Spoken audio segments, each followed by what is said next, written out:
as you all hop off the train, having travelled the from Tajima all the way through the the Betsu Wastes through the north of Haida-Io, you guys are at if I pull up the map, you guys are all stopping off at Hanan City, or Hanan City, sorry. A grand, ancient city built on the Ghats, the rising steps that come down from the Swords of Io Mountains through the Hanan Glades, these bamboo forests that create a swath around the city, and it's several rivers that cut through along these steps, set on waterfalls down. On ancient marble and sandstone buildings, you'd see the city is on the bank of the Edo-Sha Haida-Io border. This grand river, one of the four most suspicious rivers in Sharei-Laio. As the four of you make your way to, or sorry, not the four of you, sorry, the six of you make your way to the Lotus Pond Tea House, where you'll be meeting your client. As you move through the city, hearing the buzzing of bees and humming of birds, the water orchids, the water hyacinths sat in little ponds and flowing waterways along the streets. As you see neo-priests carrying incense sticks and bamboo stalks, playing their flutes through the streets. You'd find, although it is Aiden occupied, it's a marriage of the two cultures of Haiden and Aiden, with a celebration of both fire and earth in the art on display, and the motifs you see on the buildings, even, and the banners of Edo-Sha, sorry. And although it's occupied at the moment, with its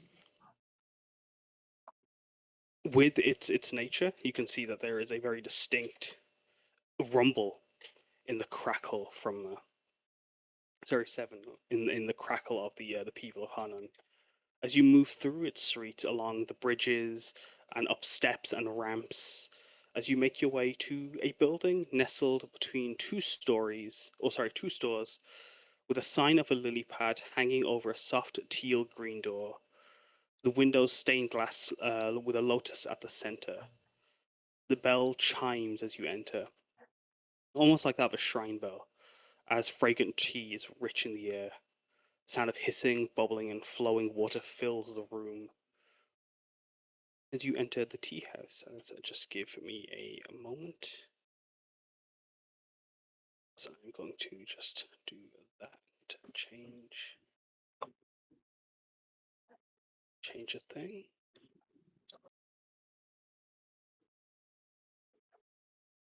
You guys aren't in hide anymore. As you guys are moving through this city, though, you can see so as you make your way into the tea house, going from the bright sunlit outside, you can see it's quite a vibrant and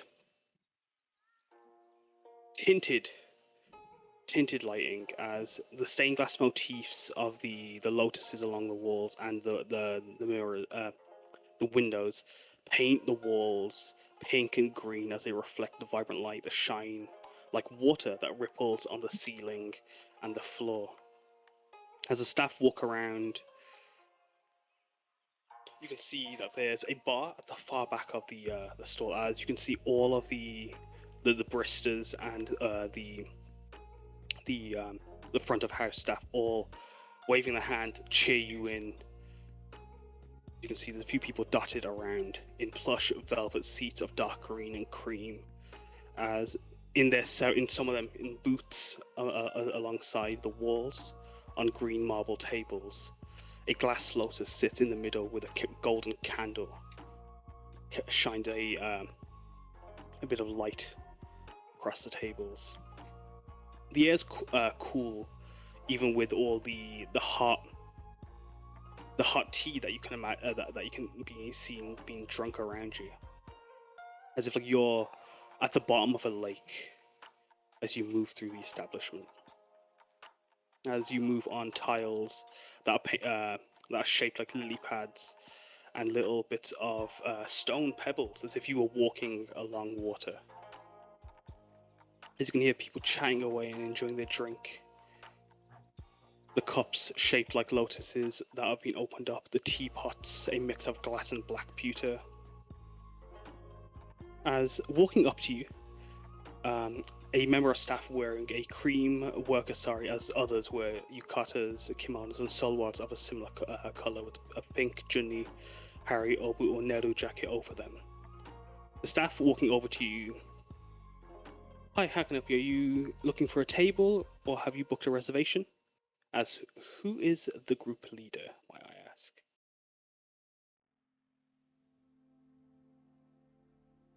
I don't think we locked in one, because I think everyone was okay if anyone wanted to go for it. No, and then the puzzle. Who steps forward then? As the staff asks if you got a reservation or if you're looking for a table. I'll do it. Okay. Wait, who said? Because I don't need the XP. I kind of don't either, but it wouldn't hurt to have extra XP. Okay, you go ahead and take it, Luna. Another, unless I already am taking notes too, though. Oh, never mind. I didn't realize you were taking notes too. Then I'll do it. Yeah. Mm-hmm. Have you booked a reservation or a table for 6? As the tiefling starts counting you all, then also count Peanut as well. That's the 7. Yeah. Oh wait, do we have reservations, Kaz? We would have had reservations since we're so far out to stay, right? You know you're meeting a person called Mastrid. It's not a Shia name.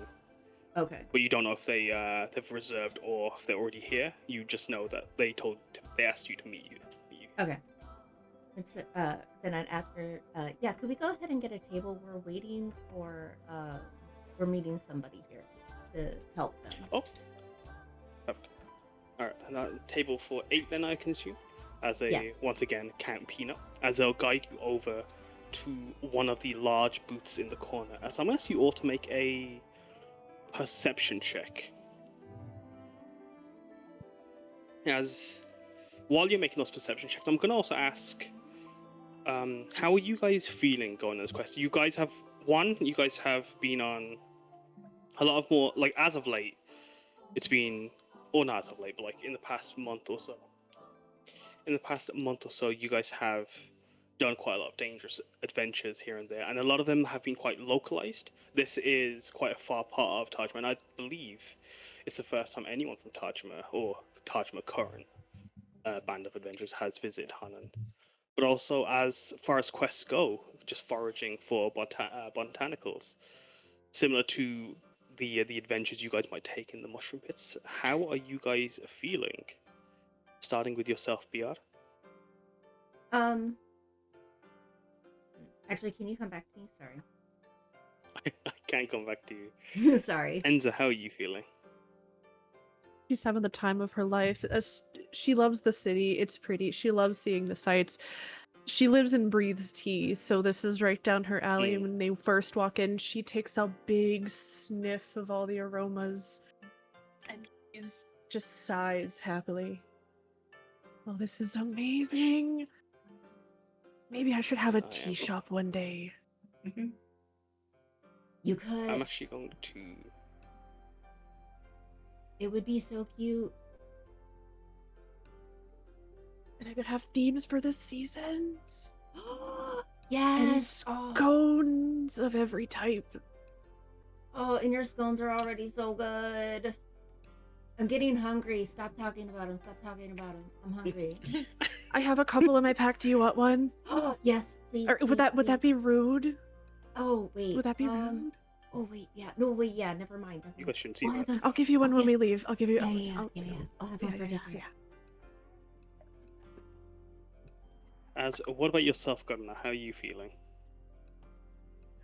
Yeah, no, it's definitely nicer to do a much more relaxed quest. And I definitely think he's taken in the touristy vibes. And honestly, I mean, like he's left alone with his wallet, and he definitely has he's looking curiously over at the varieties of just like tea samplings, and like kind of curious if there's anything that he could probably use in his mornings to bring back home to Tajma.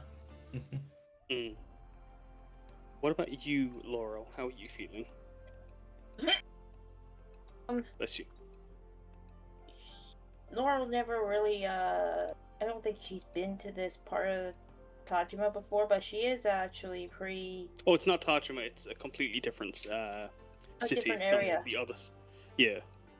Okay, This well, is...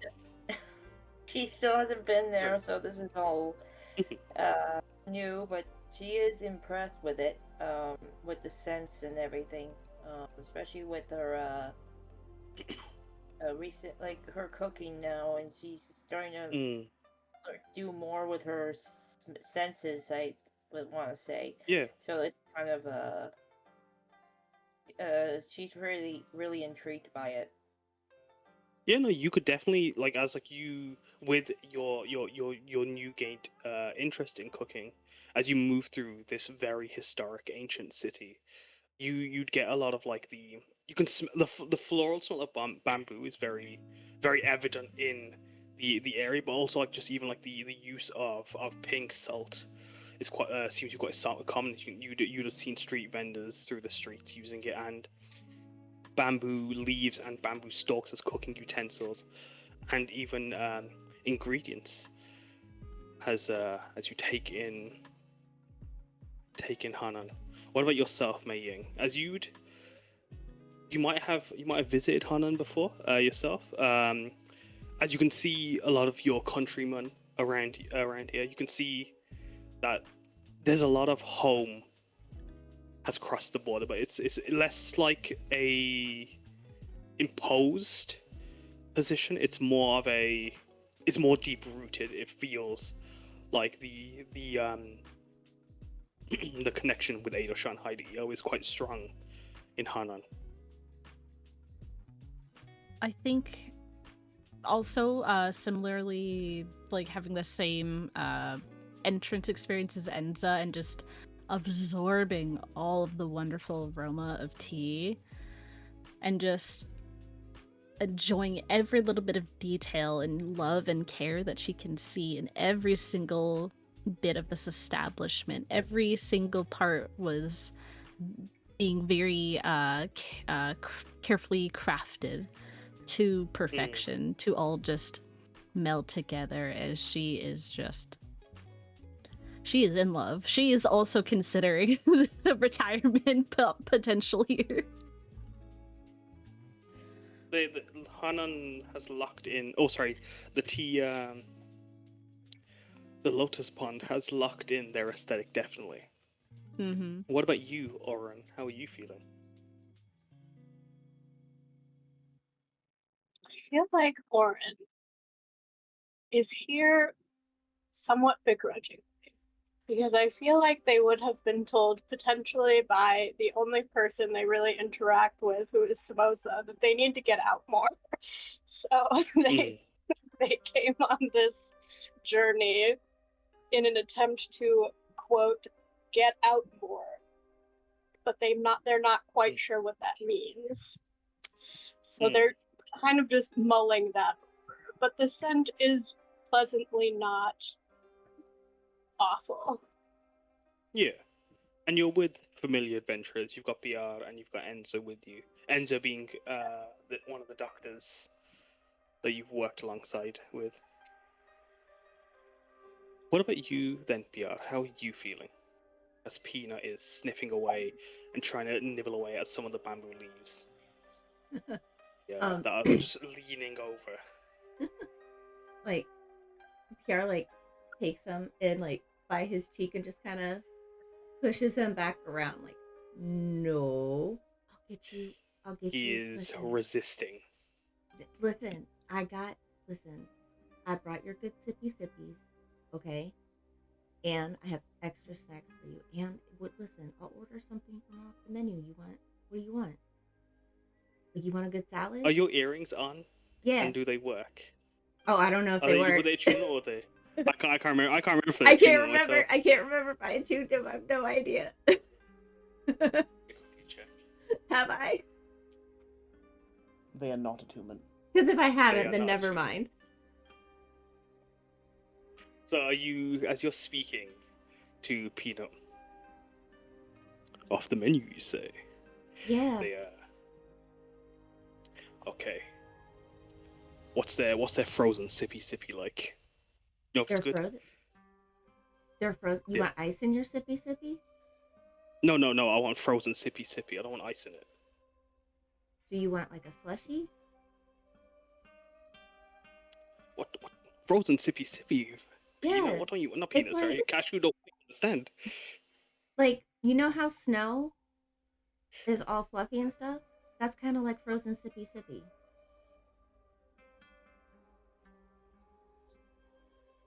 He just looks at you. All right, fine. One snow then. I'll if that's what you guys call it, snow. Well, and then we don't call it snow. But it's your frozen sippy. That's a slushie. Oh, if you're sure. I'm sure.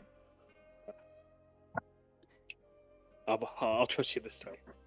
As he stops trying to nibble at the bamboo leaves and lets you parade him in.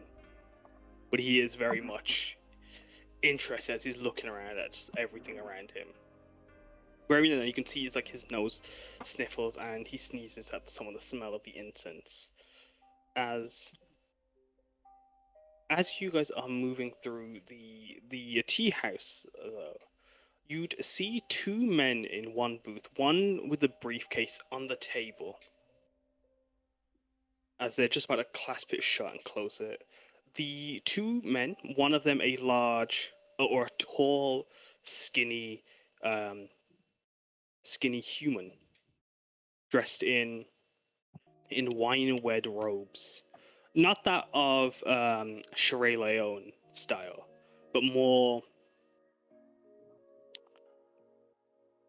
like the Western fantasies you see in the stories that have been imported in Sharei-Laio. Enza and Laurel in particular, you two recognizing this style of robe as a Venerian wizard's robe, while the other is a small gnome with very thick eyebrows, dressed in what's it called? A yellow flower printed kimono. Very much like they have no clue what they're doing. Both of them very pale in skin as you see them sitting there. As with your perception checks, Oryn, Luna, and Piyar, you can hear the gnome in a slightly dour tone. You can hear them say, "I think that went well. They didn't throw a mug at me this time, but they did ask if the brewing method was mandatory, or if more traditional steeping routes would work in presenting our teas. And did you reassure them that they could? Or defend your own methods? Not everyone will follow the packet's instructions," the taller figure added. Of course. But I did defend my honor," he says, aggressively beating at his chest. As the two of you, or as the three of you hear this conversation, as they're just both with the gnome in front of the briefcase fidgeting with the clasps. The taller figure then just makes a comment as you all take your seat. A few moments pass, but you can hear them just still discussing with one another. Oh, I thought that was going to be them. That looks like the size of adventurers, no? Maybe their trains are late, but I believe she and trains are very fast. As they continue to just hum away as they discuss something. and just have conversation with themselves. But as you all are placed in your booth and handed menus, there is a sneaking suspicion that may be the client. Yeah, I was gonna say, I think our people are here. I just heard they were waiting on adventures and they weren't sure if we were them. Oh, of course, I can take you over to that party. I'll just check in with them to make sure. No problem. Thank you. We would love to make sure, just in case. As the staff, the worker goes away, do any of you share or comment on what you overhear, Oryn, Luna, or Piyar? Oh yeah. Or do you? Yeah. You just wait? No, I would tell them. Basically, they were talking about different herbs and things like that, and there's something about not knowing if, like, saying that people don't always follow the instructions on the package, and he said something about defending his honor. Mm-hmm. Does anyone, as Piyar recounts the conversation, do any of you comment on it yourselves, or do you guys just wait patiently?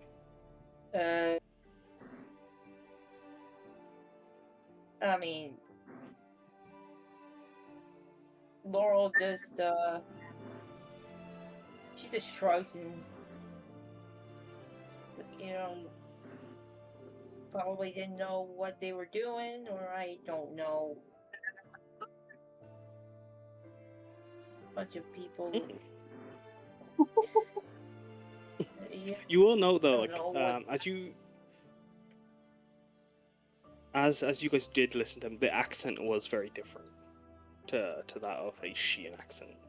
Oh yeah, then I would have told them that too. Yeah, I cast exposition cantrip. Yeah, as you wait, but also just kind of like comment on them as people. The staff member would bring you all over and gesture for you all to be welcome to join the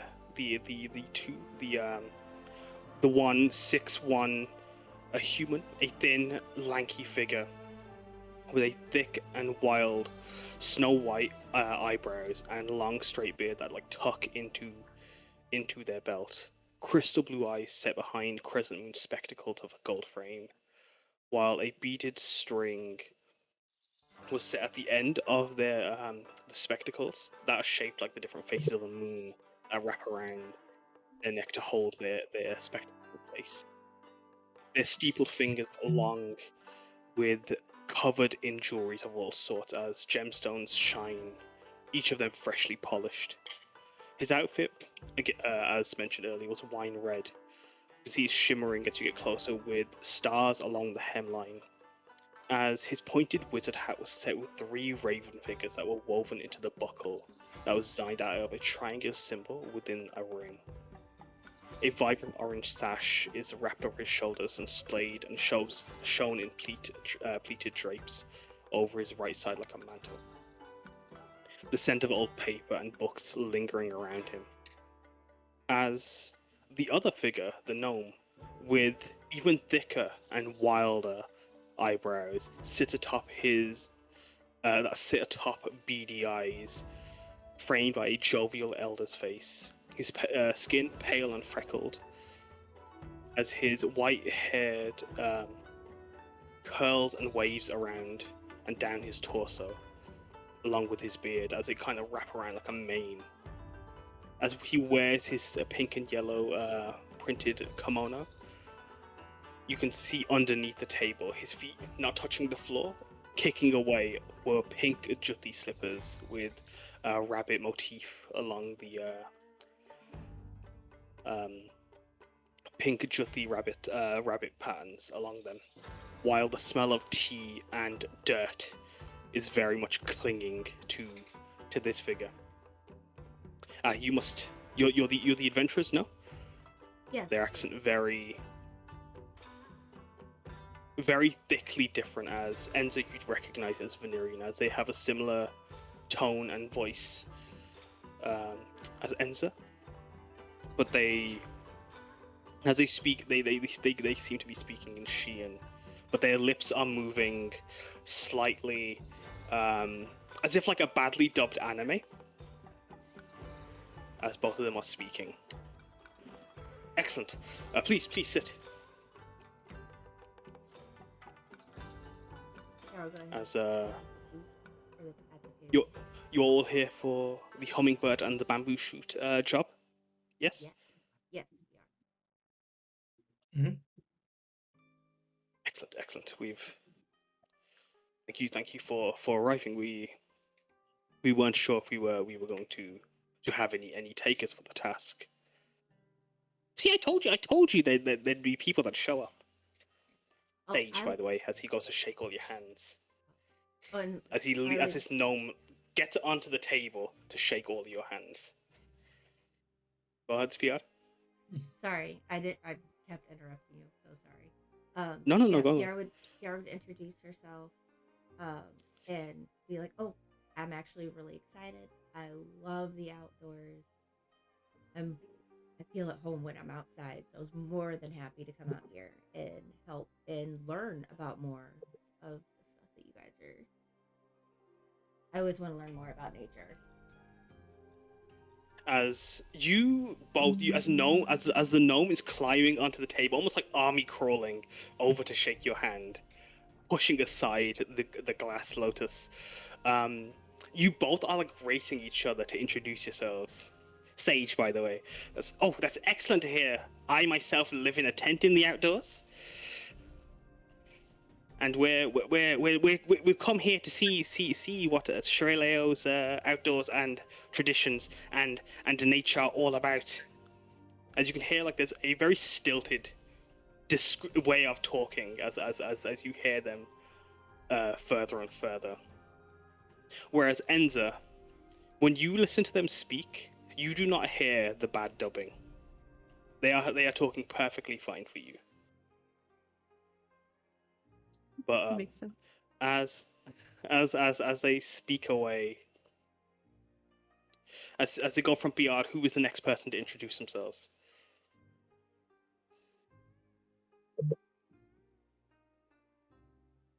As if you don't, as if no one does, they'll just go clockwise from Piyar. Was that someone going to go step forward? No one will, then I'll step Meiying will. Oh, no. You go. So as the gnome hops on the table to shake everyone's hand, Enza does the same. So she hops. Let's go. She's now perched on the table, shakes the gnome's hand. Oh, it's so good to meet you guys. You're gonna love it here. You're from the same place I am, right? You sound familiar. Yes. Yeah. We're from Mercery. What are the island you're from? Whereabouts? What brings you here? Are you also a tourist? No, I just go where I'm needed. I'm a doctor. Well, it wasn't when I got here, but now I'm a doctor, and it's really awesome. And I'm gonna have my own tea shop one day. Oh. Well, I have just the proposition for you. I will come to you in a minute. Oh yeah, no, you say tea, I'm in. As the gnome's almost like with like elbows on the table as they're talking to you. As Peanut has leapt onto the table as well and also reaches to shake in their paw. As the gnome shakes the paw. As did Meiying go next? Yep. To help them not have to keep like army crawling across the fucking table, she would like extend a gummy arm out for a a lovely little handshake. Wonderful to meet both of you. Oh my goodness! As they see this jelly arm make their way, the gnome Sage just emphatically shakes. Oh my goodness! Is this some kind of? This is some kind of ooblex. Oh my goodness! No, just me. That's what happens when you don't have bones. What's? Give me a second. There's a word for this. There is. Give me a second. There's a word I'm looking for. Boneless. Whatever. another one of the fays for a Charlie and the Chocolate Factory child.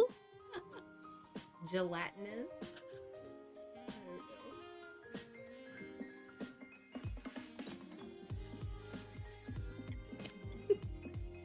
Give me a second. Sorry. Oh no, I did say the word. It was ooblik.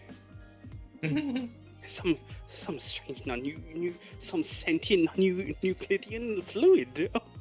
Oh. That's a story and a half, but What? What was that? Sorry. no, she's just like, not really. But it's a story and a half, and we're here to help you get all the tea and everything that you require. I would absolutely love to hear. As they go to Karna, Laurel, and Oryn, do the three of you introduce yourselves with your whole names? How do you introduce yourself, Karna? Yeah, kind of like he reaches forward and offers a hand.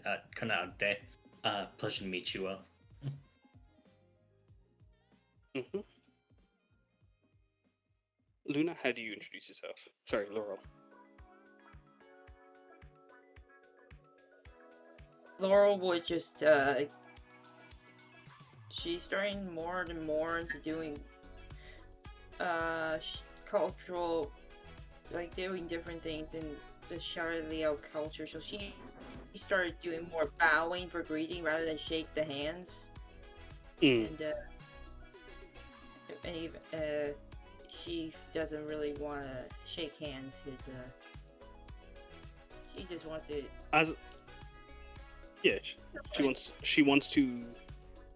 She's becoming more a part of the culture the longer she. Pretty much. Yeah. As seeing you opt in for the bow, Sage on the table goes to bow and just bangs his head into the marble table by. Oh God. Lord. Oh no! I forgot. Table.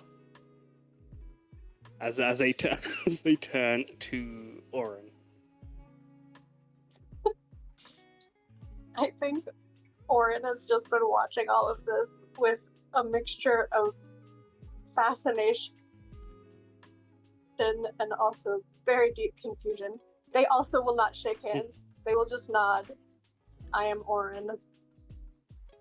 I see. They're very bad at this. They return you a stoic nod as well. As the wizard in the back nods, and I am Aziraphale. As they offering you your seats. Sage, please, they can tell you off again. As the gnome army crawls back into his seat, as he whispers to Enza, "We'll talk in a second." Okay. Enza's gonna remain perched on the corner of the table. She's not gonna sit in a seat. As Mazrid then states, or as Mazrid's just straightening himself and looking you all over with a very warm, polite smile.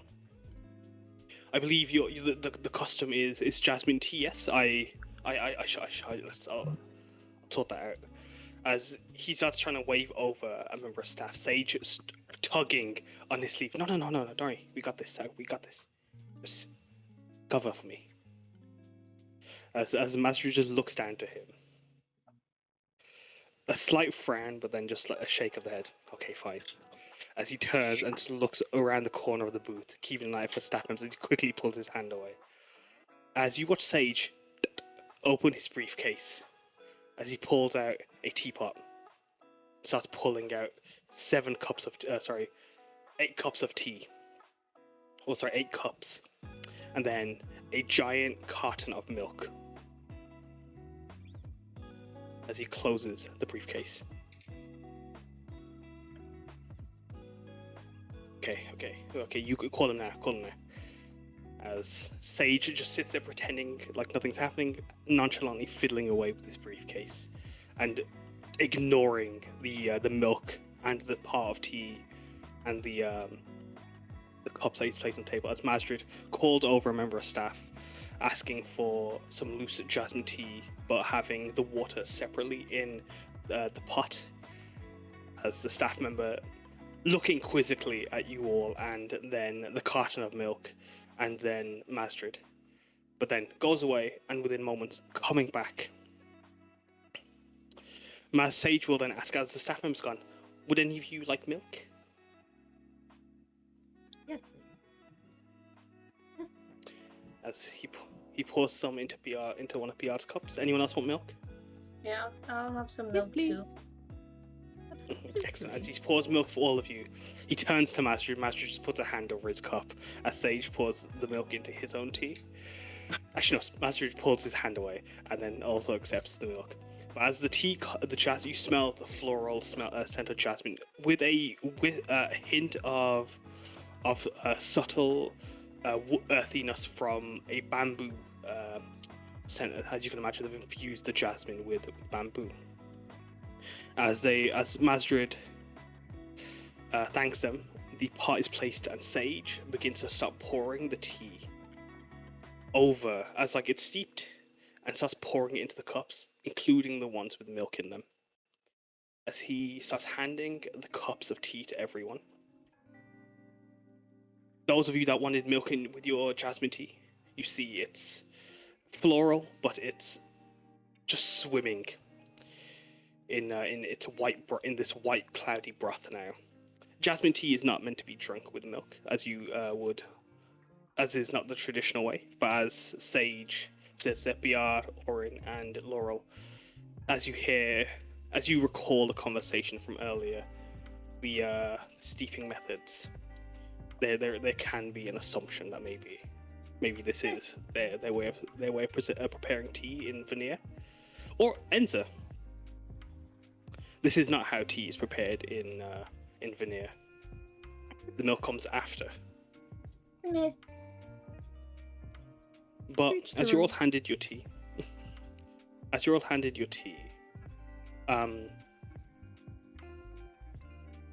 Sage drinking away eagerly. Masrid will, again thanking you all for arriving, turning to Piyar. As you all might have sipped onto your tea. Those that had it with just water, or as it is sweet, it is floral, and it's quite subtle. But as the welcoming tea in Sharei-Laio, it honors this encounter. Those of you who have it with milk, the tea has been ruined. It is dreadful. No. It is. It does not. I will disagree. Go on, I will agree to disagree. You'll agree to disagree? Roll for me a... I'm going to ask you to roll a Constitution, or... Roll a Constitution, Wisdom, or Intelligence check. If you think you might like milky jasmine tea. But as those of you that don't want to roll are aware, would be aware that this does not go well. This doesn't work. Sorry, go on. I got the 20, sir. You do like it. It's actually very very nice. I told you. It I told you. It is. It's kind of like rose syrup mixed with milk. But whereas the other of you don't like the strange aftertaste and the tongue texture, for the lack of a better, the texture of the tea on your palate as you drink it. But Laurel, This would be tea that I would probably drink at home, honestly. That's why she likes it so much. as you drink it, it's some good stuff. And those of you that are drinking it, if you wanted to come down, you are welcome to. But if not, Masrid and Sage will continue the debriefing.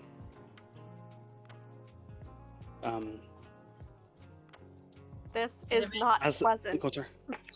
You want more than my cup? Gives you all of their tea.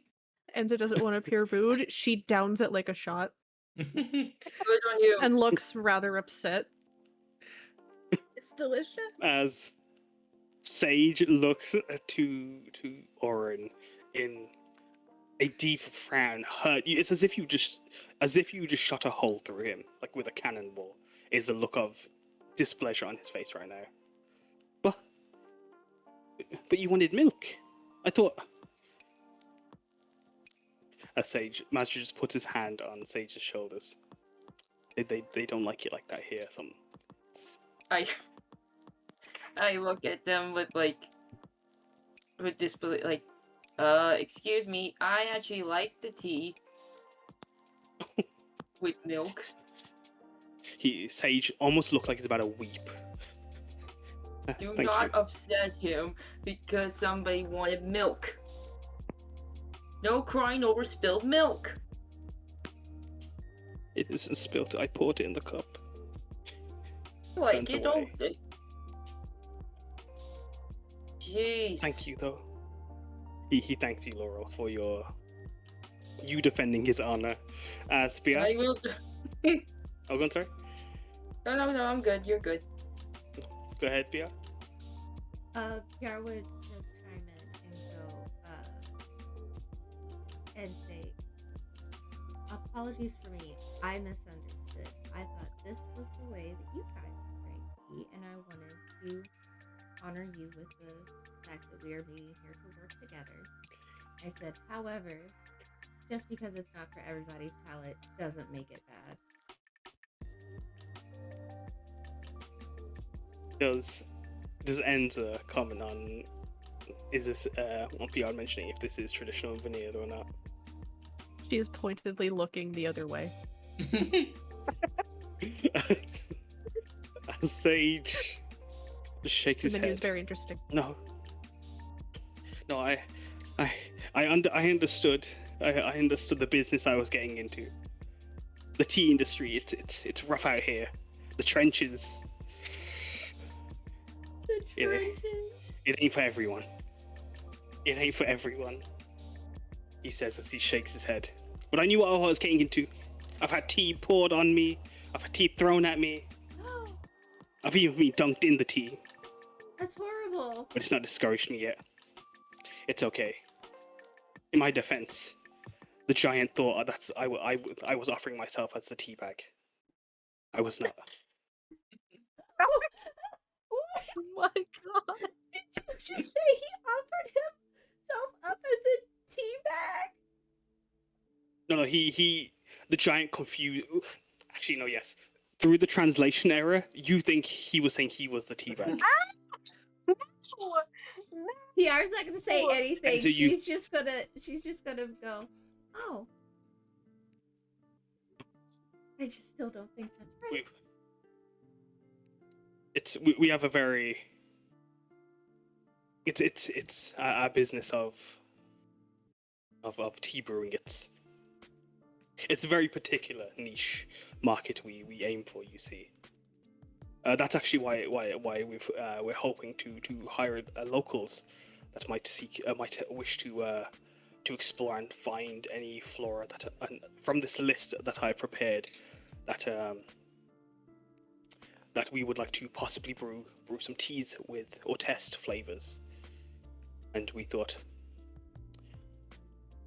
the local flora of Hanan has quite a wide, beautiful range that we've started our trip here. And thank you all for coming. I appreciate you helping us on this endeavor. Yes, Piyar? Out of character, with the quest of going up where Piyar's auntie and mom came into play, would Piyar have would she have been able to get any additional knowledge as far as like where from the plants and foliage that she saw, would that somehow help in this? Roll for me roll for me a survival or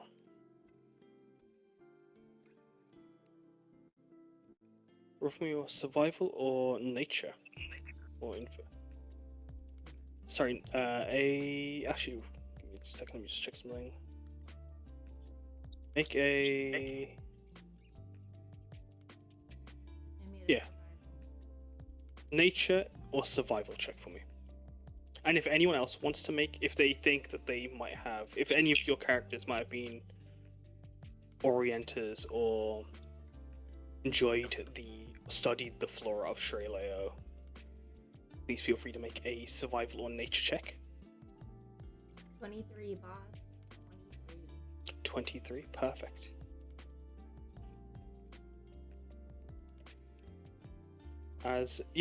Although these aren't just specifically local to Hanan, you would recognize many, if not all of these flowers, except for the Hanan lotus in particular. Okay.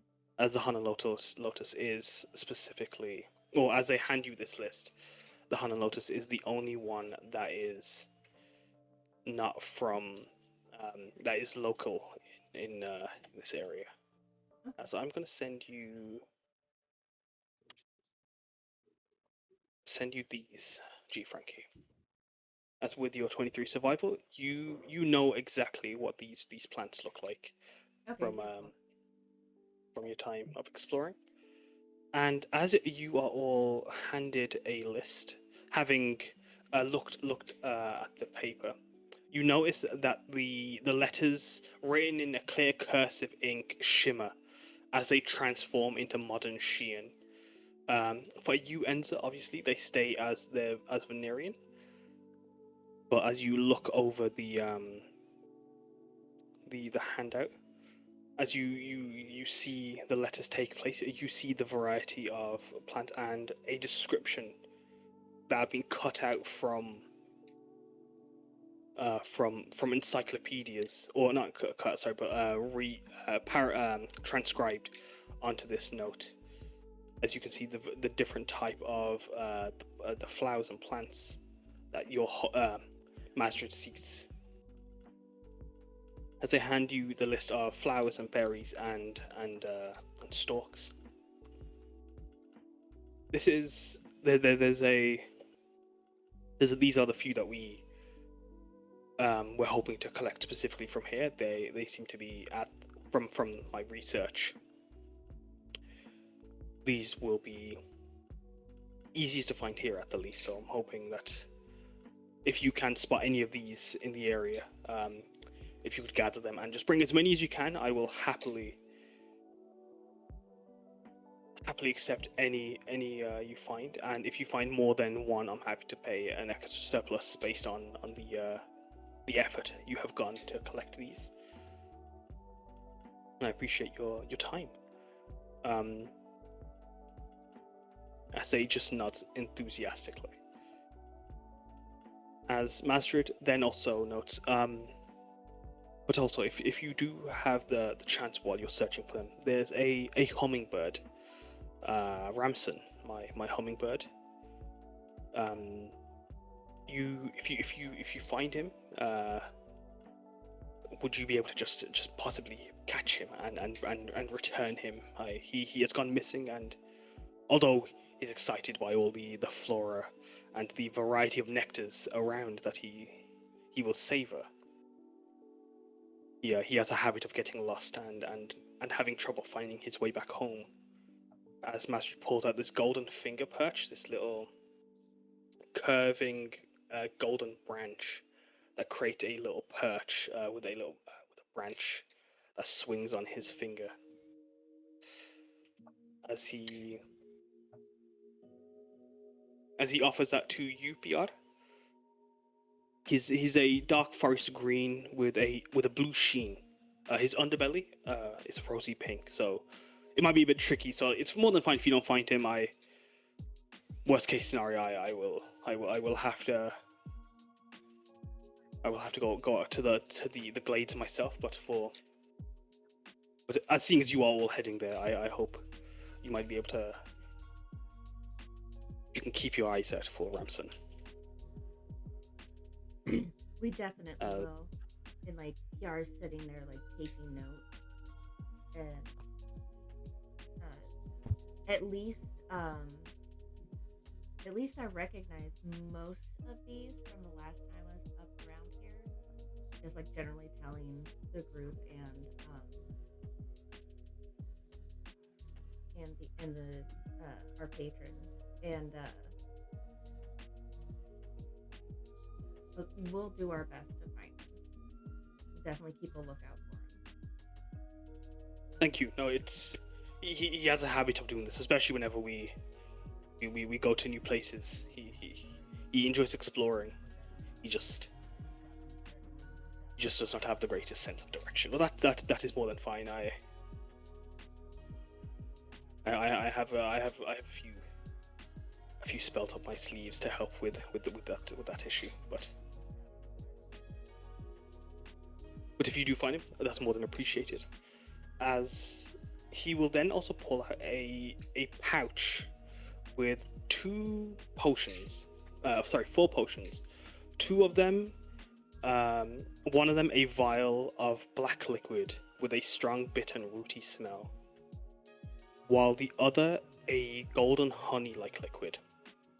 Both of them kept in tiny little jam jars that you would get like for like with croissants or scones, as it like just held in those little jam pots. As he hands you each a antitoxin vial and a plant antidote vial, or 2 of those, sorry, each. As I'm going to pop those there so you guys can have a look see at those items as well. As he hands those to you, Mazra and Sage, sitting there.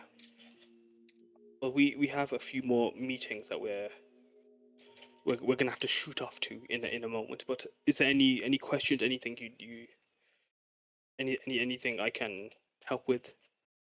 In your search? Yeah, anything I can do? You guys need any tea to take on the journey? Yes, I'll take some. All right, that'll be. I have a pack of 50 tea bags, and I have a pack of 100 tea bags, and they 1 gold for the 50. But if you want to buy 100, I can give you that's for 2 gold and an extra 50 with that. You said 2. You said 2 so gold. 2 gold. 2 gold, yes. For the 100 bags. Seeing as you guys, yes. Seeing as you guys are helping us, I feel like this. You know what? I'm gonna give you. You know what? I'm giving you 2 for the bags, and then I'm giving you an extra 7 or 8 gold just for the good tea. No. That's No, I insist. no. I insist. Really, I insist. You take the 10 gold. I insist. Are you sure? I'm absolutely sure. Please take the gold. Oh well. If you're certain. Yes, we comply with. We comply with even fare, so even wear. So luckily, this goes back to the farmers and the sources of our plants. Isn't that right, Mastrid? As Mastrid just nods, as he goes and hands the extra money you pay him to Mastrid, as you get offered a variety of teas. One is Builder's Tea, one is Wizard's Tea, and one is Priest's Tea. Priest Tea is a chamomile. Oh, sorry, not Priest Tea. Moon Tea. Sorry, chamomile, and I'll send you a list actually of the different types of teas that he provides, and then you can take your pick of those, and I will describe them for you in a moment, or after the session. Sorry, not to take too much time. But yeah, as you get shown the teas, he offers all 3 of them to you actually. As a thank you for your payment.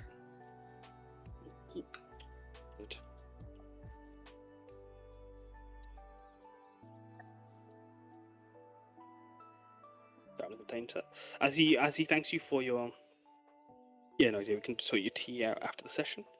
As he thanks you for your purchase, as he shows you the branding is the Hummingbird and Sage brand with a green Shiba, a green puppy and a green hummingbird on the packet as a floral motif patterned based on the flowers that build up the tea are presented on the packaging. As Enza, you recognize the brand Hummingbird and Sage as one of the least popular tea brands in all of Vanir. See, thanks. As you see and realize who the Sage fella is. As let's all take you to the forest. If there's no more questions you guys have for... I was going to say, actually, No, go on, sir. quite quick. Did Ramson have any sort of flora that he favors in our endeavor to possibly find him? Oh, he is impartial. He's impartial to a rose. He does enjoy a rose, but he's also he's very adventurous. He will stick his beak into anything that's perfumed. Perfume. Well, duly noted. Thank you very much. We will do our very best to hopefully bring him back as well. Thank you. I appreciate that. Yes, and no, I'm so sorry. Piyar. One last thing. Is there any sort of like song or noise that he makes that is unique to him that we could listen for? You Or even like mimic, like if I like or can they mimic? well, he does enjoy a good croon. Yeah, although I don't like to sing myself, but he can't help but want to sing along to anything on the radio. He does enjoy a good melody. But if all else fails, a good caca usually does it.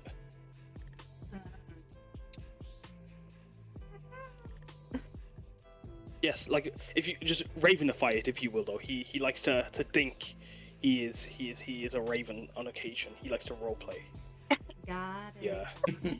A warrior of the bird, you see. Okay. So if needs must, like pretend he's a raven, he will, and he should come over. A lively hummingbird.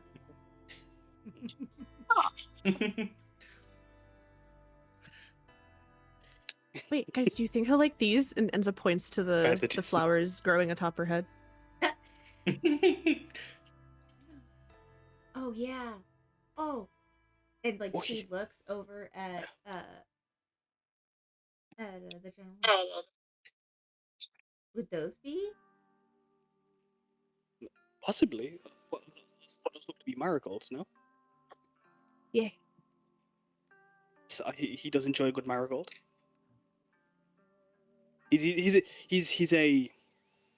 feaster. He enjoys the bouquet. He enjoys the variety. So, and any flower will if it's something different or to what's around him, he can't help but flock himself towards it.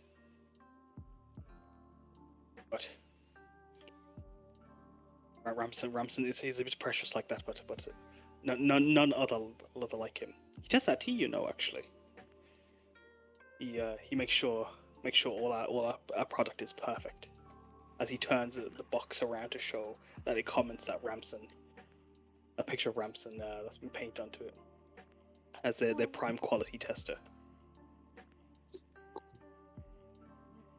As both of them seem to be quite proud with their tea business.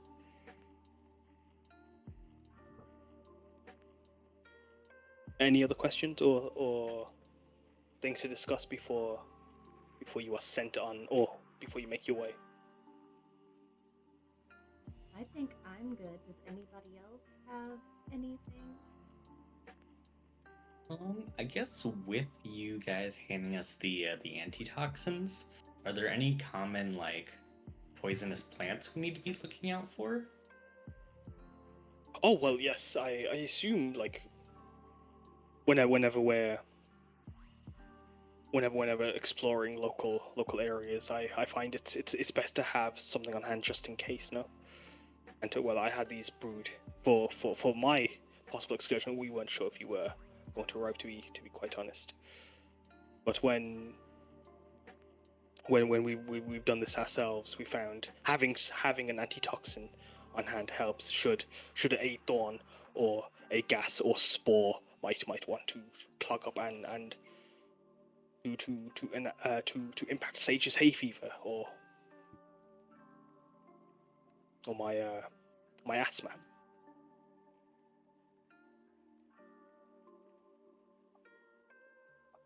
But yes, no, Yeah, these that are better seems quite good. helpful for just the possibility. I have done a bit of research, and there is a few dangerous bits here and there, but what that is the plant seeking to protect itself.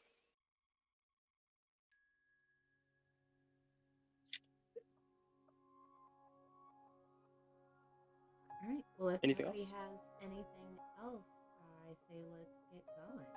Let's go find these. Yep. things.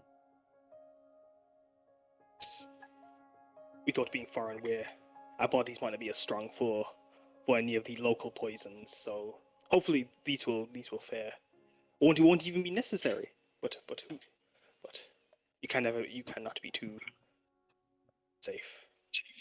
As with a bow, following Laurel's and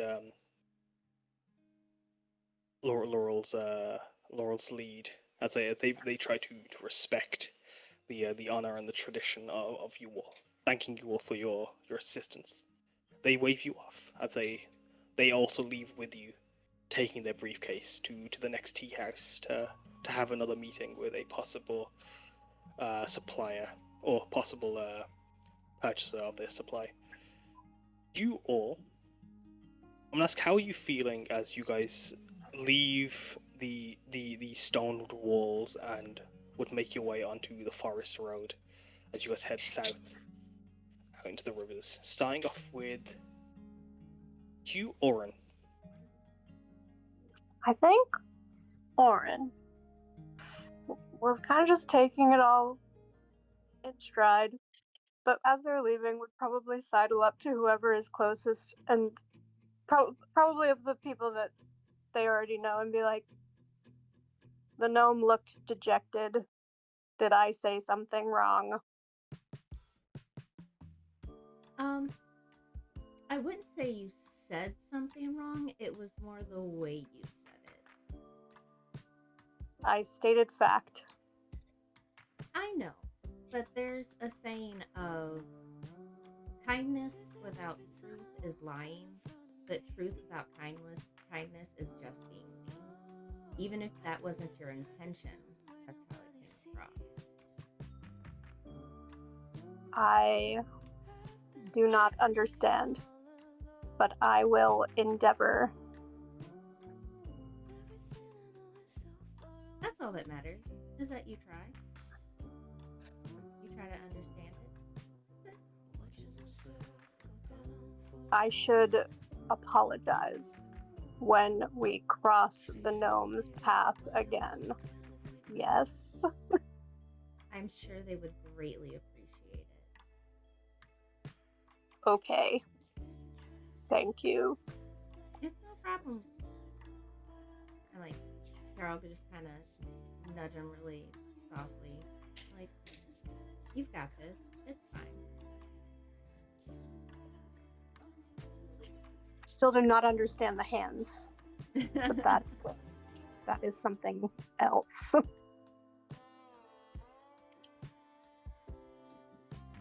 That is all. What about you? She's ready to get moving and grooving. She very desperately wishes to find this hummingbird so badly. As she just gravitates over to Karna. Darling, this is a very strange question, but you wouldn't have happened to have an for emergencies bottle of Hasuko's perfume that she might have given you a while ago? I think I do carry a couple of her things with me. I should, I think I do, yeah. That'll be absolutely perfect. We'll have the roses, we have the perfume, and if need be, you just caw very loudly. I can manage that. You know, if they're trying to imitate a raven, I could actually maybe see if I could trade some of my shiny ord with them. I think you would very much like that little creature. Anything shiny, anything works. Karna starts digging through his pockets and just pulling out random, just marbles and fucking, soda caps. It is a hummingbird, so think on the smaller side. If you weigh it down too much, she won't be able to fly, and I'm sure... It's a huge-ass ruby. Holy Yeah. It's useless. Toss it away. Oh my good lord. It's pointless. What's the point of carrying this thing? Exactly. Boy. What about you, Laurel? How are you feeling? I just bought a whole bunch of tea bags. Laurel is satisfied right now, and especially because now she knows that that particular tea with milk is delicious. Mm. Yeah, It does specify. Yeah, The tea. she Oh, doesn't sorry. care. She doesn't care. What works? No, works. like on how you saw him prepare it is described as like you're looking over the box, smelling their very ornate, very rich floral scent. They're not bad. Like they smell good. They smell very very high quality, very rich, very fragrant. And it's as you think on the taste and look at the instructions, how you saw a master sage prepare it. It isn't. You think this is gonna. You are going to have some good tea for a while, and might even be a customer for life. It will be, yes. As can everyone make a perception check also for me? As what about you, Karna? How are you feeling? Yeah, no, honestly, he's feeling pretty good. Just still kind of shuffling through the shiny ord at this point, just trying to determine what would be appropriately size for a hummingbird and what wouldn't be. I'm gonna add +6 to that. See if that does anything. 13, 14, 16.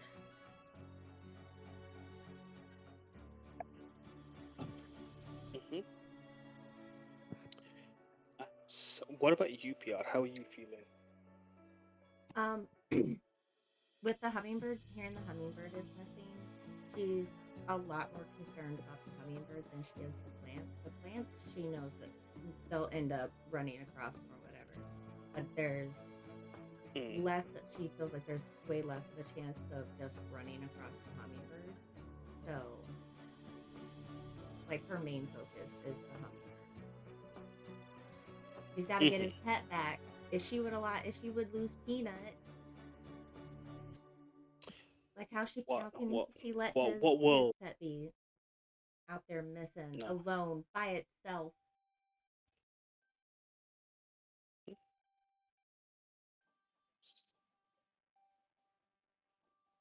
Yes, second.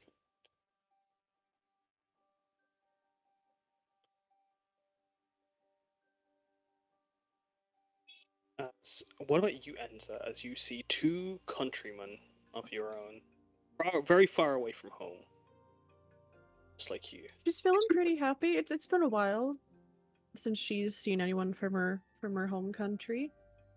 She's going to support their business, but she's quietly in her head thinking, I make better tea. Maybe I could teach them. Maybe I can help them. On the mention of shinies, though, she's like, ooh, I have some in my bag. Let me see if I have any. And as she starts ruffling around, you hear like the clinks of random metallic things. She pulls out a few buttons, like shiny metal buttons. And she's like, "Oh, I forgot, Piyar! Scone! Do you want one?" Yes. Oh, I have some for everybody. Okay, so I only have a couple different kinds. I have a lavender lemon, and I thought that sounded pretty good. And then I tried to make one not sweet. It's cheese. Do you guys want? Do you guys want them? Oh yeah, I'll take the lavender lemon. Yeah. I'll try the cheese. And she pulls out scones individually wrapped in these like beeswax wraps and hands to everybody. She herself munches on a cheese scone while she continues digging in her pack for shinies. Piyar just She's she ate searched her away. scone before Enza had the chance to give the next person their scone. Mm. As you munch away, taking in the scent of the sweet and savory scones, the smell of the city, and the sound and the hubbub and the hustle of the wagons and the rickshaws and the cattle and beasts and people moving through the streets are replaced by that of bird flocks that swirl in the trees as colourful parrots sing their songs throughout the forest, creating a gorgeous romantic melody like an epic and tragic ballad from a grand radio play, while the sound of the forest and other jungle life flit and move through the bushes as its branches shake and rustle around you. As you follow the main road, clear with stone lanterns, Sakage the firefly decorated on them amongst foxes and parrot motifs, as moss and the forest, having taken over many of them, are line the road road before you, as the lanterns are lit, as the canopy creates a very dark brush overhead. Side roads lead off, and their paths overgrown and blocked by the plant life. As you'd see signs marking the way to Hanan and Banisar, but Piyar, you see one sign in particular.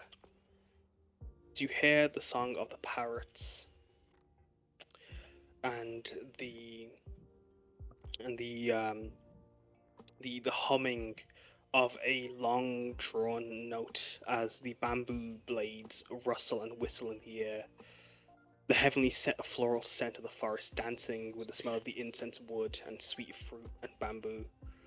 As the leaves are brushing past you, lush plants growing large and full of life. As the canopy shields most of the light, but a few divine rays cut through. The streams flow down from the pink stone mountains to the west as their path wind and turn throughout the forest. Thick bushes of peony grow throughout the glade. As Piyar, what is the note that you find? It says. Oh, not the no, sorry, the sign that's being overgrown. She'll brush it off and show it to everybody. And it says, "Be wary of the ghost song. Its charming tune is known to lead travelers astray." So, with that being said, I think if we hear a song and we think it's Ramson, I think we should just start calling his name instead of following the song.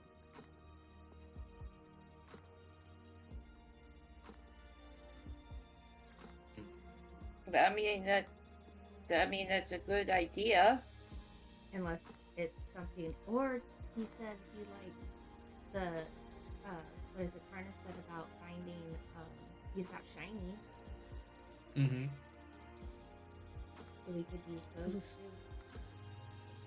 I was going to say if anyone who would like to could douse themselves in a healthy portion of the rose perfume that Karna has. It'd be like a big flower, basically. Yes. A big flower, big flowers. Yes, let's be big flowers. All right, are we dousing everyone then in the perfume? Nope, not me. Nope. Well, that was just I'm to looking be. at plants. No.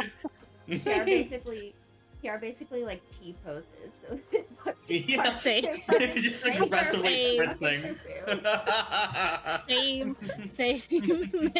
Meiying just continues the T-posing line. Yeah.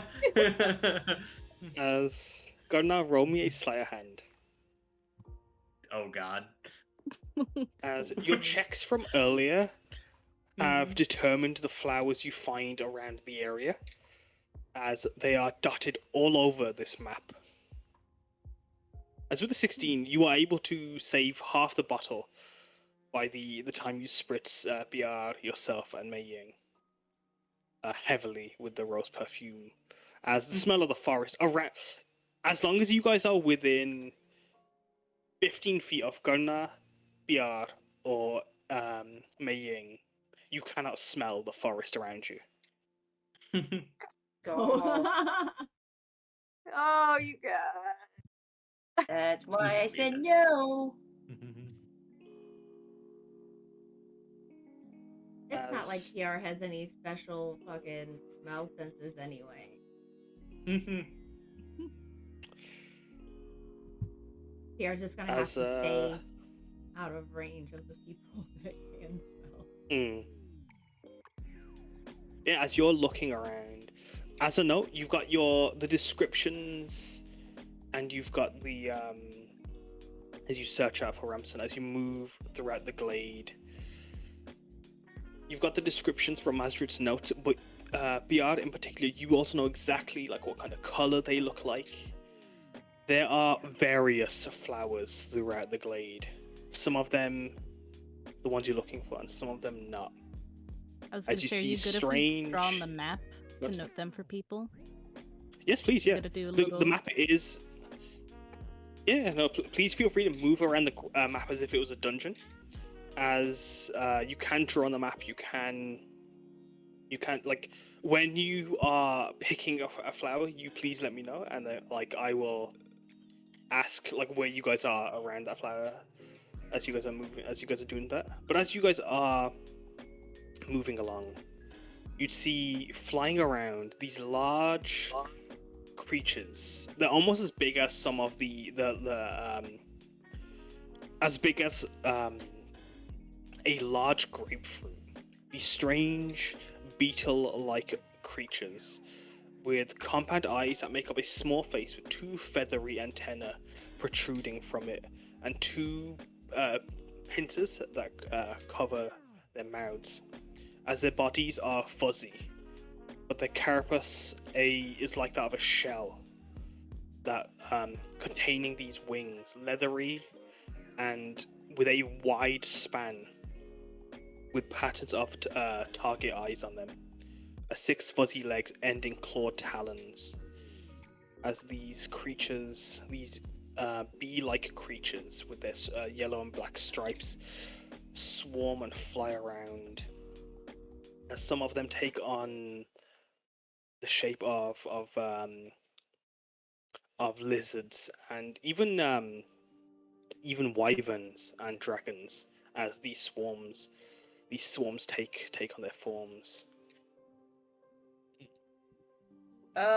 Should I be concerned if are they endangered species? You want to roll a nature check or a survival check to see if you know what they are? Ah, No. nature or survival? Mm-hmm. Oh, that's Survival. not bad. They Not are bad.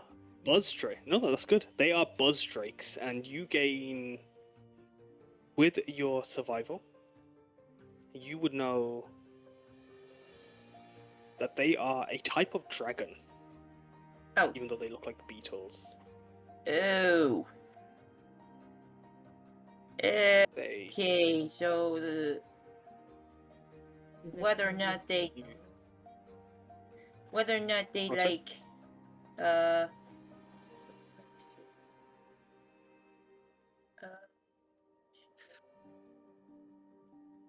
Yeah, you would know that they do like flowers. They act almost like bees, but take on the shape of the swarms. Take on the shape of like draconic silhouettes as they Yeah. fuse together and like hold onto one another as they move through the glade. Yeah, I'm gonna keep an eye as I'm looking through the flowers. I am keeping an eye on those things. If they try to attack us, I don't think they will, but I have a sneaking suspicion that they might try something. Mm-hmm. You're ready. But yeah. I see you guys have already found your first a few batches of plants already. So what I'm gonna do is, then seeing as like I'm gonna start off with Laurel. As Laurel, you guys are along this large balcony as you guys move amongst the bamboo. As you see up in the trees, this dangling hand-like plant. Are you? Is anyone else joining Laurel as she looks up at this flower, or are you guys? Yeah. Since Laurel said no to the perfume, I'm gonna stay back so that I'm not interfering. I'm 15 feet away. Now I am. There we go. Mm-hmm. What I'll do is.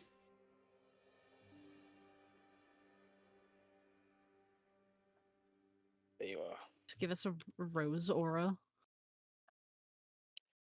There's your rose aura. Perfect.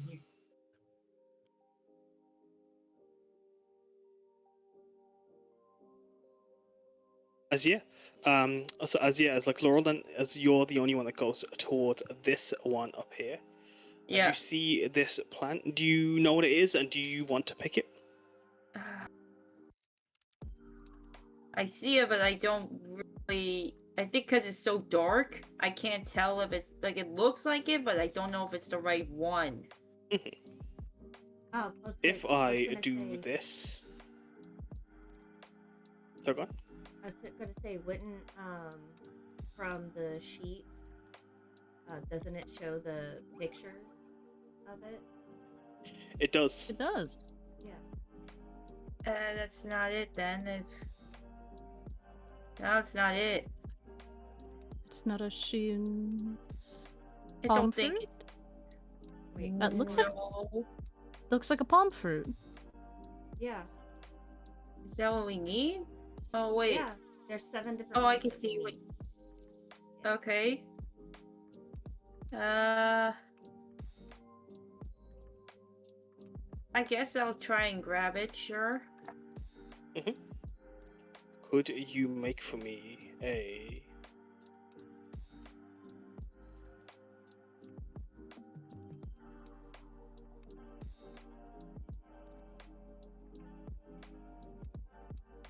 You won't need to make a check. Okay. What kind of check? No, you have gathered one Shein palm fruit, Gordon. Oh, As Laurel, okay. you looking up on these branches, and you see this one hand-shaped citron plant. It's texture like a rough lemon. As you look, Ooh. almost like as if you're going to shake a hand, as you pull it down. The citrus smell is very zesty but peppery. Oh, okay. As you pick it up. Okay. I'll just say, hey, everyone, I found the palm fruit, one down. And, I'll just put it in my bag. I guess. Yeah. Go ahead. As Karna, you picking that flower there? Yeah, I'll kind of call it to the others. It kind of looks like one of the Aestra chrysanthemums, right? Sorry, I gotta pull up.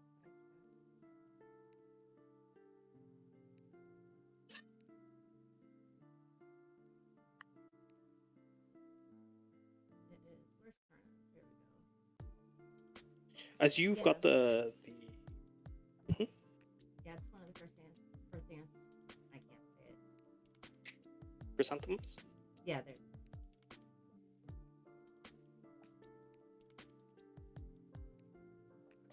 As you go to pick it, Gunnar, can you roll me a d8, please? All right. That is a 6. Oh god. Six. Panic for a Lord, second, it's seeing not 4 rolls immediately. Yeah. Like, oh no. I don't know what happened there. Okay. Lord.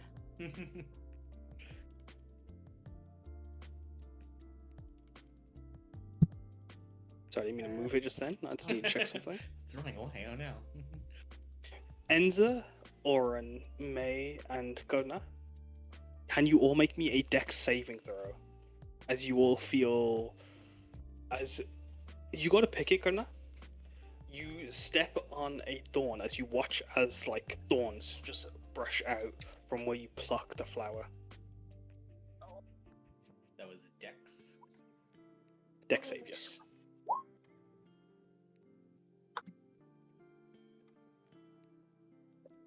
ooh.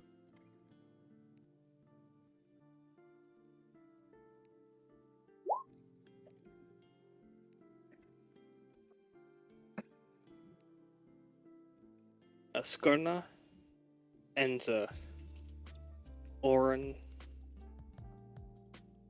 and yeah, as you four all take, as you three sorry, take 44 piercing damage. You are also Jesus. poisoned Well, right now as you step on these thorny barbs. Evasion. What's it? Evasion? Gonna use evasion to just not take damage.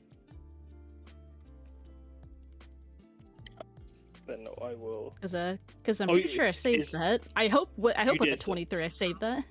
Oh no, you don't need to worry about it. You're safe. Perfect. As you do not take any damage. But Enza, Karna, and Oryn, as you step on these thorny barbs, as they burgeon from the ground, as you pluck the flower, Karna, you three are poisoned for an hour. As every time you step, you feel piercing, searing pain from the place you stepped on the barbs. First of all, I am resistant to piercing. It is just poison damage. Oh, It is sorry, I just lied. poison. Dragonhide. Oh no, I lie. You are correct. It is piercing damage. So I'm gonna give you back that 7. Sorry, I thought it was just poison. There you go. Wait, is it piercing and poison? I'm resistant to both. No, it's just piercing. Okay. Cool. But Karna, just like noticing kind of the poison from the thorns, he is going to use his Lay on Hands feature. I can expend 5 points of Lay on Hands to remove poison, I believe. Mhm. Yes, neutralize one poison affecting it. So. Oh, 5. So Oryn, Hmm? so Oryn says they still can't see the map, guys. Sorry about that. I think that's why you have no vision. Do you have dark vision? Out of curiosity. Oh, now I can see it. I don't know where Is Oryn- I have been this whole time. No, it's alright. Left? Do you normally? Let me check. Zoom- If you this is a normally have big dark map. vision. Oh, It is a big map. It normally would ping you to where everyone is, though. That's a new feature Oryn, about I it. can see Oryn on the map. They're right there for me. Yeah. But here you are, Okay. and I'll ping you. Everyone, if you've got if you get motion sick, if you could just close your eyes for a second. okay. But you should be able to see now. Oh, there's 2 Oryns. Oh yeah, sorry. I was Yeah. trying to put myself on the map and then I couldn't see No, it you're anyway. okay. No, it's okay. It's because your token. I hadn't set it to vision. There you are.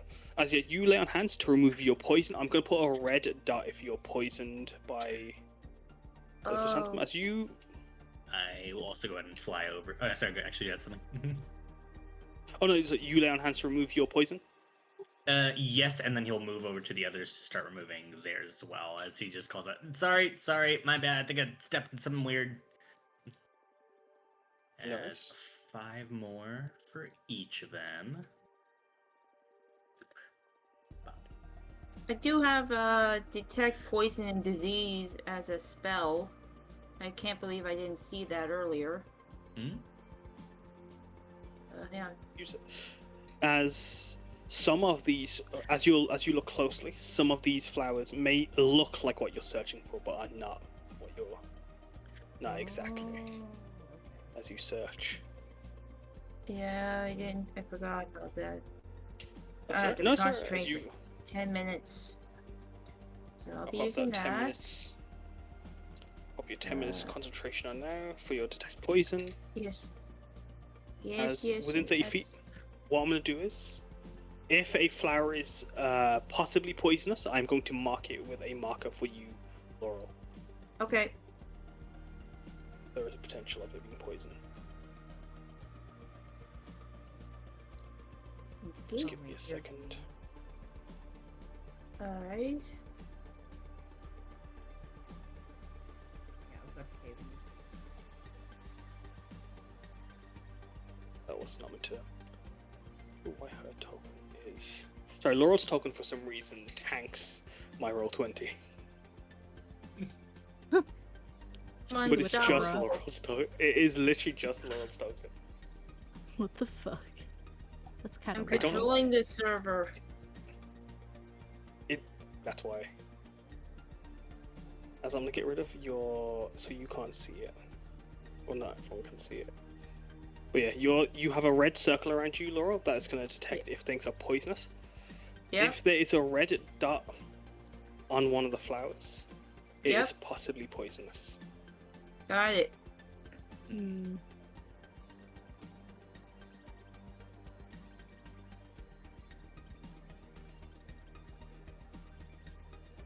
I do see one over here. That's a Uh, no-no. Damn. That's a no-no. And then there's one beside me, and that's a no-no. Alright, I guess we just gotta get exploring. Yep. We'll move on down, I guess. Well, part of the flowers we were still sent to collect were still on the Right. list, even if they are poisonous, right? So sorry. Maybe we could have them. I've been muted this whole time. I'm so sorry. I was asking Cass about the color schemes because this one that I have circled right here is a different color than it's in the Whoa. pictures that you sent me. I Yep, have that's to what I go- thought. That's what I thought. Nope. Mm, So, Cass, let me. Mhm. Let me see this one because the red dot is over it. It's poison. That is one Laurel's It's a mark. possible. Laurel's figured as poison. Yeah, but can The you move it? ones that are picked, I believe, are not poisonous. And he wants to make Character tea out of them, and you kind of lose customers fast if they fucking die. It's that it's that tea that they served Karna that one time. That one God. time. Fucked up. But yeah, no. If it's marked by Laurel to detect poison, it is not safe for plucking. So then, thoughts on we have Laurel in the far ahead paired with someone who can also take a hit in case one of the dragon beetles decides to come down and give us a little fright. Because I need the concentration. Yeah. Yep, Mhm. I'm there. As you do I'm see, your person. they are circling around Laurel. Yeah, so as one. So let's buddy group. system everybody. How Yeah. like they're Kaz is mad I at got me you, because Laurel. how dare you ruin my game with your freaking with your resourcefulness. avatar there. How No, dare you ruin my as- game? As this one specific buzzstrike swarm surrounds you, they are serpentine as they fly through the air, and they are basically 15 foot wrapped around you as they like a long 15-foot string of like beetles that are like grabbing onto each other as they fly around you. Ugh. if anyone is uncomfortable with that, please do let me know, and I will fix it immediately and change them to just actual You're dragons. fine. But no, if anyone is uncomfortable by the idea of the Buzzstrakes, do let me know. Although they do look like beetles, they are actually dragons, as Laurel has researched. But yeah, as you guys are moving along. Okay, I'm just gonna Then- scooch by here. Excuse me, then, yeah, Mr. Beetle. Excuse I'm me. going over with Laurel. Where'd Laurel go? Oh, over here. I'm down here. I'm down were- here. Yeah. I'm there. Me and Peanut are there. As I'll mark the ones that are Laurel's finding with a red that are poisoned. That one over. Okay. Uh-oh. No, don't I tell think, me it's I this. think my thing just crashed. Oh, the Mhm. Laurel's aura. God damn it again! There we go. I'm back. She's No, too it's okay. powerful. Mhm. This is why he doesn't invite me anymore. I'm too powerful. It do be Alright, like hold that. on. These ones Oh right here. God damn it! They, Those are those- poisons. Yeah, both. yeah. Them. Yeah. I was gonna say yeah, because they're not the same color. Okay. like they- there's a. Oh, As no, go ahead.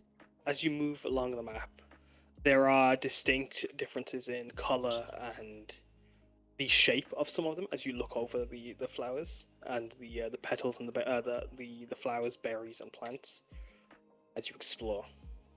Okay, move over here. So you hear that the parrots continue to sing, and that bamboo flute song on the reeds between the trees can be heard as the sun moves across the sky. As guys, remember, you've got you've just got under 4 minutes left of your detect poison. Laurel. Oh, we should get.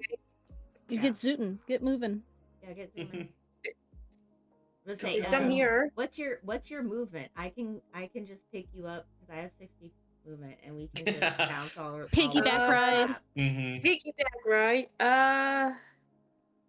30. Bet I got 60. Let's go.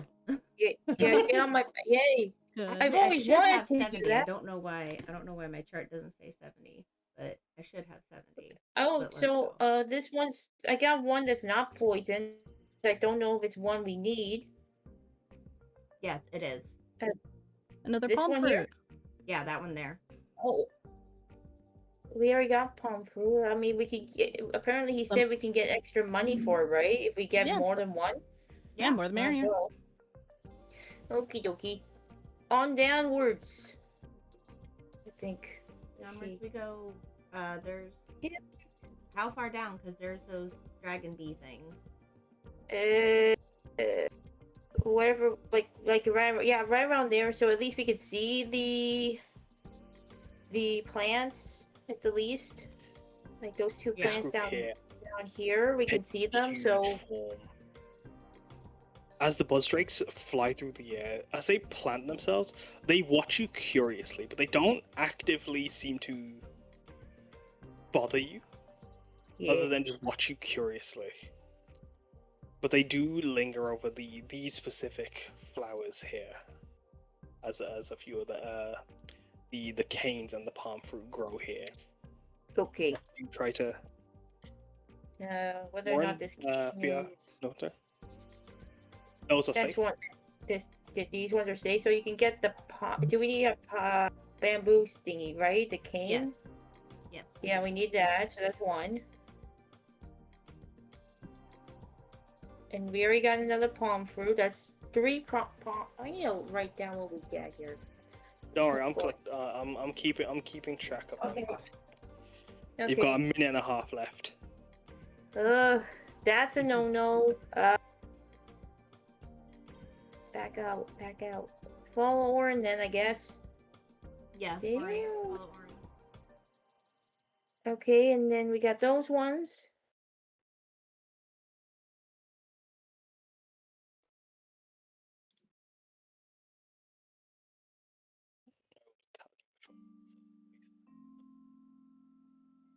It looks like they're safe. Yeah, all 3 of those match. Nope. Oh. One got hit, so Oh, yeah. The things are going the wrong way, but the It looked front two droopy. are good. yeah, get those two then. As Oryn, you go into the water. Uh-oh. How good are you at swimming, Oryn? Oh no. So Oryn? I feel Was like Oryn immediately went to the water. They felt very drawn to it, and now they just kind of want to stand under the waterfall. Oh, What I want you to do is roll me an athletics check as you move into the water, as the rapids Okay. are I quite think fast I'm good flowing. at those. Oh, wait, it's deep? I didn't think it was deep. I thought it was just like shallow water. Too late now. It's okay. We're committing to the bit. Took one step in, just completely submerged. I'm committing to the bit.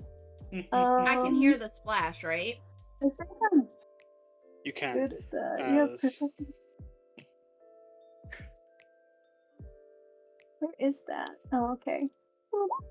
As with a 15 year, you are able to, Oryn, to move into the waters and to sitting under the waterfall.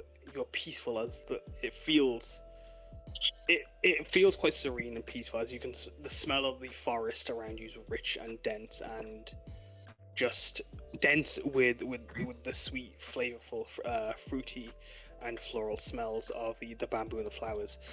But also, it's also very cold.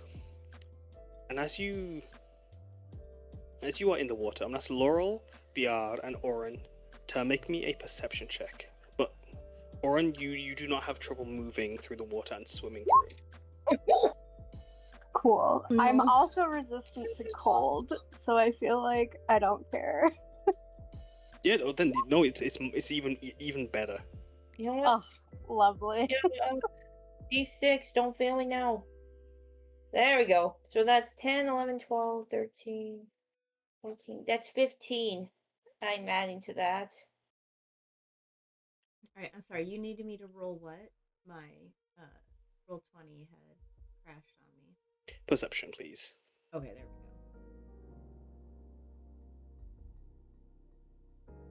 we go. That's good. Shiseki stone. Well, So Oryn, as Piyar and Laurel are looking through the plants, as your detect poison does wear off, you span quite a swath of the forest as you do so. Okay. Oryn, you see something in the water moving towards you, roughly over here under the lily pads. wait, what? Where? Hold on. And who saw this? Only Oryn sees it. Okay. I rolled a 6 though on my I rolled a 9, but I added 6 to my roll. It's a nat 1, so it fail automatically. Oh, it doesn't matter. Oh, what a waste of Oh, a. no. I'm sorry. Oh, damn. No. No, you can keep that cosmic open. Okay. I'll put that As back much as I, Valk, want them to get out of the water, they don't care. And they will, in fact, stay in the water. on. But in Oh the my water, God. I'm like in the distance. I'm waiting for you to pick up the plants. This is Oryn. I As can reach 'em. Laurel. Easily. Beyond, you begin to reach them. Do I attempt to reach him? You can reach both of them as you'd roll for me a sleight of hand, as you'd have to. Are you stepping into the water, or are you trying to walk across the water, or as this area is quite shallow? Well, not shallow, but it's roughly about. It goes 8 foot down. It goes 8 foot down. You can, yeah. I'm just gonna rage, so I'm 12 feet tall. And walk. How long does your is? I believe a minute, right? Yep. And yes, I Yeah, am wasting for a rage minute, to you be just- able to get across. You see Piyar reach and grab a chrysanthemum and a palm fruit. Nice. Yes. Also, did I notice that Oryn is underwater? Oh my god! Because Oh, if actually, so, I that lied. was the other reason. That was because I was like, I can reach them. I meant Oryn, but I'll take the flowers too. Oh, I lie. Sorry, this one here is also poisonous, that palm fruit. So Oh. you do grab the Aisha chrysanthemum, but you do not get that palm fruit. That palm fruit is poisonous. It's like as you get closer, you notice its skin is smoother than the normal ones. Oh, okay. Yeah, Laurel, I will why? Oh, come- yeah, Great. it's much smoother. As what I'm gonna do, I'm gonna come back to the other group. Don't worry, Laura. That's not you. Your detect poison would have caught that, so I did. Yep. I No have. worries. I have kept it safe. Moving over to the other group for a second. Enza, Meiying, and Karna. As you move, you notice that the bees keeping a curious glance over Enza as they circle around Enza, and like kind of like this, like almost like a fairy dragon, as they try to perch on top of Enza, or like just like looking over Enza. But as Enza, like it's like you're as you're moving, they're following you, but as you turn, they look away. As they watch your flowers. But as you guys are moving through the glade, what's your situation? How are you guys going? Are you using detect poison as well, Karna? Yeah, Karna would offer the same to detect on the flower there. So is that also a 10-minute countdown for that one as well? Was it just one For that- time? Just one time? Mm. We could Oh, save no, it for. no. Oh, let's see here. You can hop in chat first. Come I up to believe 10 it's the same, minutes. Also 10 minutes. Alright, so we could also start zooming. Yeah. Alright, I'll put on your 10-minute timer now, as that one is indeed poisonous, as it is darker skinned. Shade. Betrays. Yeah, it looks like that one's poisonous too, so keep moving. Alright, there's one down to the right. Oh. Yep, just around the tree stump. Round the okay. This way. Hope I see it. Yes. Enza, keep up. We wouldn't want you getting caught behind. I made friends. Well, the friends can follow. I just do not wish for them to carry off into the trees, dear. Okay. That dragon willow over there seems to be quite safe, but the other there- one you've spotted so far. There was a dragon willow up here that we did not get to. Yeah. That is I can safe. go ahead and fly up there and grab that then. As you fly up into the trees, you see this. It's like a pine cone of fire. As you pick it, and it's quite spongy to the touch as you grab a hold of it. As its petals that protect the fruit within, and a cascade at your touch. As feel free to continue.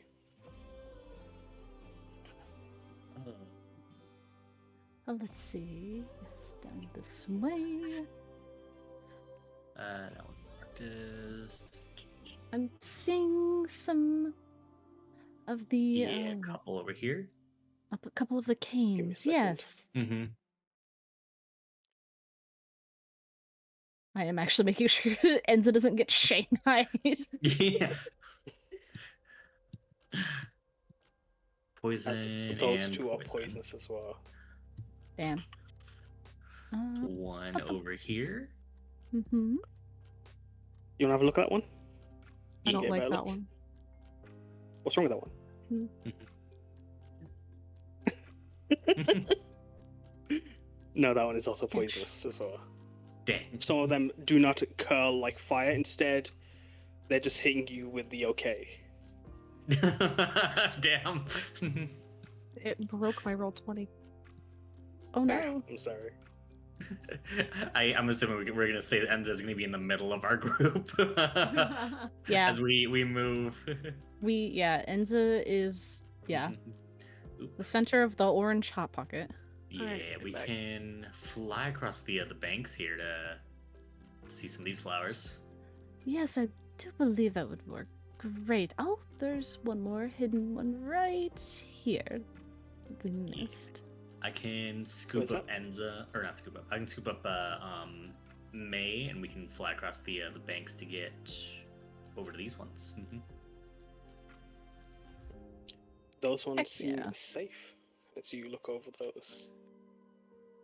Or one of the Aisha chrysanthemums do, at least. The chrysanthemum safe? The Chrysanthemum seems chrysanthemum is safe. Okay, you want to king that Look one? away at that. There's another dragon willow up here. Just watch out for that. That one is Yeah. safe. Local inhabitants. Another safe You one. fly up and Wonderful. look away. Excellent. And scoot over here for these two. Ooh, 3. I'm gonna fly over here and get them all in my radius. Each one of those Poison, is poison, damn. Oh, you can't win them all. And then I think Another lily up here. I can fly across here and get these 3. Poison, poison, not poison?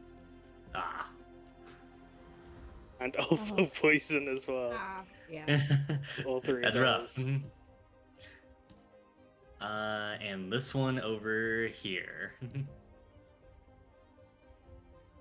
I am Waiting sorry for to the say dot that to it's show. also poison. God Well, As, damn. yeah, as all of those ones are poisonous. Yeah. As you move through the glade and continue your search, what I'm gonna do is, Mhm.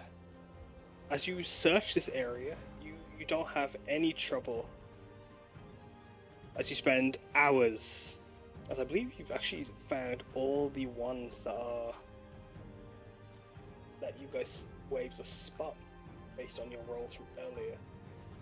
As many of the plants, as you search the area, as you spot, much to your dismay, many of them are poisonous. But as you guys come full circle, Karna, Meiying, and Enza, roll me a perception check.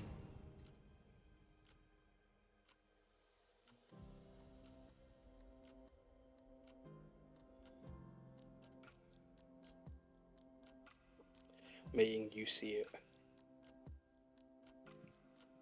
But I'll come back to you. I'll come back to that in a moment. As you No worries. moving through the area, as you both, Laurel and Meiying, from your searches earlier, as you look around, you will all find or you two would find between you, Meiying, you finding 1, and Laurel, you finding a bunch of 4.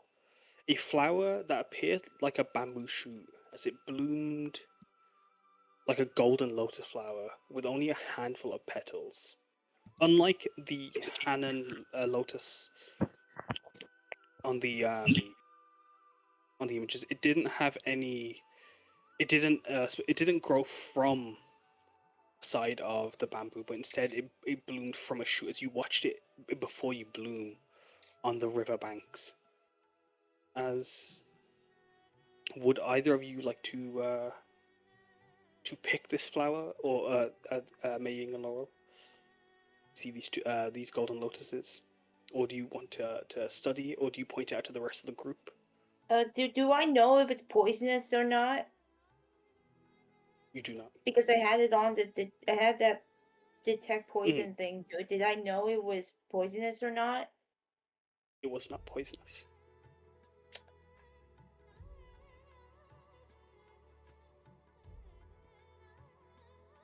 I'm not sure what Meiying would do, honestly. Well, she was reading the notes that they were given, and it does match the description of that Hanan lotus, so probably gonna nab it. Might as well, I guess. I will do that too then. If I see if there's any near me, I guess I'll grab one. Perfect. Can you, Laurel, could you make for me 2 nature or survival checks, and Meiying, can you make me a nature or survival check? If you're using a herbalism kit or a gardener's tool, your DC will be reduced if you have one. Oh, I have a herbalism kit. Perfect, because that allows you both to pluck it as with the DC normally of 17, as you feel this flower is very delicate to your touch, but luckily with your tools you are able to be more careful as you pick away. As with a 14 and 16, you succeed with your tools, and Meiying, using your hands, as you don't have one of the tools on hand, or maybe your dagger, as you aren't able to use any precious tools to pick the flower itself, you do pick it. As you, Meiying, have 4 mysterious golden lotuses, and Meiying, you have 1. As I like. Can you roll for me a D4? Laurel. Oh, sorry. Actually, no. Ignore me. I'll come back to that in a moment. We'll do that later. As you guys pick those flowers and have a hold of those, Meiying, what you spot in the water, swimming towards Oryn. Its body, as the lily pads in the water sway and move. There's one that specifically moves away from the current. As this swirls around this island, you can see underneath it dull, murky eyes of a serpentine creature as it makes its way towards Oryn. Where is it currently located? It is right before. It's just about to make its way towards Oryn. As you can see, a giant crocodile. Well, that's a steady aim, and she's sniping it straight the fuck up. You'll be able to get a surprise round on it. Go ahead, make a shot at it. Ascona, you wouldn't need your detect poison anymore, as there are no more flowers to see anyway. But I'm going to do that. That's dirty It's a 20 hits. But would it detect if that animal was poisonous? It would detect if the animal was poisonous. Luckily, the animal is not. Yeah. But as the animal is making its way, it is, as Oryn, you are in the water. It is going to try and bite it. Just before, as the shot hits it, it lurched forward. With a 22, as it would have had its surprise nullified from Meiying shooting at it. Could I use silvery barbs on it? I didn't mark a sneak attack either, so let me roll that too. I will say, do you have to see it, Karna? Maybe. Because you didn't see, this is just as soon as Meiying sees it. Creature. Dang it. Mm-hmm. Yeah, because you can see. It doesn't matter, as luckily, as... Yeah, it'll be the 11 psychic and 17 sneak for that. No worries, as... Oh, I'm done. I gave it 20 damage instead by accident. So yeah, as it goes to bite, lurch forward, it snaps as it erupts from the water, burgeoning. As it goes to take a bite at Oryn, with a 22 as it has its surprise nullified. It does... No. It would catch you by surprise, Oryn, as it goes to grab you. And instead of piercing you completely immediately, it grabs you and drags you into the water. Oh shit! It's been real. No. Piyar gonna let that happen. Piyar gonna let that happen. Holy fuck. Fuck. Would everyone like to roll initiative? Damn it! It was combat. We were fooled. Okay. We're going into the wilderness. Do we think we weren't gonna run into shenanigans? Gonna be.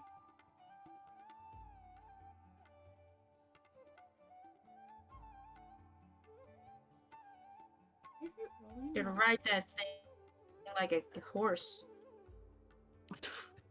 Good. Okay, yeah. PRs Laurel's within getting jumping ideas. distance to do that. Oh, I sure am. Pop and rage immediately.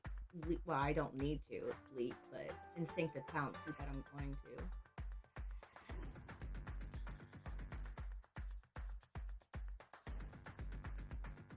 As a second crocodile leaps forward from the surprise of noise, as it would go to take a bite out of you, Piyar. And it also is going to try and pull you into the water. Instead of dealing damage, it would grab a hold of you. With Laurel on you and Peanut.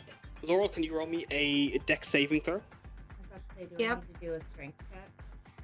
For saving throw? No, it's just instead of doing its damage, I'm having it instead just grab you and try to pull you into the water. Gotcha. Yes, did I roll this initiatives? I did. As Meiying, you are first in the turn order. Laurel, you as you hold onto Piyar, as Piyar suddenly is like dragged into the water, you are also pulled into the water. You hold onto Laurel. I mean onto Piyar. As Meiying, Well, Kiss. let's go. Let's go for the one going after Oryn again. Another bonus action to steady aim, and then for her action, it is Psychic Blade time once more. Oh, that should have been 17. at advantage. Let me crit fish. I don't know why I forgot to not do roll with advantage. Never mind. Fuck my life. I'll take the 17 every day. Oh, no. sadly, that does miss. Well, no. Oh, sorry. No, Blade that flies. was me crit. That was me crit fishing for advantage for the action. So Yeah, no, yeah, that Thankfully, 17 would miss. the 17 misses. Damn. Okay. All right. Good luck, Chief. I end my turn. Wait. Am And, oh, I'm dead, right? no, it's just grabbed you and pulled you into the water. Instead of dealing damage to you, it's just grabbed you. Oh, and so I is- need to Is roll. pulling you in. No. Yes. So instead of attacking you, what I've done is instead of dealing its damage, it shows instead to just grab you and pull you into the water. Oh, so do I need to be in initiative right now? I'm so dumb. You do. That's okay. No, You're it's further okay. down Hey, the you line still anyway. technically go before the game. Beans. Yeah, no, it's actually the Natchez. It shouldn't be the Natchez crocodiles. This is oh god. We getting the Yeah, I Florida know. experience today, y'all. Mhm. Right? Getting that Everglade But no, bullshit. Florida So normally they would deal damage and make you make a check to pull them in, but instead they're foregoing the damage. You just succeed and pull you in on the attack roll. For full clarity. Yes. As Enza, your Enza, your turn. Okie dokie. Moving just a smidge. To cast.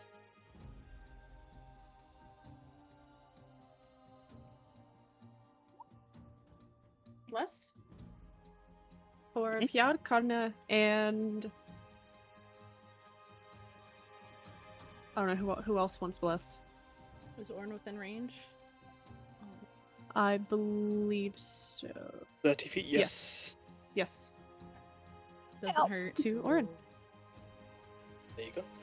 Anything else? No, we'll end it there for now.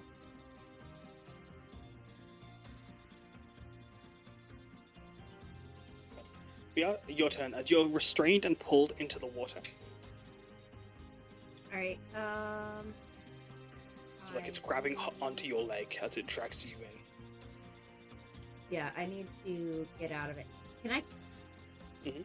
I just want to smash it in its face so it'll let go of my let go of me with my. Good You old can hand. attack it.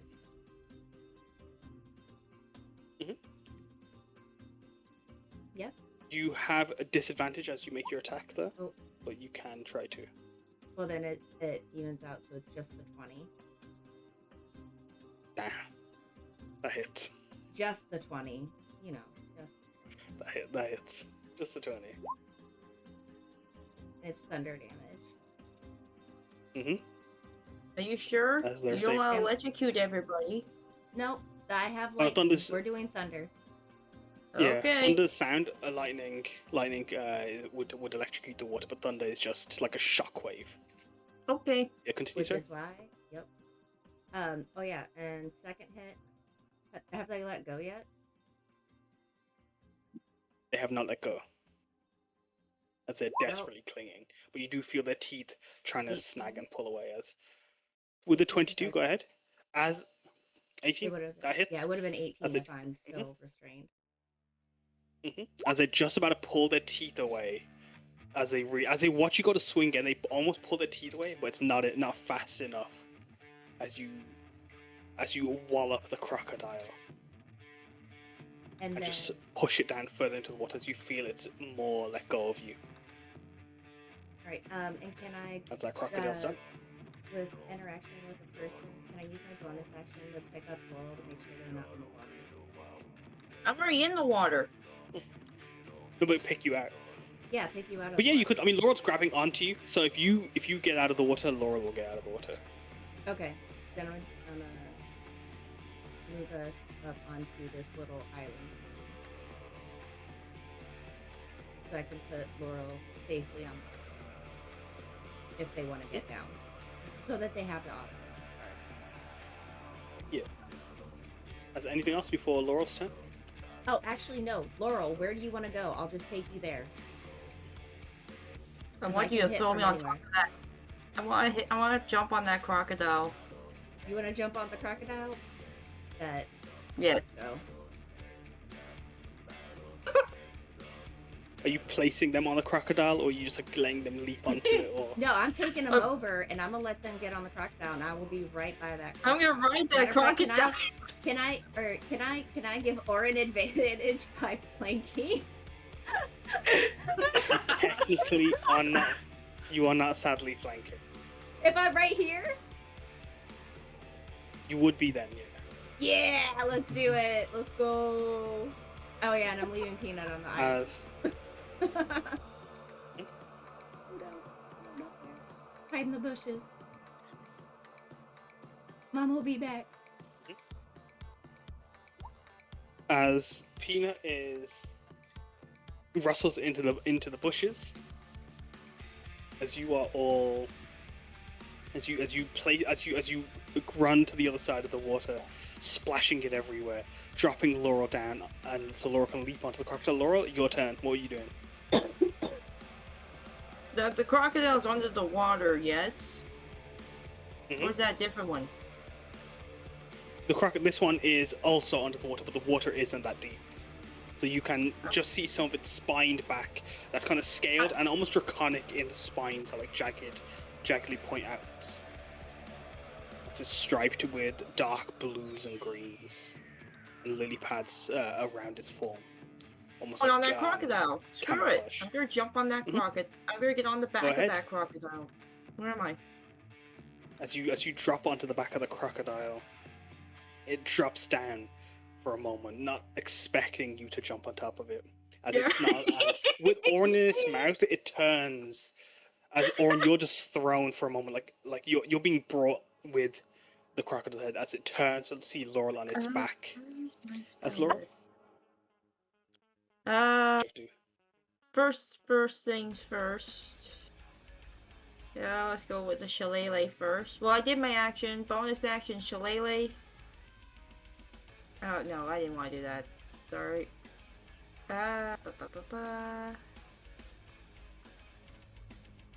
Damn! Unless... Cosmic action... Would a 17 hit him?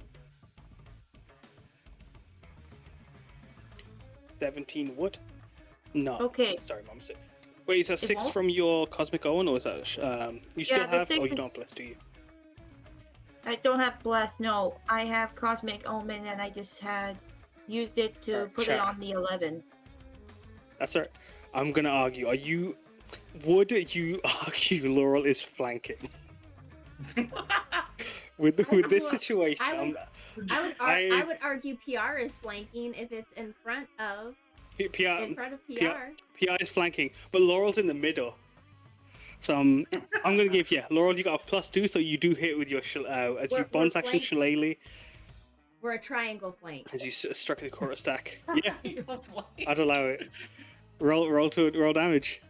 Because it's funny to watch someone climb on the back of a crocodile. That'll be 10 bludgeoning damage. As you strike down, you watch as the crocodile's mouth opens for a minute as Oryn. It lets go of your leg for a moment as you're about to spin out of control and fly off the map for it, upstream. As the crocodile is winded from you see May's arrows are piercing into it, and from the bludgeoning Shillelagh. Anything else, Laurel? No, I'm out of turn. No worries. Oryn, your turn. What are you doing? Oh my god. Okay. This is crazy. Okay. So how does this work? I'm so sorry. I was reading while everybody was doing things, and I still don't know what I'm supposed to do. If you pop it in chat, we can definitely help. Or if you ask what. So, if people are flanking, can I sneak attack, or is that not a thing? Let me see. So, luckily, if you see in your handout, there is the cheat sheet. There should be a player cheat sheet hand section. Is it if you have an ally within 5 feet? Oh yeah. Okay. So you do have sneak attack because Piyar and Laurel are there. Sick. Okay. I'm gonna you have a +2 do on that as well.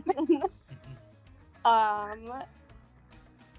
So I have two daggers. So do I roll 2 strikes for it?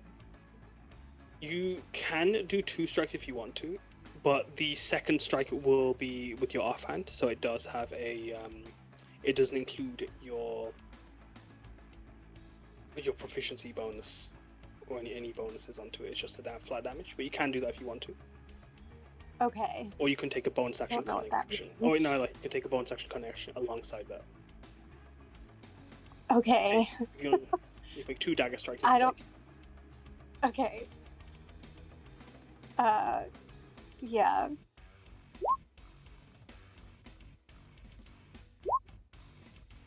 Okay. 19 and 26 hit. Roll damage. Oh, sick. Okay, wait. Okay. So 1, 2, and then I add another D6, right? If you click the nat 20 one, it should it'll roll for that with what's it called for you. Oh, okay. Ignore that.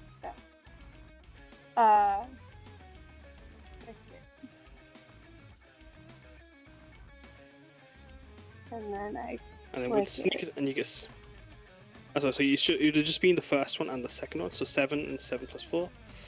But you do have sneak attack. Okay. So if that's right, if you see in your sheet, you'll see you can check sneak attack, but if you don't want to check it, it's just a D6. It might be more. Give me a second. I'll check for you in a second. That's right, Darian. I see. Dagger is D4. So if you roll me 2 D6 for me, please. Yikes. 1 and. Ooh. That's alright, because as you're launched off by the crocodile's swing, as it's winded in this moment, you see an opening to slay this monster. That's how do you do it? Oh, sick. Okay. Yes. Nice. So, yeah, I like it goes to throw me off.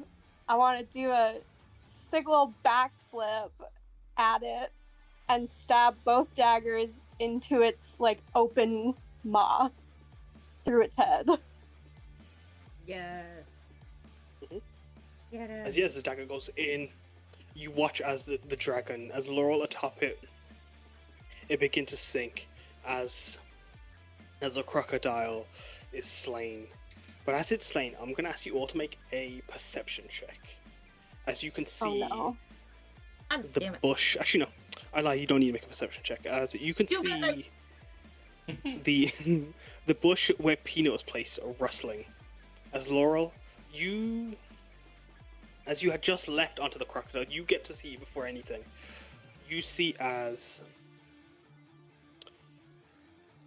Peanut is lifted out, as Peanut just like is peeking out of the bush for a moment, but then suddenly it's moving. What the? As it is being carried by bamboo shoots with legs. What? Oh no. Oh no. No! Well, good thing. Piyar, your baby's going away. Go get your Oh my- baby. I, for a Peanut being fucking wrapped. second, For thought that 1 you minute. I thought Kaz was going to do the fucking like scene from Madagascar where they're watching the cute little baby duck and then Yeah. No, sadly not. As Oryn, you are launched. How do you as you watch the before this is I don't believe your turn ended. Was there anything else you want to do as you land in at the top of the waterfall? Bear I'm in at the mind you top didn't of see the the bamboo. Or the Oh top my of the God. first step of the waterfall. There's another one at the back. Oh, okay. I don't think I can do anything else. I think that was everything I could do. No worries. As these shrubs are going to use their action to disengage. And as like they're stepping, you can see like lily pads are like being bloomed beneath their feet as they move through the move along the water. As they carry Peanut away. Ah! Oh no! Get your baby, for God's sake. It's not my turn in initiative yet. I can't. As Karna, it's your turn. All right. I am gonna go ahead and use my adaptive wings. Give myself a flight speed of 40 feet. Never find anything on this anymore. 40 feet and Peanut's right there as he's going to You say, fly Peanuts. over. I did not.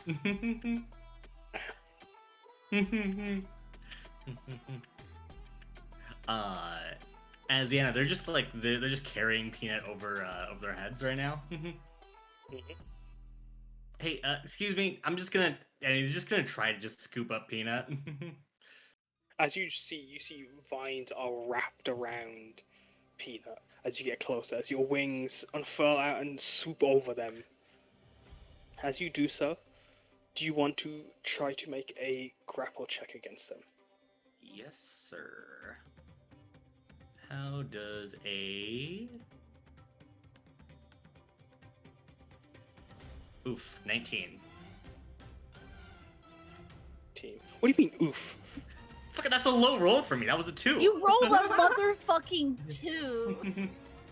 You barely can fail on this. Yeah. Hold on. I'm realizing.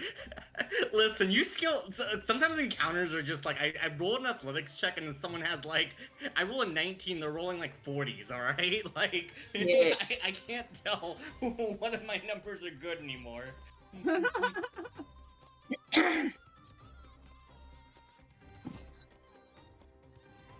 As sorry, give me a second. I'm just checking a little thing. So it would be. It's not that.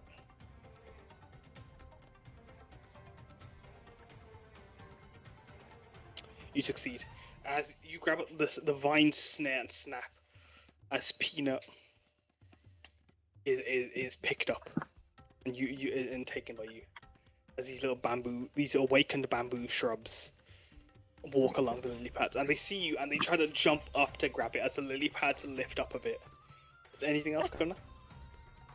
Really not nice. They're just gonna fly back over with Peanut and Del.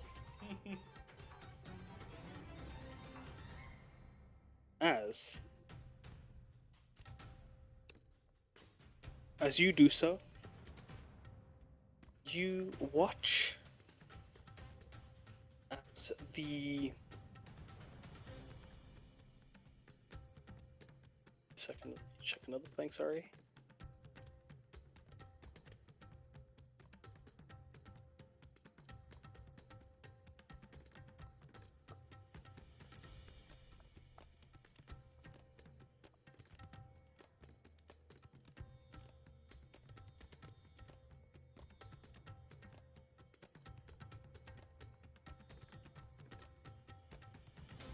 Anyways, as you do so, you watch as the plants under Meiying and Enza and Piyar, or you watch as like the ground, the roots, the peony bushes open up and bloom and twist on themselves.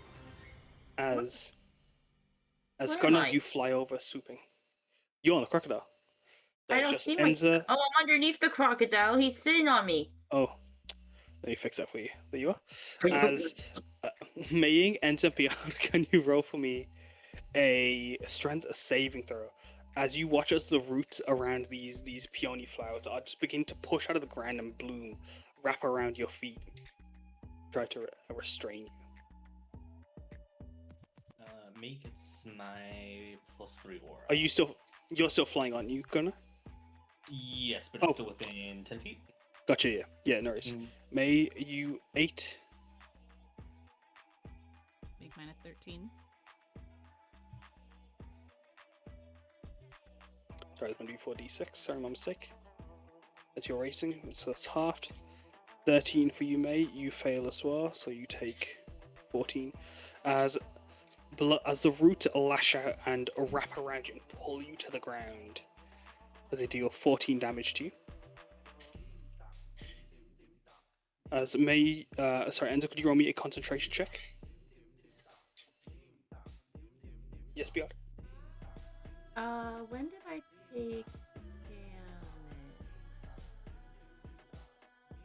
Just now. With my You've just taken nat 7. 20? Oh, I only take the 7. Oh, I lie. I didn't see that 20. I'm dumb. I just assumed everyone failed. Oh, I damn. will give you back. Damn, Taz. Damn. I will give you back 5 hit points. Yeah. Sorry, Assuming you only we take all failed, only just take- assuming. You only take 2 bludgeon damage. You are not restrained. Enza, could you roll me a concentration check as you succeed? But Enza, you are restrained, as are you, Meiying. As the roots wrap around you and pull you both to the ground. As that parrot song that is being sung becomes less of a bird song and that of just a bamboo orchestra, if you will, as those shrubs start to move away. As Meiying, what would you like to do? Would you like to, as you're being pulled down to the ground by the roots? I think she'd probably like to try to get the fuck out. She will have advantage on this, because of Amorphous, Mm-hmm. which gives her advantage on that. What would I roll for that? It is I will allow it to be a acrobatics or athletics or even dexterity saving throw. So I will make DC that with 18. an advantage roll. Mhm. Golden. You are safe as you pull yourself free from the roots. Is there anything else? That was my action. Just wanting to confirm. Mhm. So then that would be, she still has her bonus action. She can still, she can still start Give me that. taking pot shots. Hmm? Oh no, it's not. No, like at the shrub. That's no. To break free is not an action. You can do that at the start of your turn. Ah, okay. That's a free Wanted to action, make. so you'll do it. No. No worries. Then it will just be sniping all these little guys down here, all the shrubs. Using her action and her bonus action to do her main and secondary psychic blade attacks. It is main, secondary, so 13 and then 17. That does it. Rip in. Make these bamboo shoots. So 17 does not hit either of these either, unfortunately. Does not what 13 and so. No, 13 and 17 hit. Okay. Rip into it. How you worded it, it made it sound like Sorry. it didn't. Okay. No worries. Sorry. She will be giving... We can. I will say blame it on me being rusty. Sorry, continue. No worries. Taking off sneak attack because they are too close in range, even with that lovely flowchart. But let's start with 10 psychic, 16 psychic with that one in the front. That first one does it. You'd be able to move that 17 to another if you like. That destroys the shrub. Perfect. Does her attacks, does her damage. Maybe just scoot a little in front of the peanut, and she's going to end her turn. Do you want to have a 17? Does it have to be specifically on that one, or do you want to carry it over? Oh no! Oh, I thought it was both the one in the front needed all full 16 psychic damage to be taken down. Is that not the case? No, because isn't there the secondary attack? It was the 13 for the one and 17 to hit for the second. The first, the main blade did 10 psychic damage. The secondary blade did 6 psychic damage. Those are separate attacks. Gotcha. Oh yeah, then the second one is alive. Enza, is anything else? Sorry. Nope, that is it. You're done. All right. Sorry, I didn't mean to make that such a confusing turn for you. Enza, it is your turn. You can try to break free from your restraints if you'd like to, making a strength saving throw, or if you have something before you start your turn. I don't have anything, unfortunately. I'll try Alas. No. Alas. Take another 10 bludgeoning.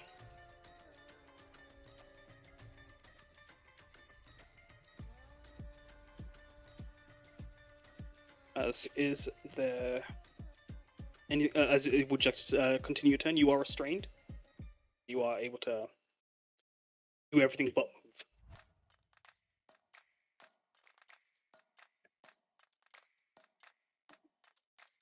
And there's nothing for me to necessarily attack that's grappling me, right? It's just roots. No, it's just the roots, yeah. The forest itself seems to have come alive in this moment. Can we read something real quick? Does anybody have speaks with plant? I have a feeling I do. I'm gonna double check. Yes, I do. Speak with plants, I do.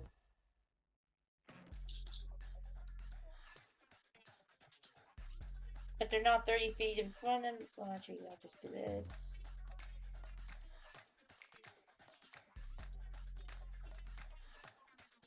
Speak.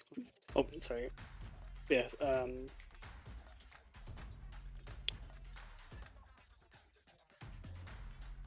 don't really have Enza's anything checking that else to... Oh, no. No, go. I'm going to cast Spiritual Weapon. That's not what I wanted to do. What does your spiritual weapon look like? As where do you place it, and what do you do with it? Who do you strike it with?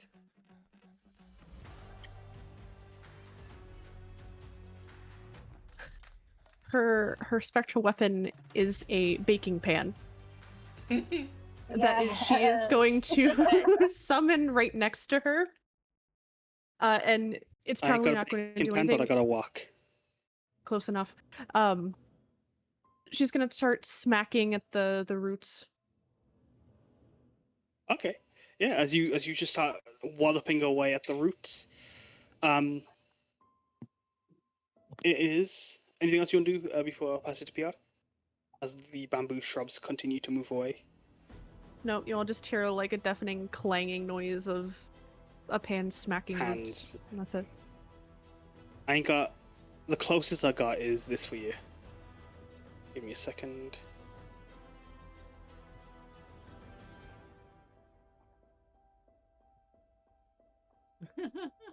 That's so ominous. As Piyar, it is your turn, as you are also restrained by the roots. I thought you said I wasn't. Oh, sorry, you are not. Sorry, my mistake. Nope, you are safe. Are the vines still around me, or did they like give up after they couldn't get me? Yeah, the roots around you are still rough, but they aren't doing anything to you anymore. But they are wrapped around Enza.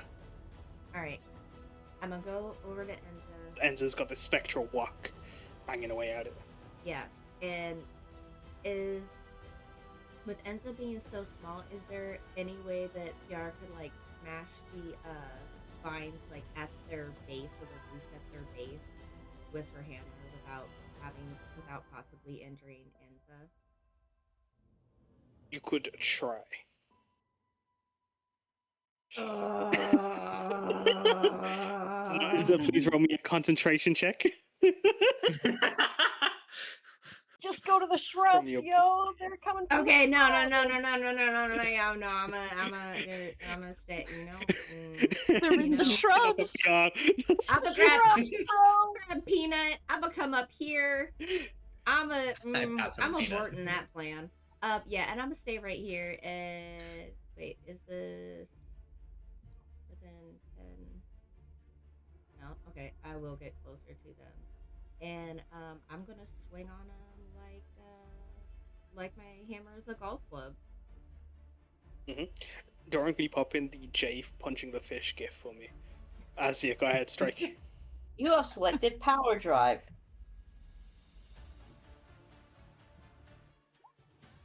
22 would hit them all. Kill them. Paper eye. These tiny ass bamboo shoots. These tiny ass fire damage, you say? Play it's still thunder. 'Cause I don't trust you. No. Set You- this you forest want on fire damage? fire. No, I'm doing thunder. They're still in sure? the water anyways. It wouldn't matter. So the fire damage wouldn't do anything. Yeah. That's why I'm staying with thunder. Oh, that's true. That's true. You want to keep it under? Yeah, I'm gonna keep the thunder. I'm gonna keep that thunder. As you destroy those bamboo shoots, they are turned into just tiny bits of like bamboo leaves and stumps as the lotuses and the lily pads drop. As you are all out know- of combat. Piyar yells at them, "You don't touch my peanut!" Oh, that's cool. I'd have eaten him. I'd have eaten him anyway. I was just revving up. As you I know, just seem I just know. shaking and vibrating on your shoulder. No, you're good. Listen, it did just in case. You know, I didn't want you to like start mauling them or anything in case they were like poisonous. So you know, it's better that you didn't. Yeah. That was smart thinking. Peanut. No, you're right. It's dangerous. It is, Dangerous it forest. is. Yeah, you can't just be eating anything. You reckon they're poisonous now though, seeing as they're dead?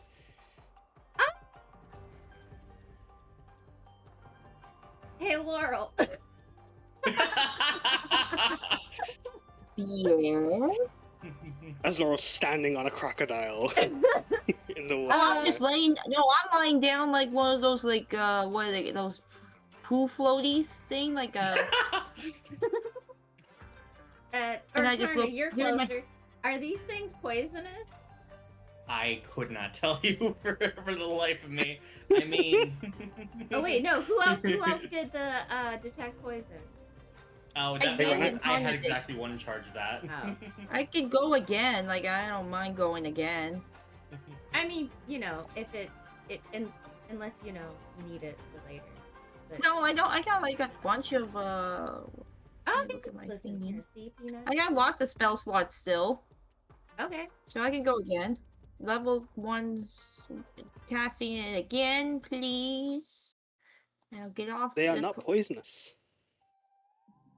What does it look like when you cast detect poison? What do you send out? Is it like starry energy, like highlights poisonous things, or It what's is the- like what's it's the like like a bunch of little comets, just swirling around. It starts off like a little small circle of comets swirling around, and it gets bigger and bigger, and like kind of like a supernova, like a Big Bang kind of thing.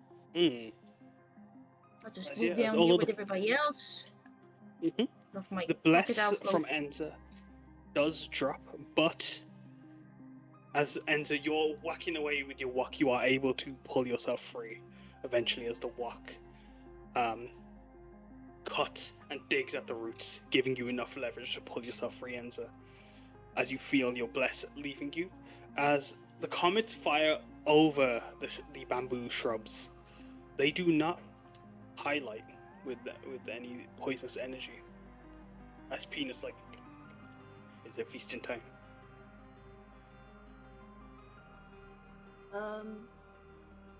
With them not being poisoned, the only other thing that I'm concerned about is if they might have some other effect. Like,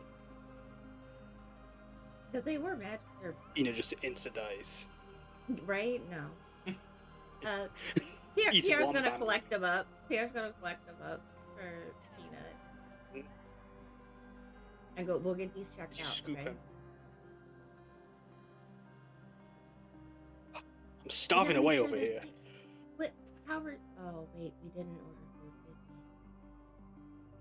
did we? Enza, you're a doctor. No. Did he eat this? I can purify it for you. Oh, see?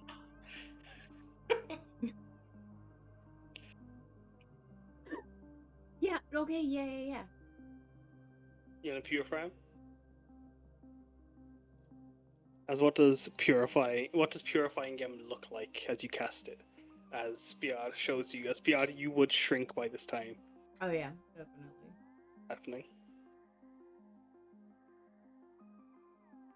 She comes over to it, kind of observes it a little bit, pokes it, and then she waves her wings over it, and like tiny specks of light come off of her feathers to kind of permeate through it.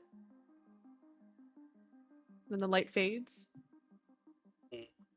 And she just says, I don't know if it did anything, but there you go. As you watch the bamboo shoots at the tip bloom into flowers, they are purified. That's cute as hell.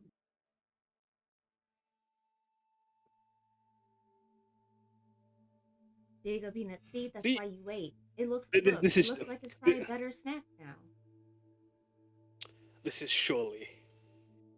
Oh, but it's got all these new additions. You processed it. No, it's not new additions. It was taken away It was taken away the additions so that it could do that. Yeah, the additions Sure. were keeping it from doing that. They took away the bad stuff out of it. He starts nibbling, and he just ravenously just starts tearing at the bamboo shoots. You've never seen such ferocity from such a small bundle of fur before. His ears I saved flying one. everywhere. I as saved one. ripping through them. I saved one. So You I saved can put one. it in a little pot in my room to grow some more, so he can have it Yeah. as a treat as it grows. Interesting. What? Interesting, huh? I didn't like that. Add to your inventory dead awakened shrub, please. Dead awakened. If you want to What? keep it, it's an awakened shrub that's been killed. No, you I'll keep just it. let Peanut eat it. Peanut, eat it. You sure? Yeah. You sure you got a nice plant? No. You can propagate it, sorry. No. What's wrong? Peanut, if it does grow and if Peanut gets access to it, he might nibble it all the way down, so it doesn't grow anymore anyway. So he might as well eat it now. Yeah. As he's just eating You away could, at however, the unawakened propagate. shrub. You could propagate and have your own little army of reawakened shrubs. Actually, no. I'm just saying. No more action economy for you. No more action economy for No you. more science. Yeah, Whoever listen, said that, I didn't shut even, the fuck. I No, didn't even joking. break out my hippos this time, and yes, I was You ready. didn't know. Schrodinger's hippo.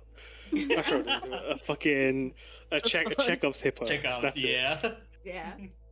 But no, as honestly, this entire campaign is just like me giving you all Damocles' a dagger, and then complaining about like why the fuck you guys are so Mhm. strong. Yeah. But no, Great. as you purify, Oryn, what are you doing at the top of that waterfall there? Are you still? Do you move over to the group, or are you just staying, looking at the crocodile you've slain? I would love to skin this crocodile and take the You could. skin. I would Roll love a to do survival that. check. Go ahead, roll Oh survival. no. Not a If survival if that crocodile tries anything, I'm gonna stomp on it again. I will jump on it again. Necromancy returns to Oh, the crocodile. Goddamn right. Yeah, since I thought of them, I'm just gonna go I mean- ahead and plot my hippos down. They So, last Laurel, 6 hours. we don't have to worry about like upsetting the balance of like the ecosystem here or anything like that, do we? I kind of feel a little bad my about God. this in hindsight. What do you mean? There has to be If. more. That's why I was asking earlier about endangered species and all that stuff. Like, there was a Oh, that purpose. definitely. But like, you need a bit more field research. And Masjid and Sage just said, "Go get these flowers." They did not You do just the research. We're not here for the crocodile. We're here for the plants. If anything, they are an invasive species to Sharei-Laio, Masjid and Sage. They've come here and Great, just told you to skin take them flowers for both. them. In the No, boat. not the crocodiles. The guys who gave you the quest. God. Not the The crocodiles. ghost. Can we Oh yeah, check? speaking of which, I'm I gonna- do. I wanna. Can I scan Yeah, and take getting a some of message from the crocodile ghosts meat? from afar. Alright, give me a Ghost from second. Alright, Yeah. Meiying. The ghosts from afar are asking to see if the crocodiles have a metal arm in their stomach. They do not have a metal. You rummage, you do not feel a metal arm. Damn. It's very far away from Takora. But also, Oryn, with your 16, you were able to skin one giant crocodile pelt. Fuck yeah. Actually, give me a second. I'm going to tell you what specific crocodile this is. Okay, can if I scan I- the other? I didn't realize. You one can had make me a already survival asked. check as. That's right. You can make a survival check as well. As did anyone else want to say anything or do anything? Nope. Can I see Oh, go ahead. if we have maybe attracted a certain hummingbird with all the noise? Yeah, I was about to say. You can what- make an investigation or perception check. I'll do that too, actually. Go ahead. As actually, Laurel, you are asked about speaking of plants. Do you plan to use it, or do you hold on to it?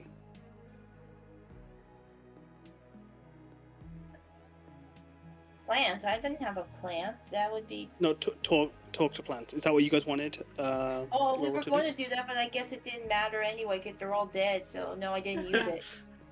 I just used Mercy. poison. No reason.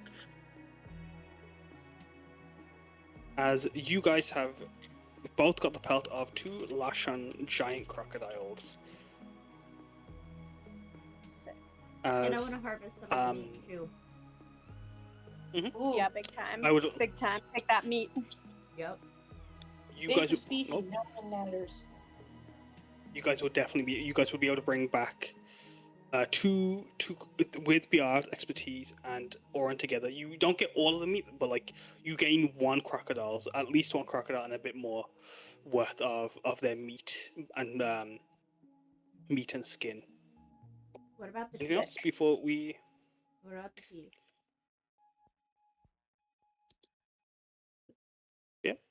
If there is nothing else, as you guys continue to search the forest, you guys go well into the afternoon and the evening.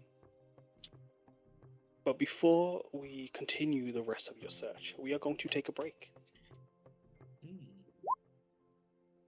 And if it's okay with you, I would like to come back in 15 minutes from now. So, sorry about that. I had to go grab a drink. Everyone back? Everyone ready? I'm back. Yeah, I'm here. Yep. Yeah.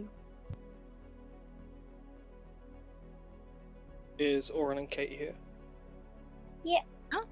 Oh, my that quiet. Perfect.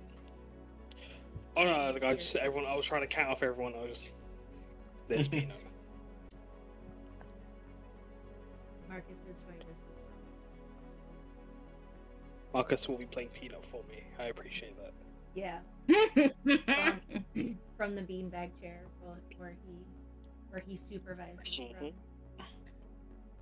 So I like to hear. I like to hear that.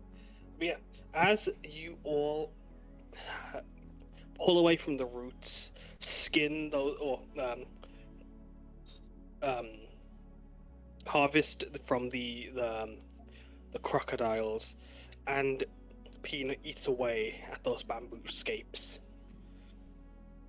As you look over the glade, if someone wants to share screen also, for those watching, as you guys are looking over the glade, as the buzz drakes swirl and flutter away, some of them are around you. The minutes turn to hours as you continue to search and search. As I'm going to go down the list and ask, how are you guys? When you guys are finding the fruits, how are you,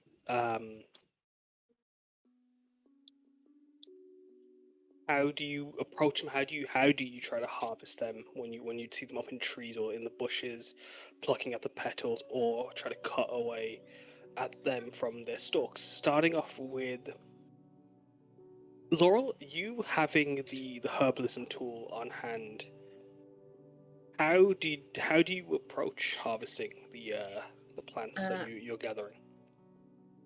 I try to get I try to go in half. I take the plant and give a good amount of space between the fruit and the stem, and I just cut in the middle. I don't want to take the whole plant out, because it might grow back, but No, of course. just on the off chance that any of the roots come up and try to, we just saw with those shrubs, I don't want to risk that. As can everyone make me a perception check as you guys continue to move through the glade?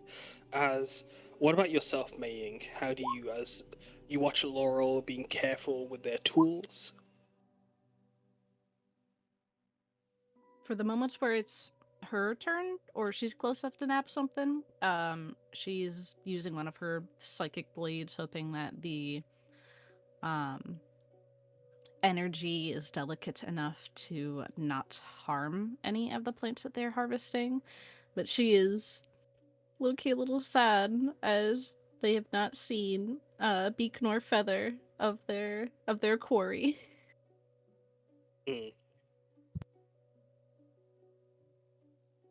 You continue as your main aim focused on Ramson. You can't find, every time you keep your ears out, the buzzing of the buzz drakes, almost distracting, but the birds no longer sing, and instead that song on the glade continues to move through. What about you, Oryn? How are you harvesting the plants? With very little grace or tact. Mostly grip it and rip it. Oh my god. I mean, you gotta do what you gotta do. Gotta do.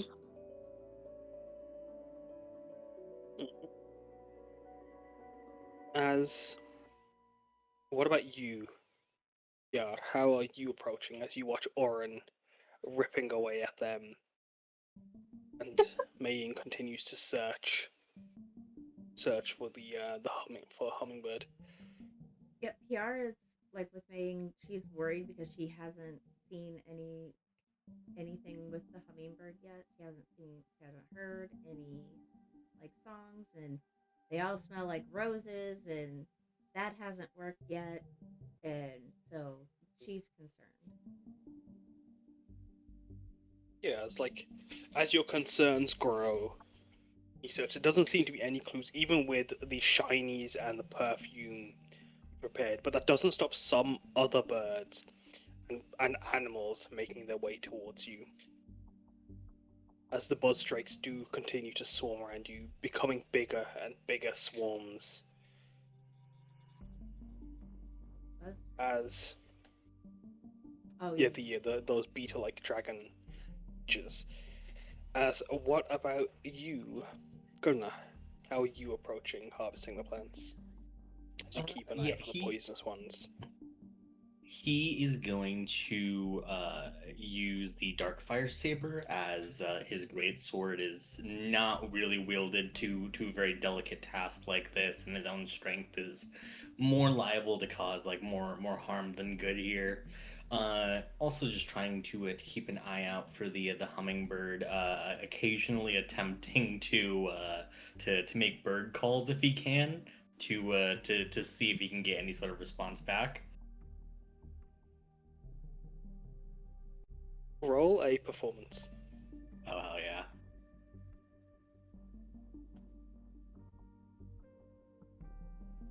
I would actually say you get help as you've got the group with you working together. Ooh, So you can go one more. 17. 17. With a 17, as you're searching and calling, you see as birds swoop around the air, there is one bird-like creature that's perched in the brushes that leaps down and casts its shade over you as it turns and tilts its head as it listens to you call, and it sings back to you. As you see its dark blue and red fur, its large, powerful legs perched onto this tree. Its head masked with a skull, as antlers poke out of it as it watches down at you. As you can see through the brush of the trees, the pink forest overhead. There is no hummingbird, but you do see a peryton watching you curiously. God damn it! he just grimaces and tries to shoo it away. As you shoot, it flutters down and drops onto a nearby perch, and then tries to mimic your call. As you watch it sniffing the air, and it kind of starts to flutter over you all, but does cause the buzzstrakes to swarm back as they begin to take on a larger form. But they seem to swirl around those of you that are perfumed, Meiying, Piyar, and Enza, and Meiying, Karna, and Enza. But as they drop down, and they just do 2 leaps towards you.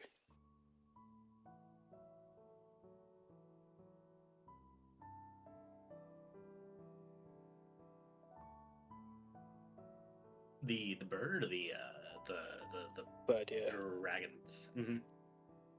Sorry, yeah, the dragons are just like lurking Yeah. and like watching by. But the peryton jumps forward towards you. I mean, all right, you can come along if you're not gonna cause any trouble.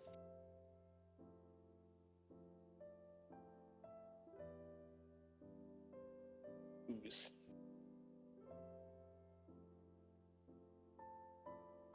But yes, he'll continue to just make the bird calls then, assuming the peryton is mimicking them. It is. Mm-hmm. Causing, as you move through the forest and continue, as you call and the peryton calls back,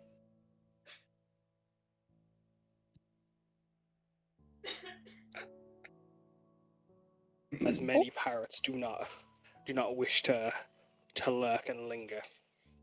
But the Periton sniffs and watches you all curiously.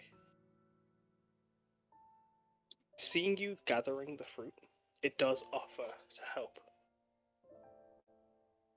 And as you are all gathering fruit, some out of your reach and perched, one of the plants that's been quite elusive to you, the Godaberry, this fist-sized,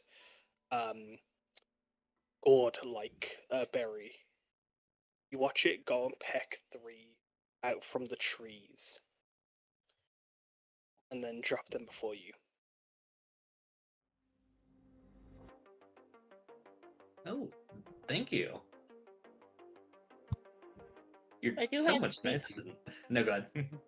I do have speak with animals, but I'm still I still have my poison thing on, so Hmm. I'm sure we can show it our appreciation. Piyar, would you mind parting with maybe a bit of that alligator meat? Just give it a little snack. Yeah, I've got that, and I also have like the dried fruits and nuts too. I can give them both, and they can have whichever one they want best. That sounds happily. lovely. Happily eats away at some of the alligator meat. But as it does so,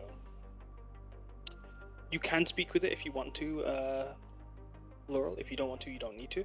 That's more than fine. But it does eat away at the alligator meat for a bit, and then offers and it helps you here and there.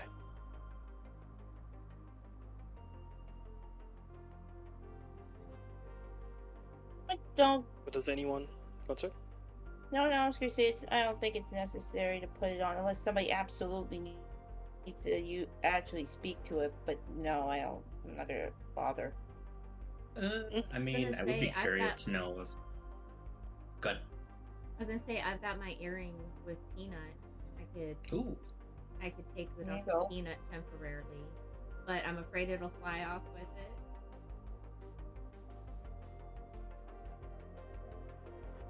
What if it does? You want to risk it? What if it doesn't? No, because I Mhm. just Maybe- now have been able to talk to Peanut. I'm not risking it. No, fair enough. Not Okay. losing my As it ability to does talk to my baby. linger, as it lingers and lurks around Piyar as it moves, hopping on the ground as it does so. When it's moving with you guys. Looking up at the Goliath.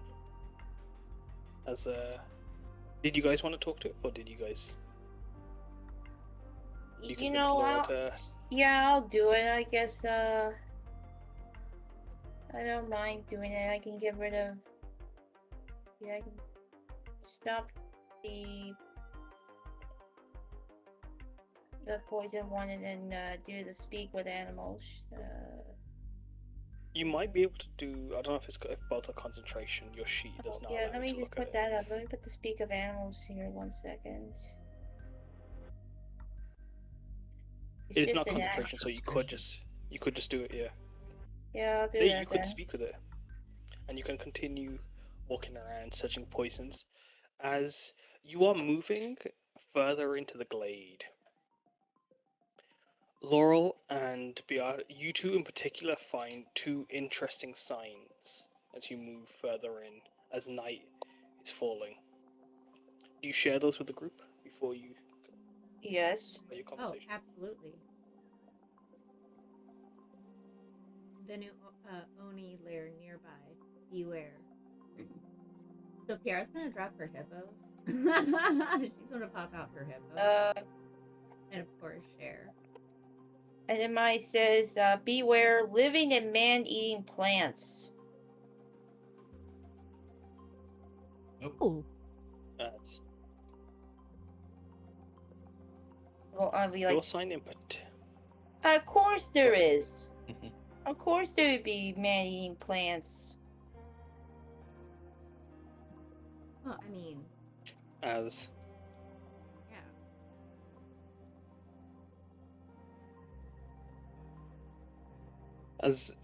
in particular with your one, PR, Mm-hmm. the Periton squawks as you go to read the sign and share it with the group. But as Oh. you prepare to talk to it, what would you, I'll put 10 minutes on the clock in. As you guys can discuss with yourselves what you guys say and discuss with the person as you move through the glade. I'd be like, hey friend, how are you?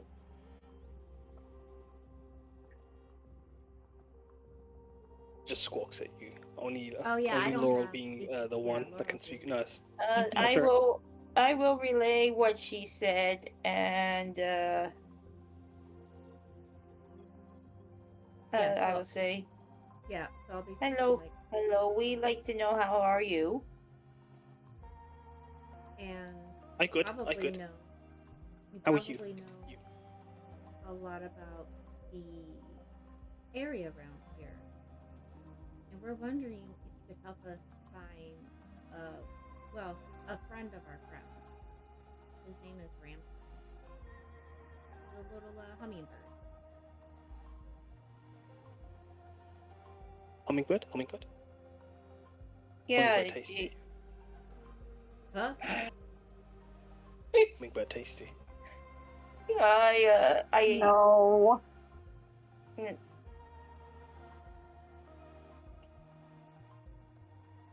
Well, no this hummingbird but- is friend, not food. fish. As well, And if you sorry, help us Laura? find him, we'll give you a lot Oh. more of this alligator meat. Don't often eat alligator meat. Hard kill, hard kill. Need full flock. Yeah, and Need this full you could murder. just get for free. Or for just helping us find him. They're not free. Swap, swap. Swap swap. But good They swap look at swap you for you. suspiciously. No. Good swap. Better swap, swap. Yeah. Better swap, swap. Yeah. As they look to Peanut. Better swap, swap. No. That is not No. better swap. That is off the table swap swap. Peanut, get in my hair. Peanut. What's wrong? You want me to take him? No, get in my hair.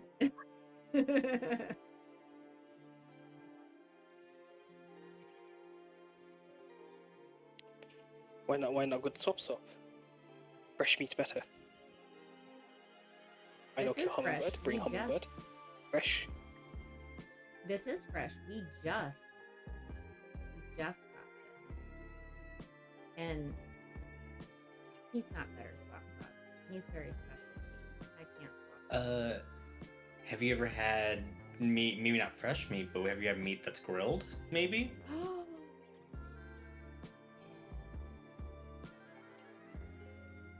We could try Or cooking grilled. something up for you. How better for them fresh? Oh, so much better. It's cooked Why? first of all. Mm-hmm. Cooked. We can. Yeah, can add you know how some like when you flavor. you sit by a fire. Oh no, God. No, go ahead. No, you go ahead. You know how like when you sit by a fire, it's like it's nice and warm. Imagine that, but it's in your stomach when you eat it.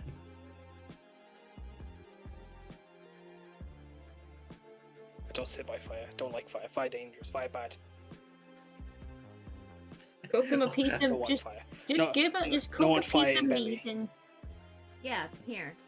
Piyar will Just hand cook a piece over of meat. like a small slice of meat. To... Anybody have? Like a can? I do have cooking tools. I'm assuming we can set up like a small camp, something to. Hey, I've got cooking tools too. I was just trying to think of a faster way.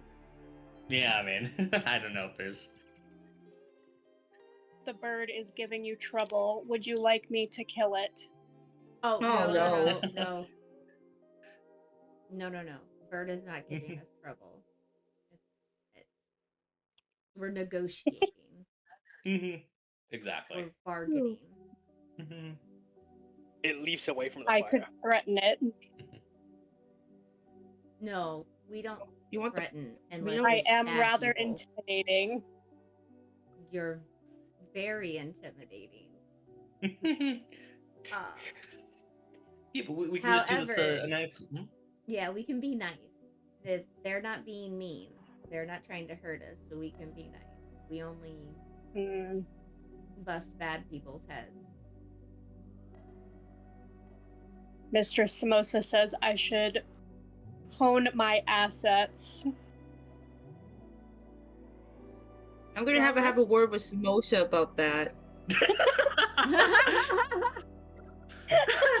Someone's gotta run.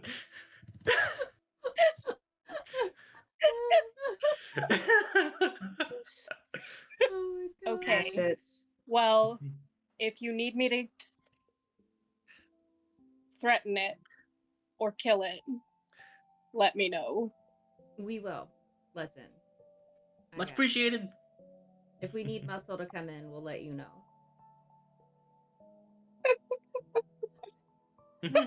I can hear Samosa from Tajima. What the fuck is telling me now? But yes, could we start a small fire to start grilling up the meat? If we Yeah, do definitely. this, if we do the small fire, can we do it on the little island that's surrounded by water, please? You know what? That's Would fair. you like to- I don't You're have about a to great hear- track record with. We with are about to fires. hear on the next goddamn radio station. Yeah, that's Fucking- very fair, PR. Just we tune Would in. you like to? Disaster in Hanan of large forest fires broken out. We're gonna make Would the you like to make a tiniest, survival the check? tiniest fire we can. That Um, will Yeah, Can so fill May surround this it with little- rocks. Yeah, can Like- Meiying assist cooking check? Mhm. She has her cook's utensils. Yeah, are you better at this? There's a good chance you're better at this, and I can just give the help action to you. My guess I'll probably use my dex, I think. I have no idea what it'll roll for my bonus. It'll either be like 11 or still good. I can give you the help action if you wanna cook them. Sounds good. She will take a lot of guidance from Karna on how to cook it. Yeah, he does have plenty of like spices and seasonings in his pack. Something that won't kill this bird that has never. Yeah, you see him immediately reaching for like a thing of chili powder, and I'm assuming you told him no. This bird has never tasted spice before. It'd be like giving a white person a jalapeno. Get out! God. Am I wrong? I'm so glad my rolling mic was muted because I hollered. 26. Oh Were my you God. spicing it as well? Oh, He gets was about salt. to it gets yeah, no. salt. Salt and pepper. Mild amount of pepper. As A mild you- amount as of you- pepper. As you cook away. No pepper. No pepper. You make enough for yourself. It's delicious. You guys could even like prepare yourself for each other. Make some crocodile yakitori as you grill. As you prepare this very quick grill. The peryton nibbles away, using its beak to pull up as it flies up onto a perch to eat for a moment, and then watching you all. Its eyes sharp. I make Piyar just fire. pops a peat in her mouth. Peryton Just 'cause asks how to for make fire? Yeah. Oh no. Swap fire, and I swap Hummingbird. No, we can't swap Eat your fire. food. Fire is dangerous. Fire will burn down the entire forest. Yeah, you said fire is dangerous. Exactly. Even you said fire Yes. was dangerous. But fire cook, fire make meat. Make fire in nest. No. Fire and nest will burn nests. Unless you want to Fire adopt in them, nest. I'm not. Cook meat in nest. As you got 30 seconds left before you'd have to need to do another casting. We gotta investigation. Enza, Fire you for give it a Hummingbird. try. Yeah. 10 seconds. Fire for Hummingbird. I mean, if we just give him like charcoal and like, you know, the like his talons are gonna be able to actually start a fire, right?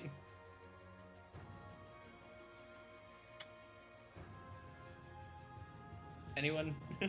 Sure hope not. Okay, so what about just the materials for fire? Piyar Yeah? didn't know. We just flies don't down. show it how. We just. It never said that we had to show it how. It just said it Mhm. wants the materials. Exactly.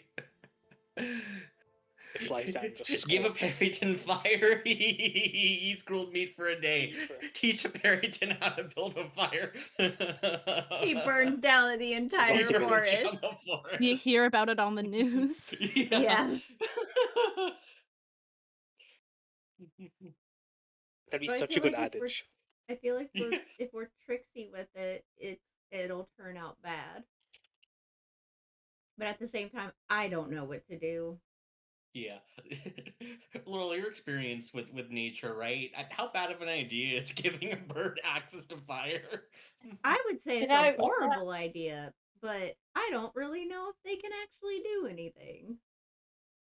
My offer still stands to strong arm the bird. Hang on, I'm doing a nature check. I doubt I'm gonna do good on it. That's why I did a survival check. Survival. I could have done that. Oh well. That's alright. With a 17, what are you trying to do with your check? Whether or not the bird would burn the whole forest down if it learned fire. Not that it can really technically learn fire anyway. Mhm. The Perrytons are surprisingly wise creatures. Like, they are. You could argue they might be wiser than some of the people in the party right now. Okay, they would definitely make a fire. They would definitely make a fire. Yeah, no. We're Then we can't do that. We can't do that. So they aren't stupid. Exactly. So yeah, I would tell me can't give him fire because it's a very good chance that it'll not only burn up his desk but the entire forest.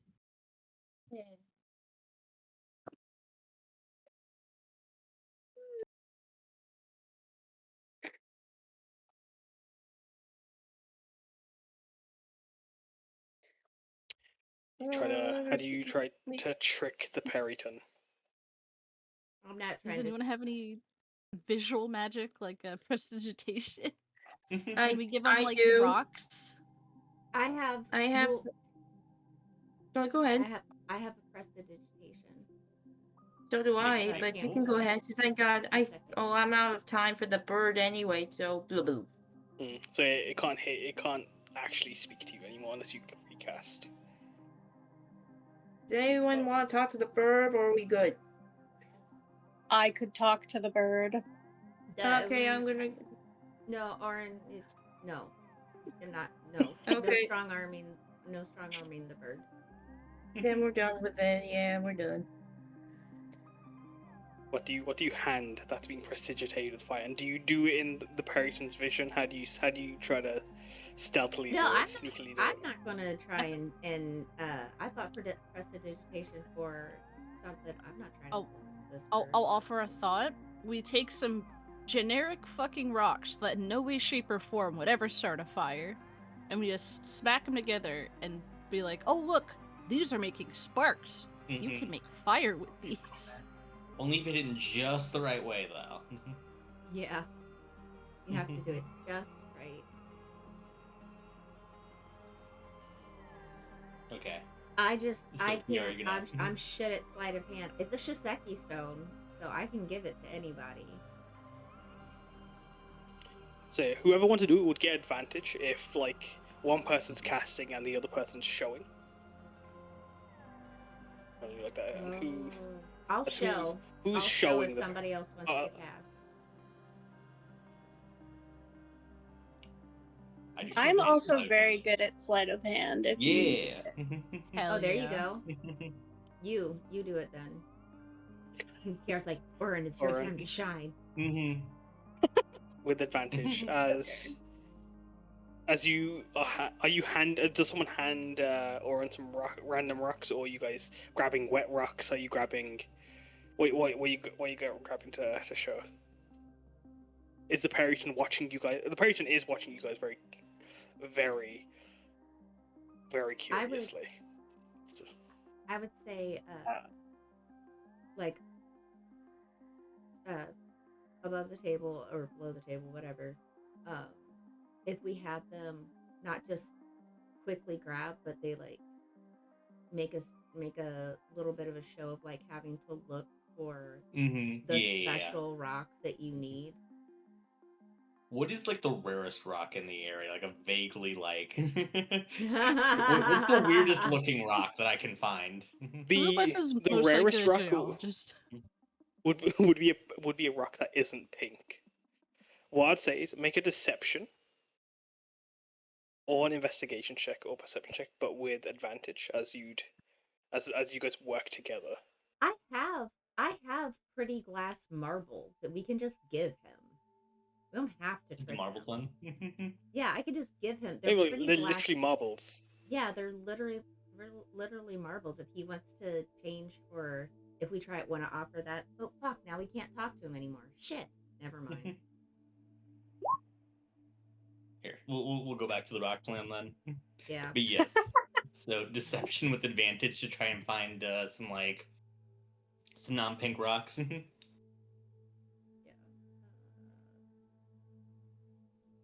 Sounds good to me. To help find the non-pink rock.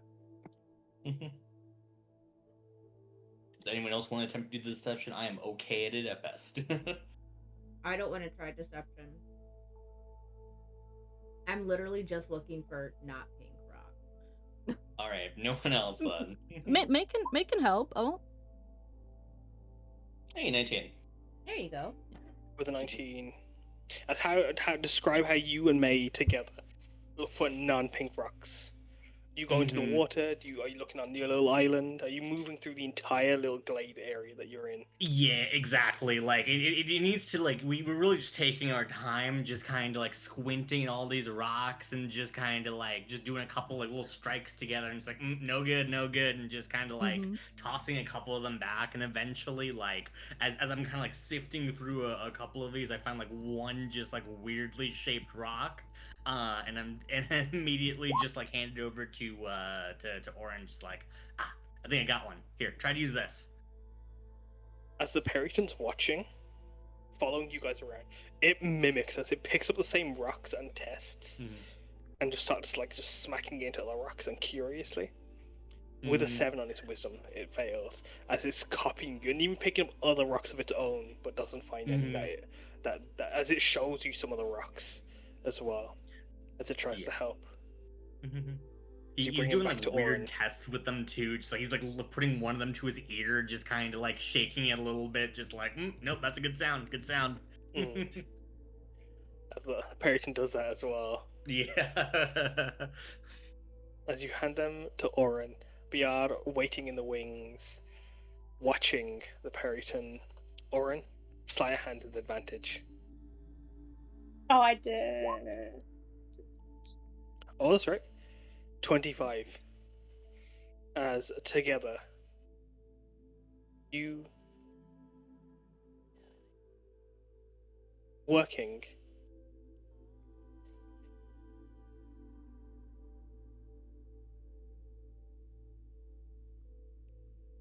you create a spark of fire as Piyar casts it, and the Periton leaps back and then watches curiously and then just nods, squawking at you all for a bit. And as it turns and watches curiously again, looking at the fire, it seems to be leading you somewhere. As it starts to, after leaping for a bit, it starts to fly and circling around as it moves through the glade with you.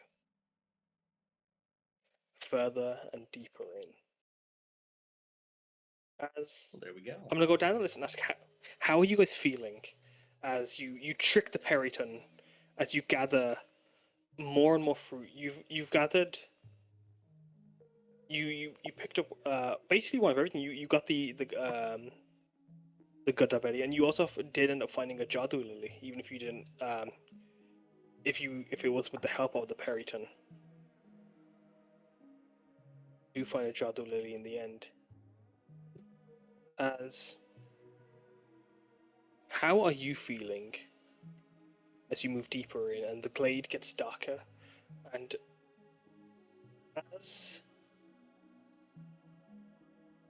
you move deeper into the valleys, you start to see signs of a ruin made of the same pink stone, sandy and old, twisted and overgrown with vines as flowers bloom around the ornate archways and twisting to reform and even hold up bricks in place to make the grand silhouette of a palace deep within the glade as it's nestled within a ravine. As you move deeper and deeper in, as the Periton guides you further in. How are you feeling? Starting off with you, Enza.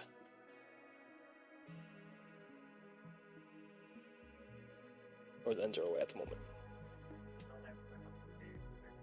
I think Enza might be away. I'm gonna go over to you, Karna. Well, yeah, Karna's feeling pretty good, honestly. Like they managed to figure this out without having to resort to any violence or threats. Yeah, no. Even though it did take 6 people to fool a singular bird, he's not really thinking too hard on Literally that took the entire part. party.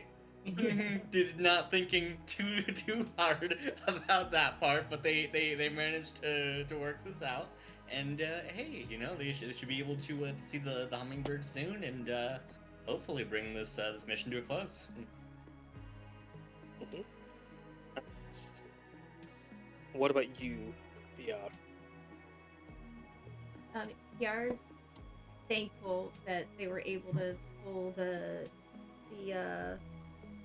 bird, and is really happy that they might be finding Ramson here soon, because she's very worried about the poor thing, especially with seeing the signs about the Oni lair.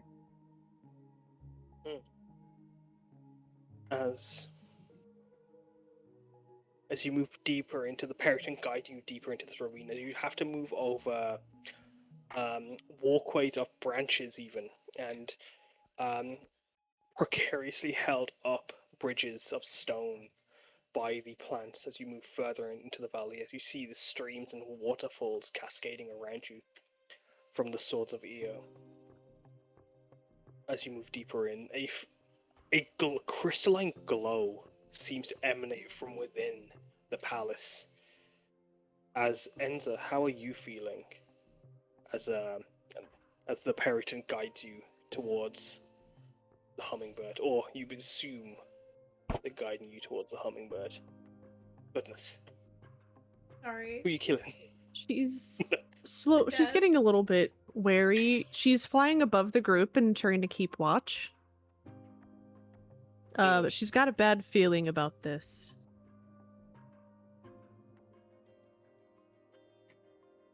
Roll perception for me, Enza, as you fly overhead. As I'll come back to your perception in a moment. As what about you, Meiying? How are you feeling? We managed to convince this bird, so now there will be no forest fires. Hooray! Right. Not yet. Don't you jinx it. But it's good that we are making great progress so far already. She's very happy things are going well for everyone.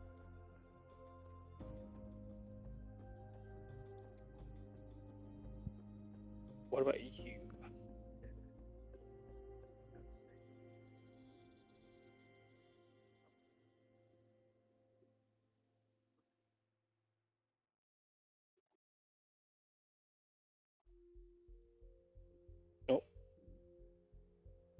And then, yeah, with a 6, you do not perceive anything. Are you healing yourself as well?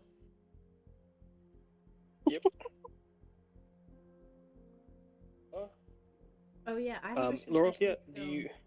beacon of hope. If for any reason we need to do like a mass healing anything, we'll have max healing on anything that we do or use.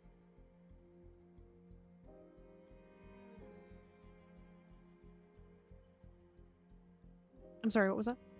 I said I have a beacon of hope Shiseki stone. So if at any time we need to like heal a chunk of us or whatever, or if we want to have it on hand, I've got so that we as get well. max healing. I got you.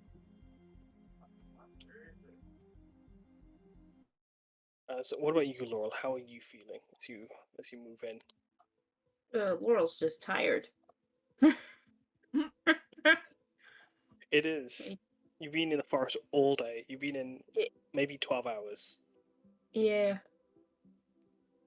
Snacking away on crocodile meat. As Oryn, how are you feeling? Oryn's feeling good. They weren't sure about this quest. They thought that this was very strange to be asked to go pick plants. But they've now slaughtered a giant crocodile, which was very exciting. And walking plants, that was exciting. And now this is also very exciting. A new area. The threat of danger. They're very excited. What danger could you mean? As Just the an aroma Omega. is sweet and intoxicating, as the ravine is full of gorgeous plant life, as the ray of the moonlight shines through the canopy on the palace, as if it were some a divine place, as you see the glow coming from within. As you can see, reeds of bamboo swaying as music comes from the palace. But instead of that orchestra, it is that single melody. A single haunting and romantic tune. As the flowers dance and pulse as they move along to the music. The same melody that the birds were singing. Moving closer, you can see many of the plants you've been searching for fill the grand garden of this before this palace and along the ravine, flowering and flowing along vines and around water features that have spilled and become part of the forest. But as even if you moved towards them to try and pluck them from the roots or from the walls, using your tools or to rip them from the ground, they rot away before your touch. As your suspicions are revealed before you, Laurel, you hear that song shift for a moment as a dissonant chord is sung on that bamboo flute, coming from within. As you see beyond the gate into this courtyard before the mountains, where you can see a waterfall cascades down onto a tiered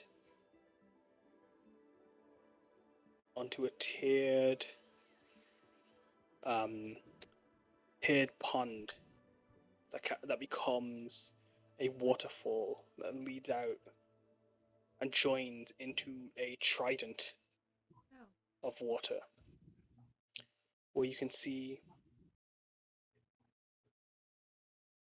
lily pads along the waters, moving and floating serenely, as a large peony blooms on the pond, on the raised tiers before you, as you guys are at the bottom and the water, the walls cascade upwards. That makes sense. Just give me a second. I'm just gonna fix your token, Oryn. Basically a backwards waterfall. No, so like you guys are like the waterfall is moving fine, but you guys are on the lowest tier, and the Yeah. walls up it climbs up along the Wow. mountain. Sorry, just to explain what the markings are. So like, as you see that those are raised up. As the Okay. water flows down into the ravine below, into a chasm that you can barely see the depths of, overgrown with a maze of water reeds and water weeds. You can see at the center this grand peony that opens up, where a woman sits atop a petaled throne. Her form perfect and beautiful in its presentation, her lips plump as if stopped by a bee that fluttered around her, as you see the buzzstrakes swarming around her. Rosy red and glistening, while her skin a soft lotus pink that accentuates her gorgeous face and form, while her hair flows of red as it's been wrapped up into a queenly updo, held in place by a golden lotus diadem that shimmers like the petaled Julia bangles that are wrapped around her arms. As you see the golden lotus that crowns her, its petals sway as she wears the Hanan lotus. As her form is wrapped in a kimono lenga dress that's been made of flowers and petals that drape over her in stunning shades of lavender and in deep navy blues. As the smell of the forest is rich and intoxicating around her, she plays her bamboo flute. As you see a green and blue hummingbird flittering around her, you can see Ramson.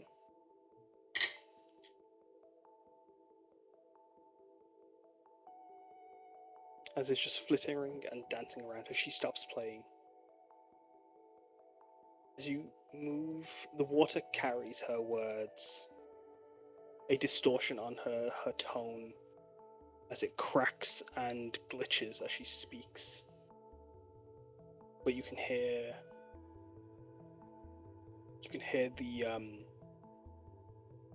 but her words are clear.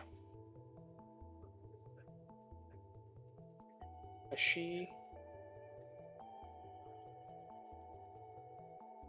watches the hummingbird, this thief has been snooping through my jungle, stealing and taking what isn't theirs without paying.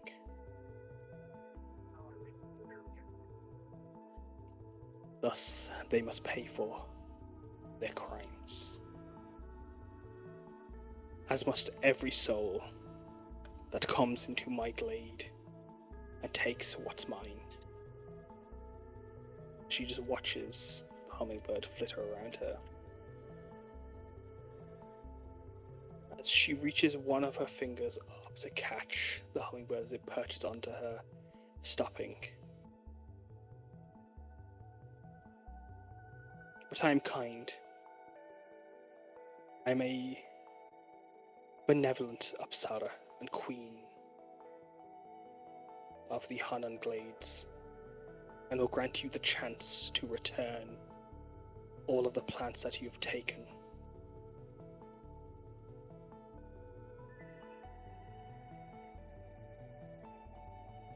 Or you shall feel the wrath of nature.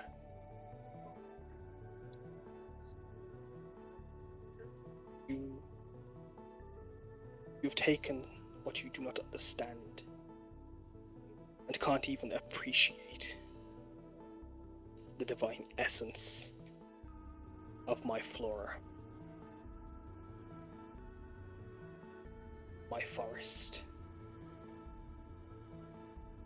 You are lucky that I even let you walk through, placing your lanterns, lighting them, resting and starting your fires, slaughtering my beasts. just so that the circle of Valkyria can continue. To those flowers that do not continue the cycle, and they are not yours to take. You have your chance to return them. As the Periton, having swooped into the air, is circling over the lily pad.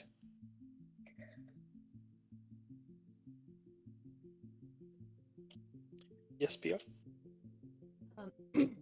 Piyar would like to step forward and kind of, not kind of, but bow a little bit deeper than she would for just a normal greeting, and to basically come in and say, "I'm so sorry.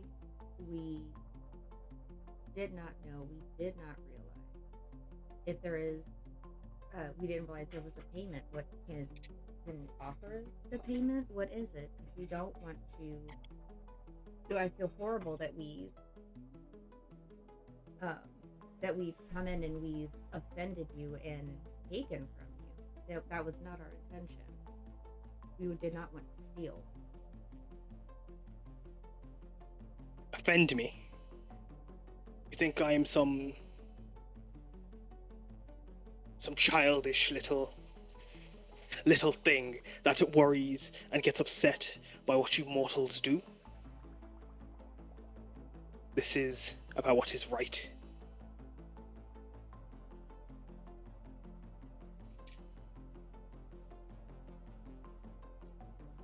And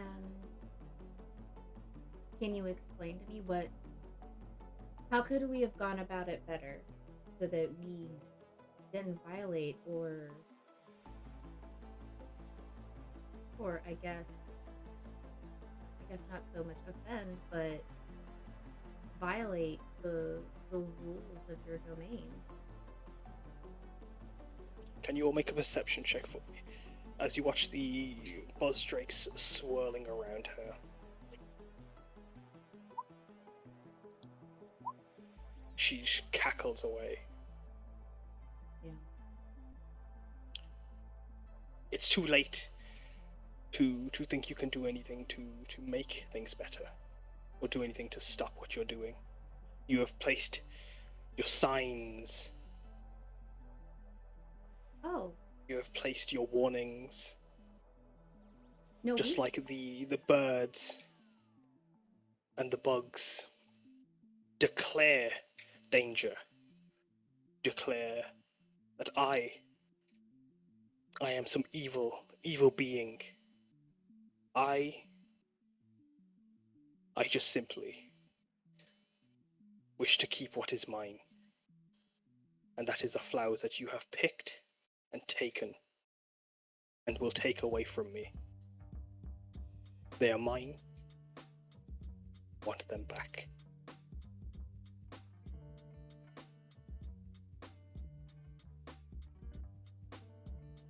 I mean, you will when they grow back.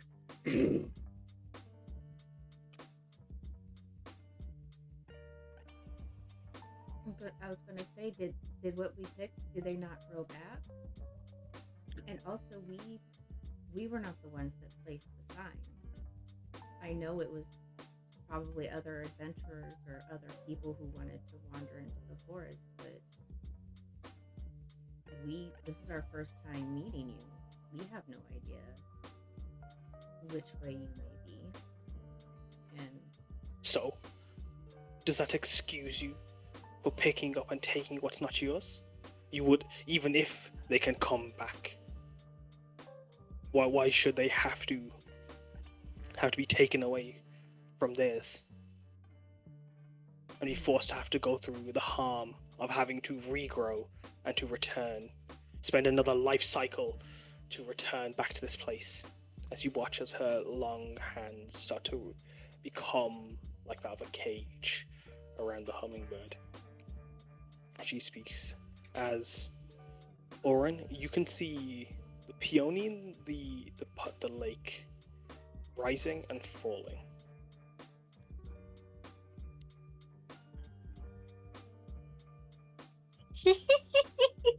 As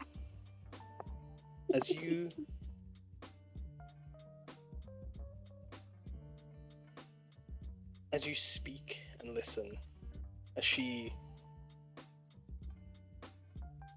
sits very much like, as she like sitting, you can watch her form like tensing, but like lazily wreathed in the peony chair. As she watches you, her brows furrowing further and further each time you speak. As yes, Piyar? I guess as leader, I would turn to the group and say, I think we should give them back. Like, I know the job was to come out and get these, but if it's something that she's getting so upset over, I think we should give them back and make sure to ask if they will give ransom back so that we can take him back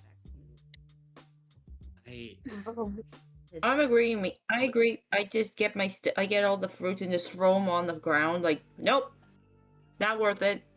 Well, she already said that we can't really return them at this point, and on top of that too, does the punishment really fit the crime here? The water is breathing. Excuse me? The water is breathing.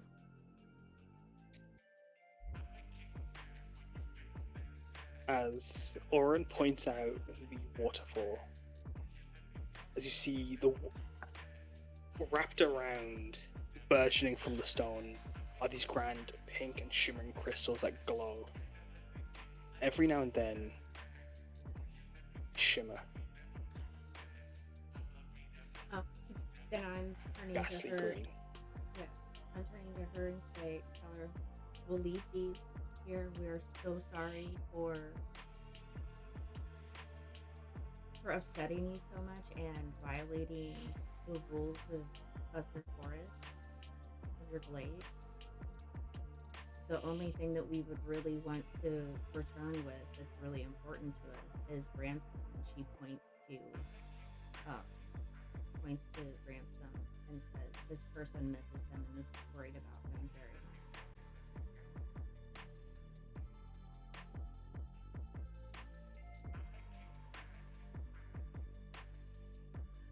She watches you.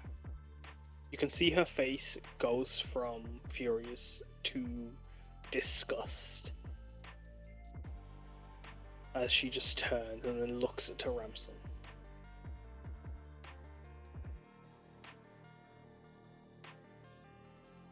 Some flowers smother others so that they can reach the sun and grow as high and tall as they can. But others are parasites that suffocate and strangulate just because they can.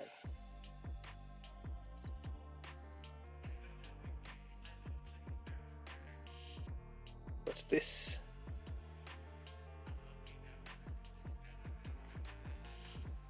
little thing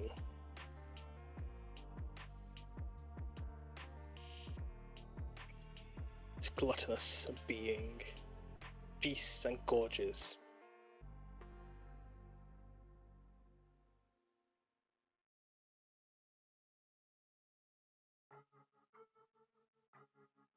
Why shouldn't I allow the plants to gorge on it? Return the favor as the vines pull away from the cage that they're creating.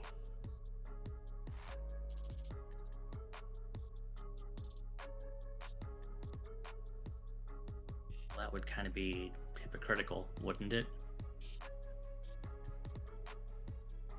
You accuse us of taking away so much from the environment and the flowers, but if you had your way, the flowers would take away everything from around them. There's no balance.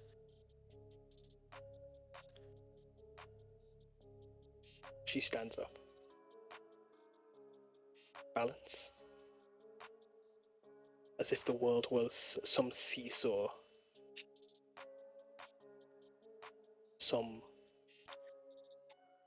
A little dewdrop sitting atop a blade of grass, held in place. No side heavier than the other, keeping it still. That is not the world we live in. As you watch Ramson stopped fluttering for a moment, you watch it slowly moving further and further towards you, as I'm going to little thing. As she speaks with you. I know it's not some perfect and just world that we live in. But even still, I feel the need to fight for the things that I wish to keep safe. I'm not going to wield my blade with anger if you choose to try to stop me. But even still,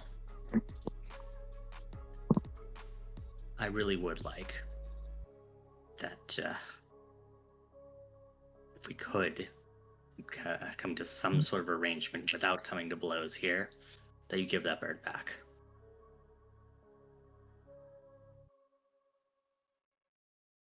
But if not, then so be it. I say he's coming closer to us. He's sending him closer to us. The bird's coming closer? Wait. As Yeah. the bird is coming closer. Yeah. Binu is watching. As she's watching you, focus purely on you all as a group, you can see Ramson fluttering a bit closer and closer. As the buzzdrake take on a draconic form behind her. Take on a serpentine ring.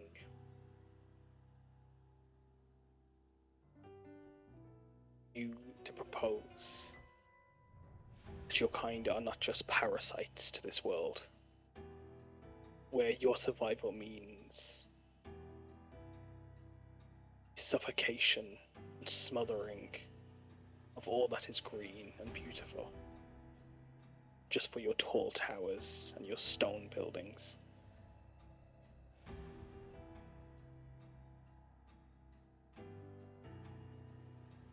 Piyar, you wanted to? Yeah. I'd look at her, then I'd go. Hold on. And I'd say,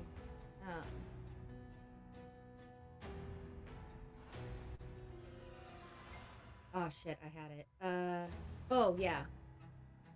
I'd say, destruction is horrible whenever it happens and things are taken away. However, would you punish fire for coming through a forest? Whenever at the end new growth comes from the ashes? Would you demonize that?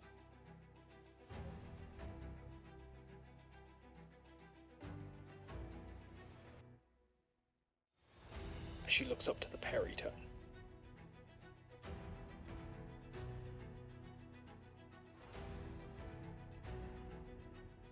You bring fire up as just some jest.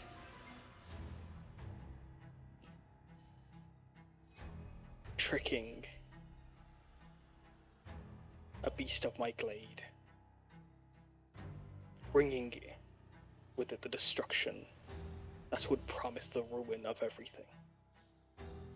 And then you say that's just the way things should be.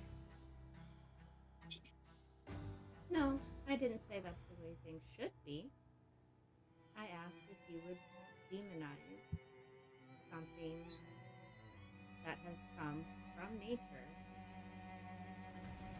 whenever it clears through a forest, allowing new growth to come from the ashes.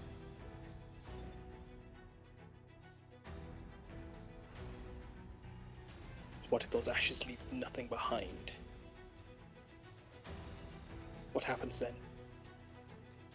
You should know more than anybody that even if it's cleared out, there are other beasts of the forest that come and spread the seeds in the now fertile earth that is also free of any competition so that they can grow and flourish. You should, of all people, should know that. She squints her eyes at you. Hey, boss So man, you when people are watch- having the convo, can I roll to stealth? Same. You two can. I'm using a psionic dice to increase this. What? And I'm giving myself guidance. Nice. It's a D6, y'all. It's okay, so 8. 21 for my stealth. Sure. As Laurel, you stealthing as well, and as Yeah, and I have Oryn? one more I got a couple more cosmic omens. Mhm. 6. And what I'm gonna do is then I'm going to, while you are rolling your cosmic omens, what is your stealth intention, Meiying? If need be, I'm getting around so I could essentially hit her with a brick and get this shit started. Meiying does not like the tone of this woman. She's being very rude, and she is essentially being a brick wall and is refusing to hear anything otherwise besides her own ideals. Refusing to even bend. With the 21, you can definitely begin moving. You can move up to 60 feet. Bear in mind, it's difficult terrain in the water, and it costs 10 feet to move up onto this tier. Okay. As Oryn, what is your stealth intentions?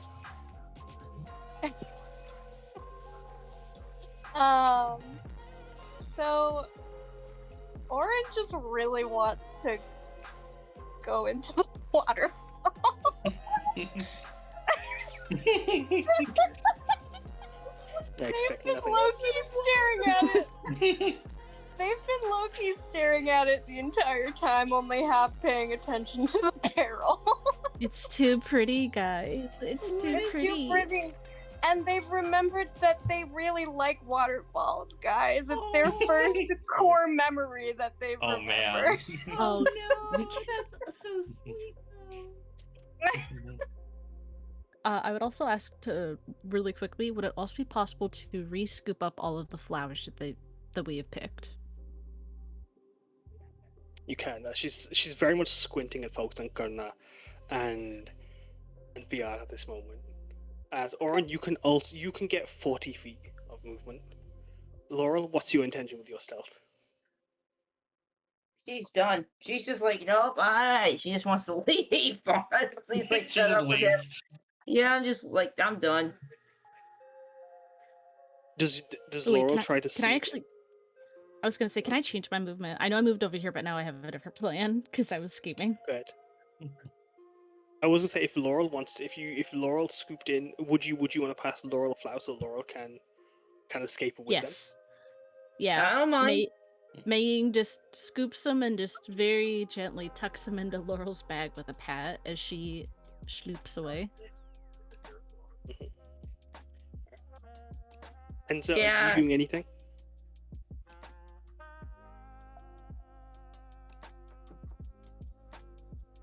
Enza? Oh no. That's her. So you wouldn't say something, Laurel, sir? No, I was just gonna say, yeah, I'll just get, I was sneakily putting everything back in the bag, and then I'm gonna try. Laura getting fed up, just gonna try to back up and see if she can get out, but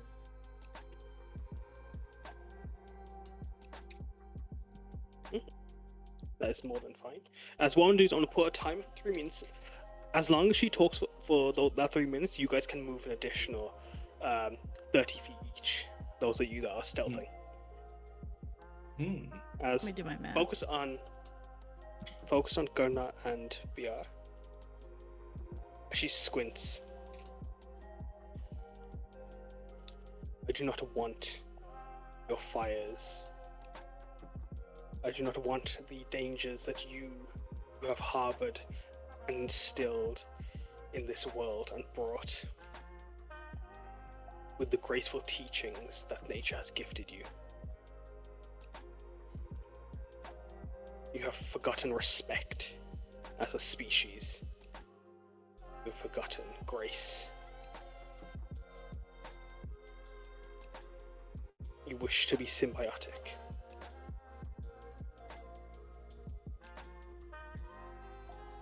What can you give me? What can you give the great Venu Apsara?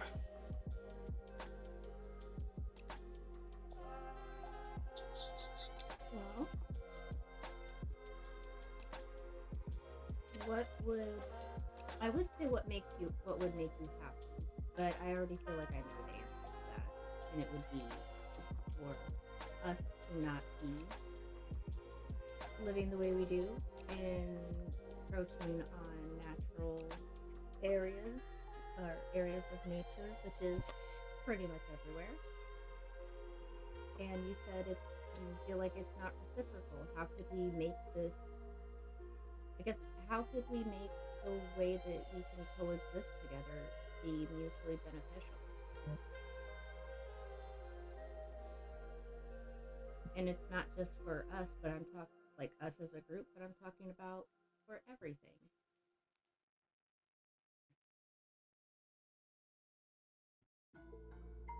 As she watches you, she can see her face twisting in frustration. As Oryn and May, you can move forward.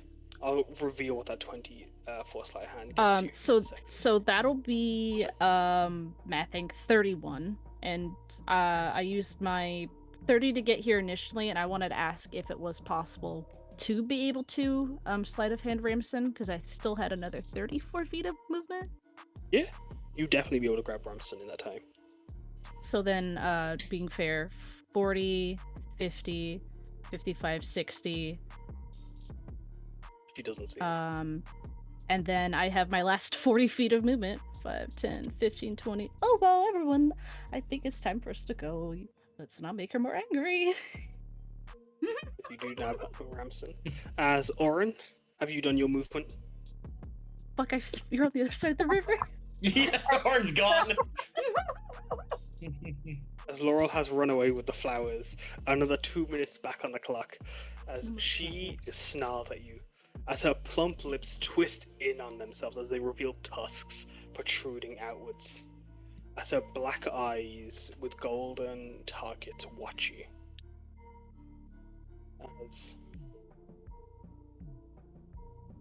As beyond that sharp and sultry gaze, you can see there is now a frustration. And I'm gonna ask Piyar and Karna and Enza as well, if you three would like to roll a insight check as you watch. You guys can. As she speaks. All you have done is take. But even when I ask you what can you give, you seem to throw it back into my face. As Enza, you see a very sharp and hear a barbed resentment for humankind. But you can see through her eyes, through her gaze, there is both jealousy that is fueled from her vanity and spite that is what's driving her further than anything. But as you're watching it drive her, you are beginning to notice the crystal in the back shimmer green every now and then. You watch those tusks protruding from her, her lips deflating, and watch her skin starting to form thorns, while her crown growing wilder as it blooms into a towering lotus crown, as the petals splay out to form a halo while her Julias are swelling into discuses along her arms. As Oryn, you get some more movement. As Piyar, what would you like to say? I tell her and basically say, I apologize. I have not made myself very clear. The only reason why I asked what you would like for us to do is because I don't want to offer something to you that is of no significance or importance to you, or isn't up to the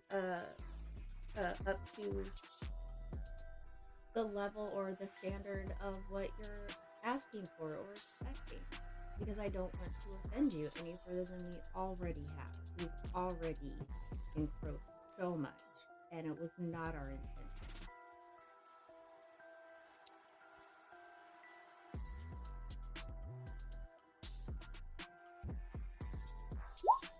I love that Oryn. Can I please psychic whisper?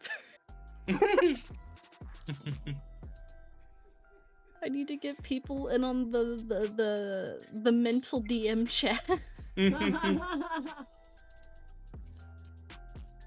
Putting this in for As people who Enza, want to read it. do you say anything with your knowledge of her feelings, or like what you can gather from her body language? As her form is clearly corrupting. Guys, I think something is really wrong. Would I, based on my knowledge of yokai, kind of know about the corruption, or seeing that Yeah, her you've form seen- shift now? You've seen this happen before once in the Mhm. mountains of the Hita Valley with the chariot racer. Mm-hmm. As you watch her emotions spiking and her feelings growing wilder and angrier. It's almost this divinely resonant form that appears as her more arms start to form out of her, as those discuses glow around her. As she looks to Piyar as tears are beginning to stream down her face. As you can see Oryn in the back swimming up the BTS music video is in Oryn's head right now. As you're going up that waterfall. I'll come back to what you see in a moment, don't you worry. As Oh no. May, what are you psychic whispering? Everyone, I have given Laura the flowers and I stole the bird. So and Oryn is all the way up the waterfall. Oh dear. So if we wanted to leave, that is going to be quite difficult. Yeah.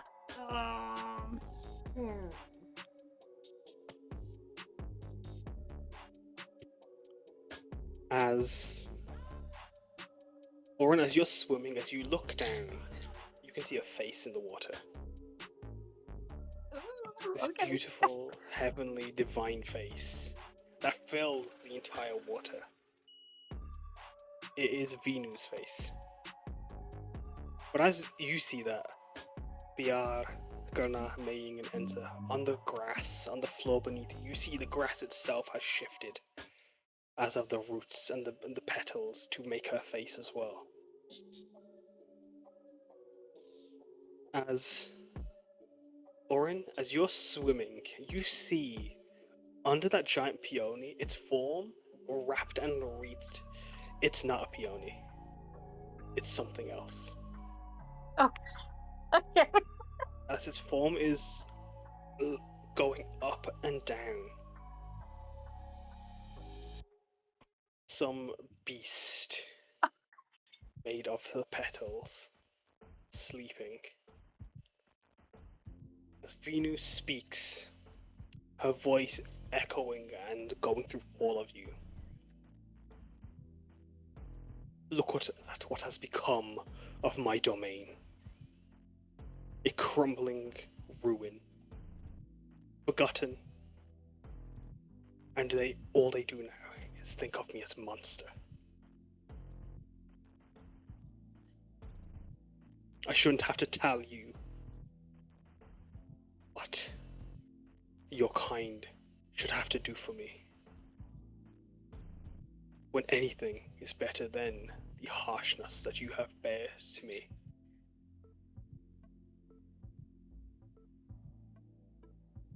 Nature is not to be feared.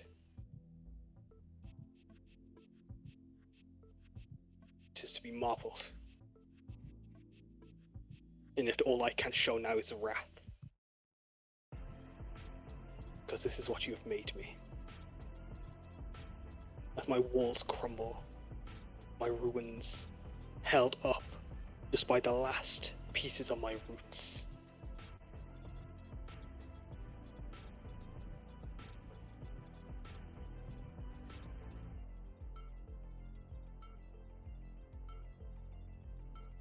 I am more than you could understand, and yet all you have for me is one word.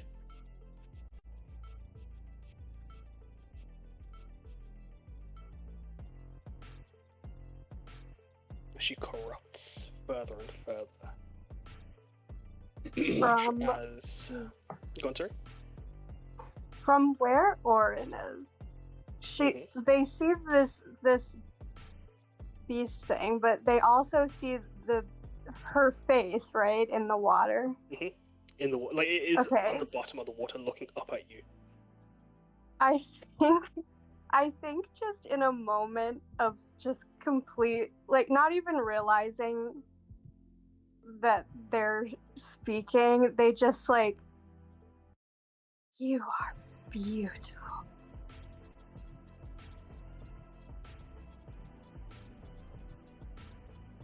As you watch as the crystal glows green, bathing its light through the glade. Moon's form shifting as the flowers bloom to reveal black eyes within, their golden targets watch. Her form that makes up the grass and under the water does not shift, other than more eyes bloom, as if like a splaying out lotus fan. But her form on the lily pad, as her dress opens up to reveal a fanged maw, as 4 twisting legs grow out and twist on themselves, becoming serpentine. As both, what's it called?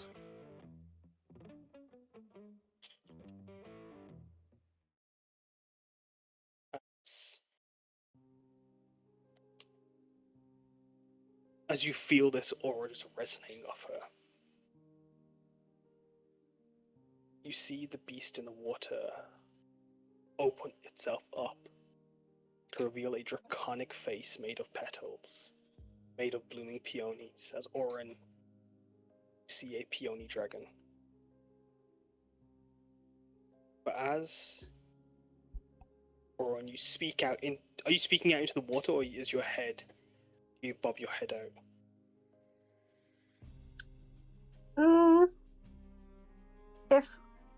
If her face is in the water, I think they would say it in the water. The face in the water looks to you, Oryn. And you begin to see the lips begin to quiver. Although you can't see the tears, she closes her eyes.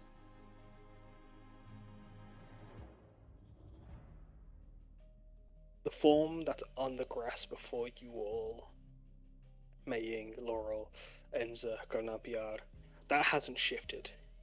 But you do see her present form as all of their eyes close.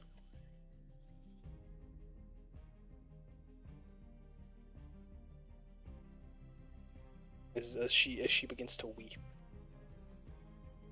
That is what I want.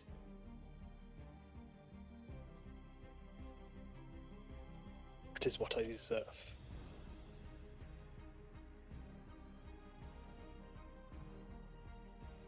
That is what I need to stand.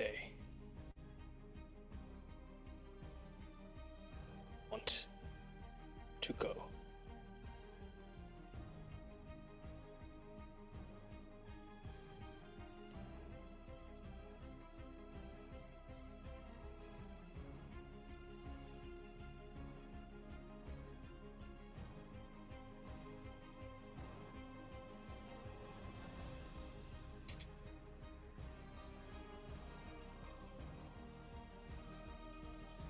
As Oryn, what is that memory you awoken under the waterfalls? So I think it's from their childhood. They just vividly remember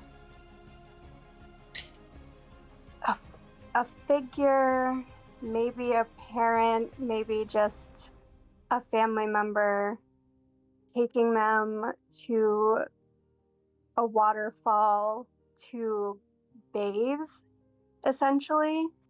And they were just transfixed by the light refracting against the falling water. And it felt like they were being bathed in like liquid sunlight.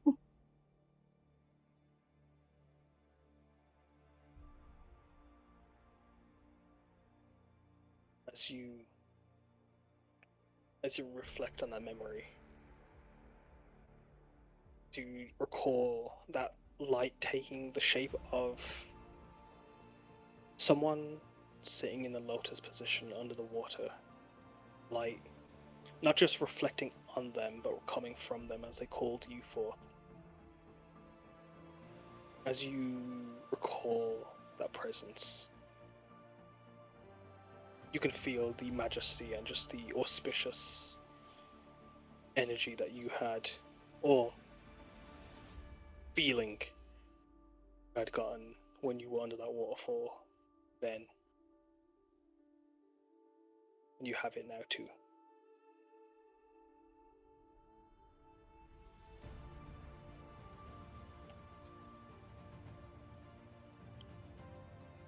I think without Or do anything. noticing themselves, they also start to cry.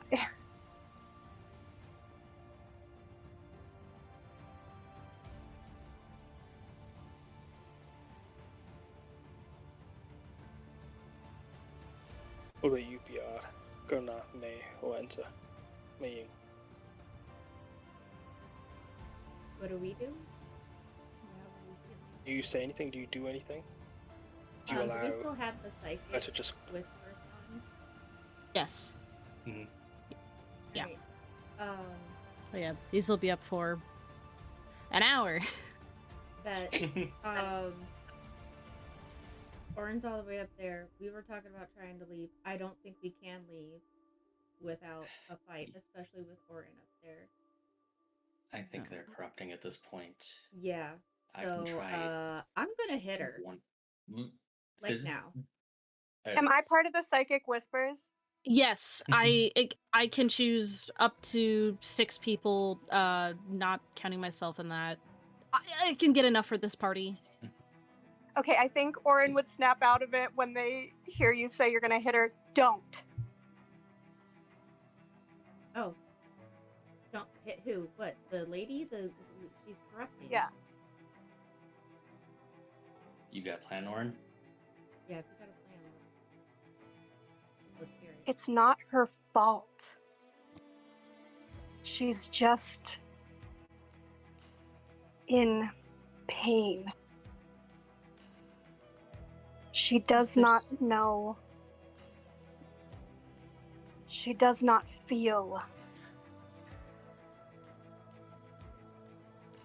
the reverence she deserves.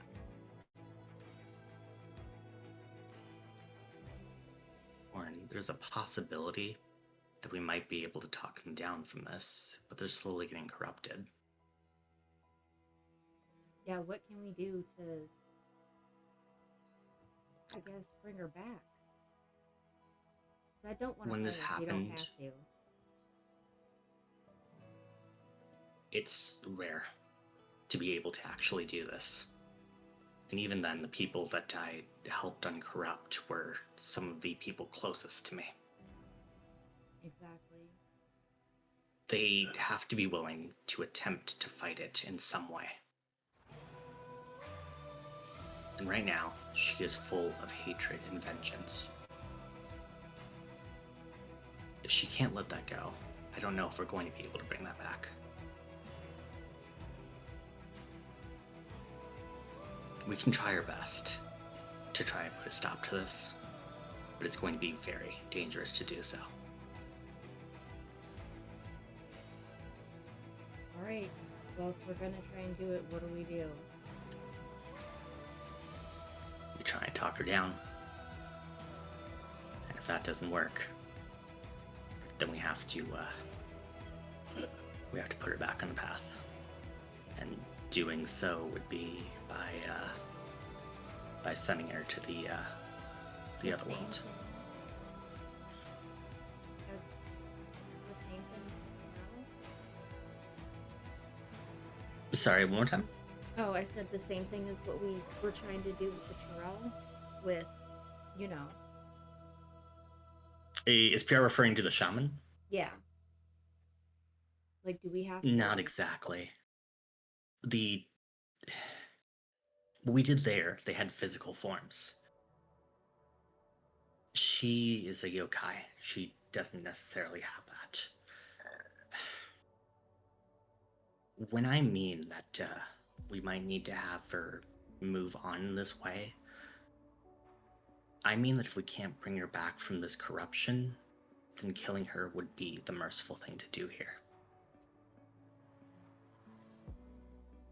Alright, let's try and talk her down. But if anything happens, if she comes after any of y'all, and I'm hitting.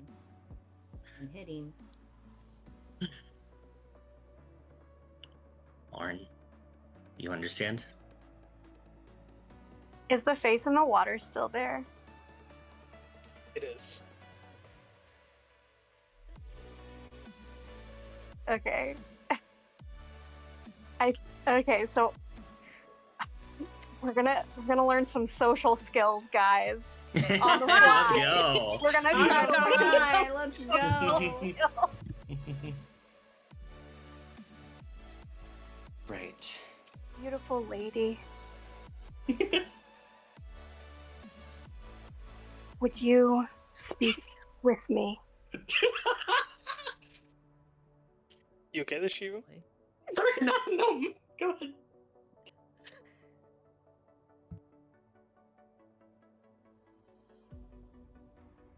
Go ahead, sorry.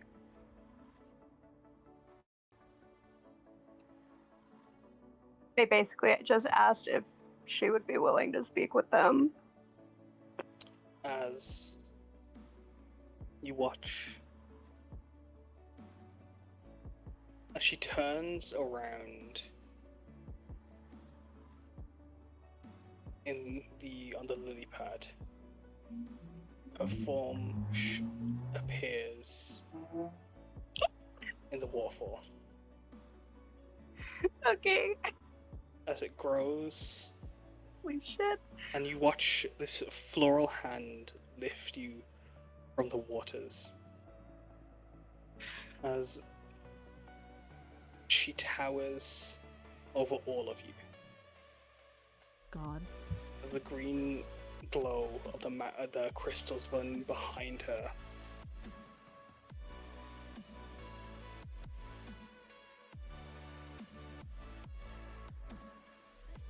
She holds you up, Oryn.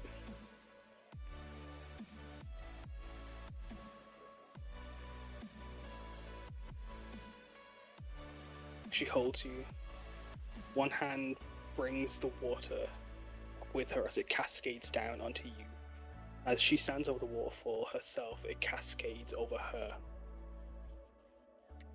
As you feel a very strong, powerful magic, not just from her, but from the mountains.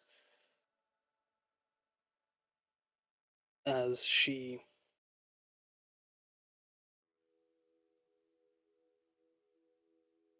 still weeping, have gone unheard and hated.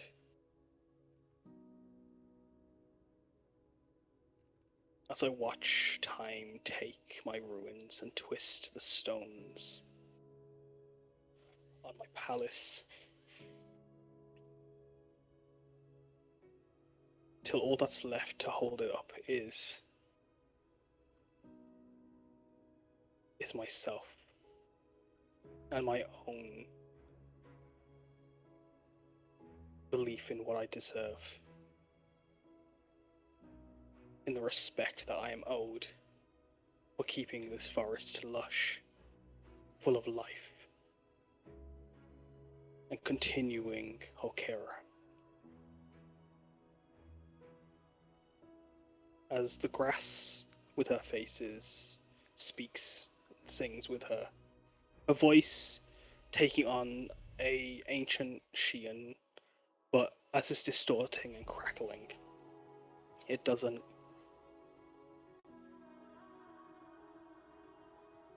hold any one dialect anymore, as she speaks.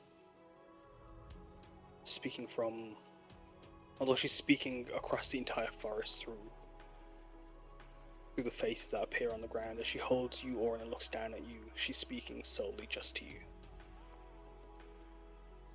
I have gone forgotten.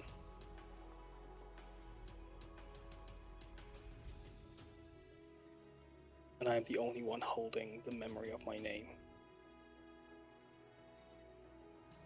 But if I forget it,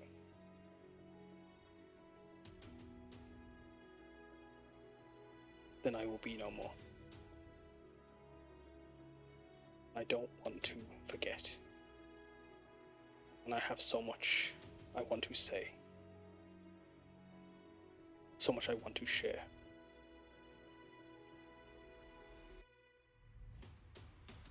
But you have forgotten. You do not listen. I know much about forgetting. My own life, much of it is lost to me. But being here beneath your falls, I remembered, and it was beautiful. And you are beautiful. And I thank you for that gift. I would not see you go forgotten. I would like to be the one to remember you.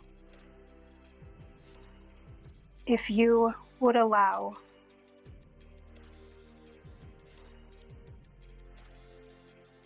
I would like to return, if you would allow, and hear your stories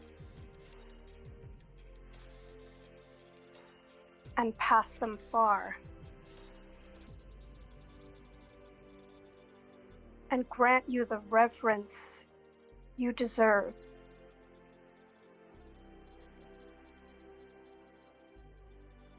For you do not deserve to be forgotten, my lady.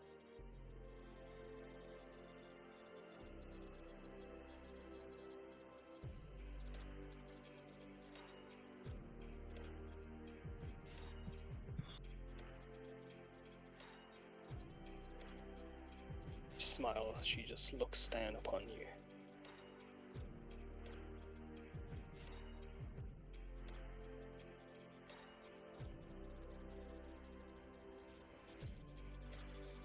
Hanan has left my palace to ruin. All that's left of me are signs that bear the danger that I present. There are no shrines left of me in the city, or even here in my home.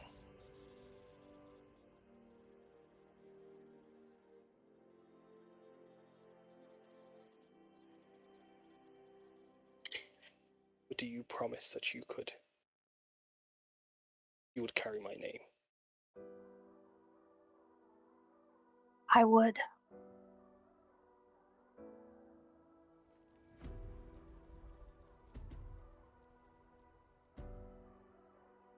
As far as I travel, and as long as I live.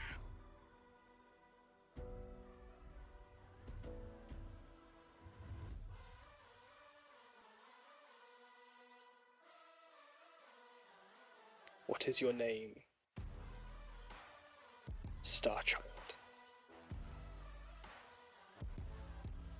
I am Oryn.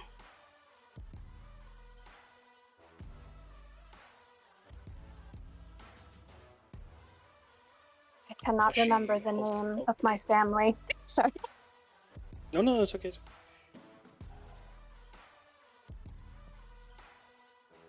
She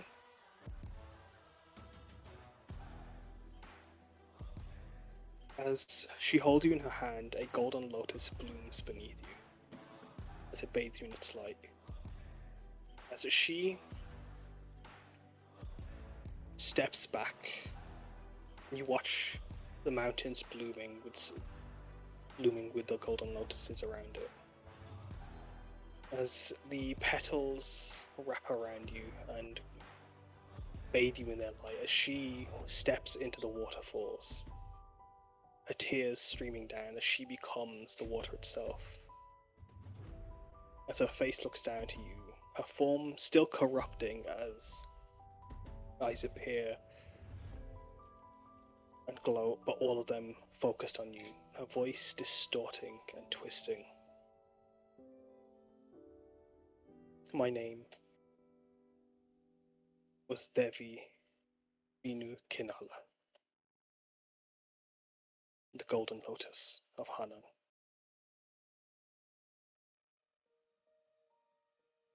But I will not be going by that name anymore.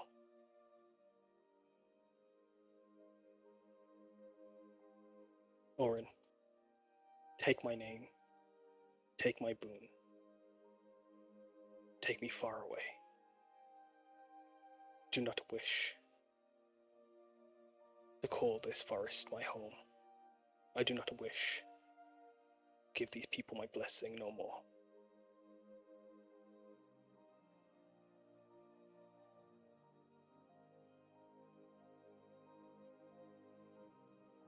I will. I will carry you for as long as you would wish me to.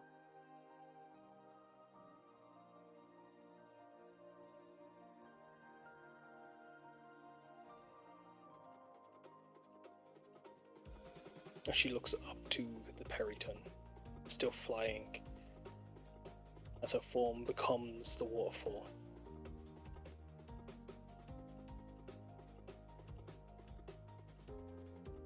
Fire will bring on you.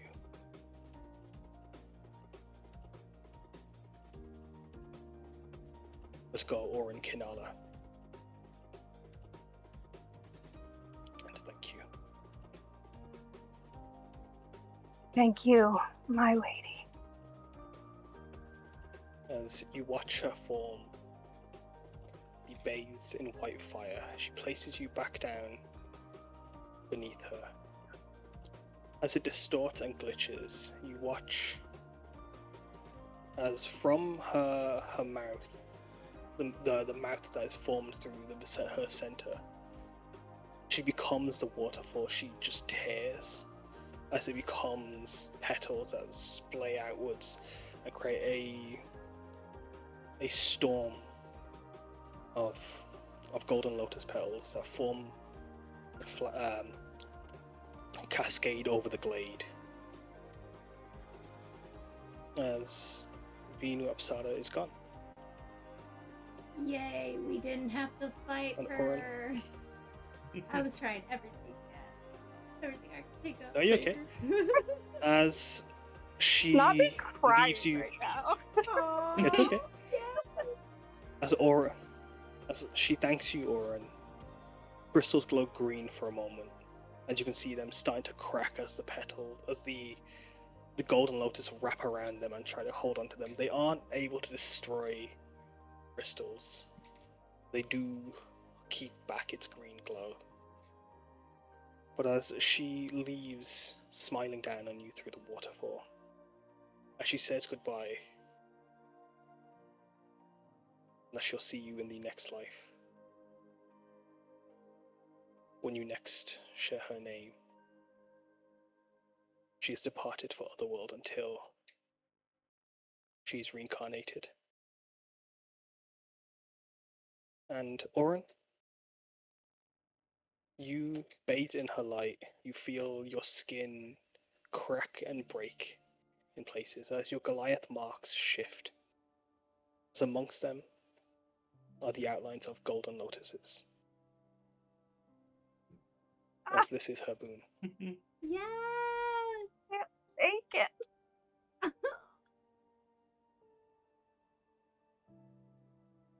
As the peony dragon at the bottom of the waterfall just looks up, as the buzz drakes just flutter and swirl, as they place themselves alongside and plant themselves atop the peony dragon. As they look to you, how are you feeling, Oryn? Do you take on the name Kinala, meaning golden lotus?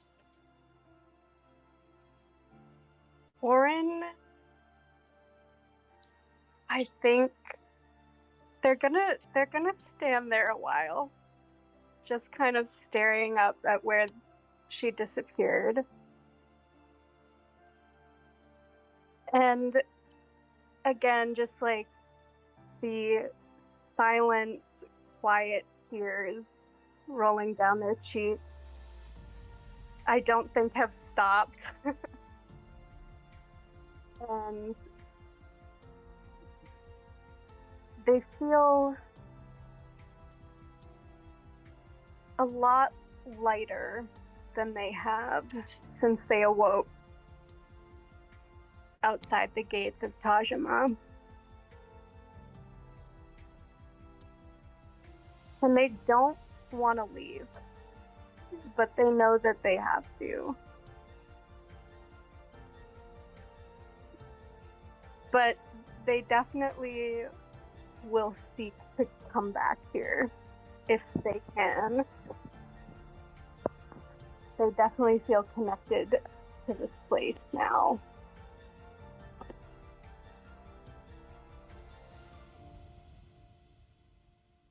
As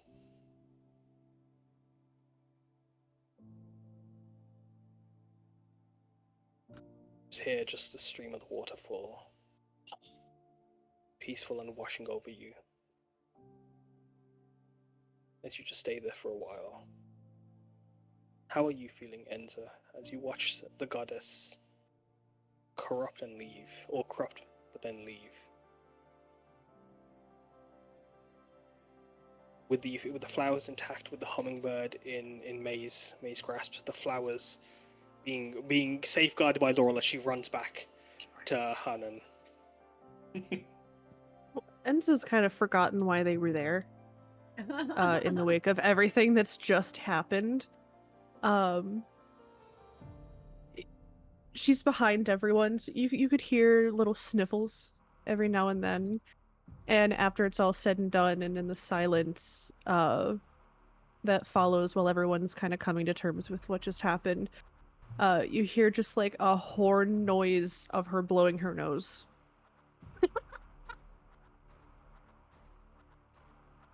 That's so sad.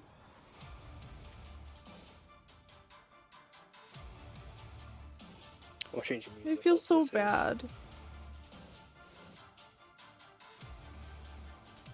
Right, that whole touching scene got played out to really dramatic music. It was all good until that one moment and that one fucking Yeah. cowboy song, the one little blues bit. Quick, desperately changing it. But no, as it is, there is a wash of emotion as you can feel the ground beneath you beginning to shake every now and then, and as you watch the peryton swooping, circling overhead. As Meiying, how are you feeling as you hold Ramson? Ramson chirps to you, and every now and then it makes a caw noise, uncharacteristic of a hummingbird. More akin to. Give me a second. I have this.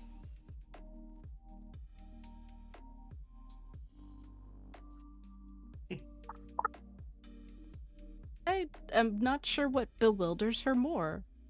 The fact that the hummingbird just made that noise, giant woman, that Oryn did not get smashed by a giant woman.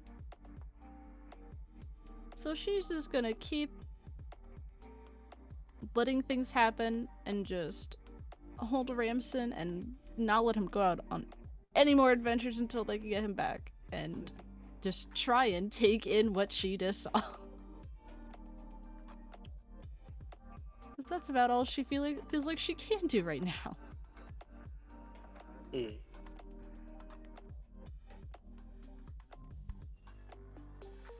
What about you, Karna? How are you feeling?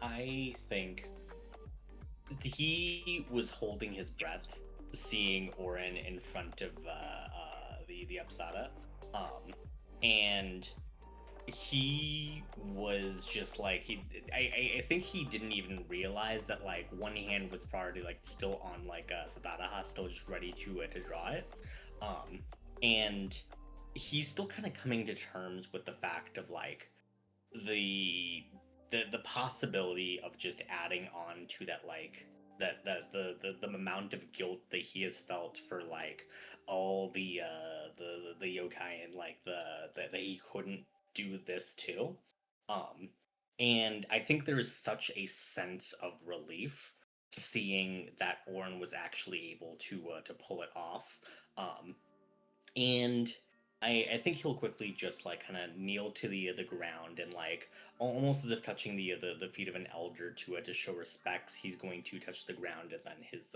forehead, as he is looking towards Oryn, I think, with a great deal of pride and astonishment.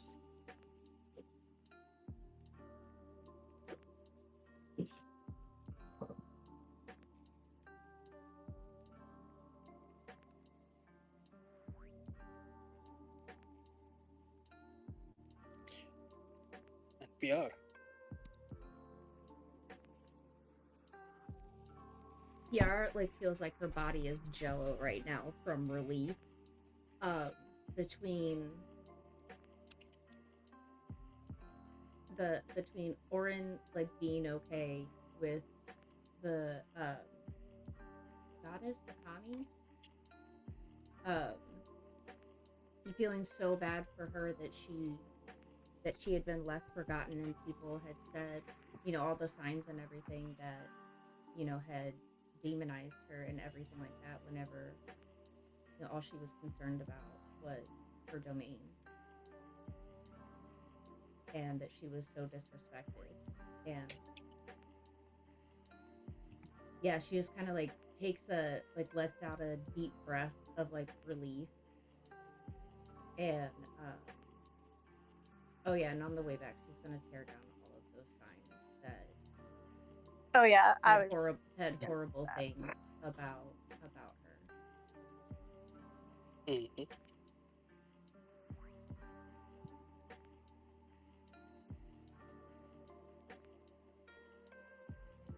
And if she could get to Oryn, she would she'd be like, "Oh my god, you're safe. But also, you did great. What happened from earlier? You talked normal."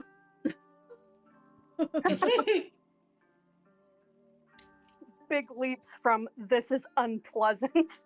Yes, huge leaps from this is unpleasant. At first, I was like, "Oh my god, is Oryn raising her up? What is happening right now?" Just gotta flirt with a goddess real quick. Right. Right. Hold my And beer. you're not even a bard. It's not even the bard trying to rizz up the goddess this time. For once, it's not the bard. Oh my god.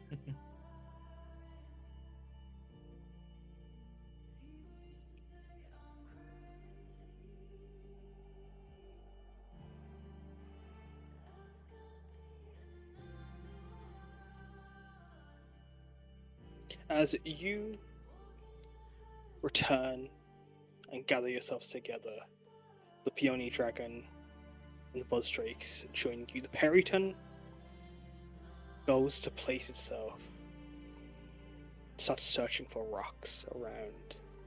Oh my god. We should probably. Around the courtyard, as you feel the ground beginning to quake. As you watch as Vinu Kinala had stated that she was the only thing keeping the palace up with the memory of herself and her resentment. But now that it's gone, you feel the ground cracking beneath you, the walls, as the vines holding up the palace release. And you all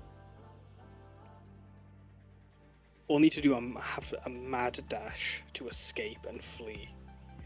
As Piyar called out, we gotta go. As the Peony Dragons and the Buzzricks have already left, as you hear in the background the distant sound, as you turn to see the ruins crumbling before you, you hear the sound of a spark of fire. As within the ravine, you feel the palace and the platforms of earth cracking and breaking. As you go and scoop up Oryn, you guys catch up to Laurel as you're watching the ruins crumble around you. As you escape and flee from the valley. What does the escape look like from Piyar's perspective? How is she feeling as she watches everything falling apart behind her? As she can see small bits of fire slowly beginning to spread within. As the waterfalls are cracking and crumbling and falling and cascading over each other into this ravine. She feels panicked, like she's yelled at everybody else to go because she's faster than everyone else. So she's worried about everybody getting out of there. She has not had good experience with temples and corrupted things, so she wants to get the fuck out. She is hauling ass. What about you, Karna? What does it look like as you're running as a Peony Dragon? Just stampedes earth past you all and alongside you all. The Buzzricks flutter out, pink stone flying around you, almost dropping onto you as you run.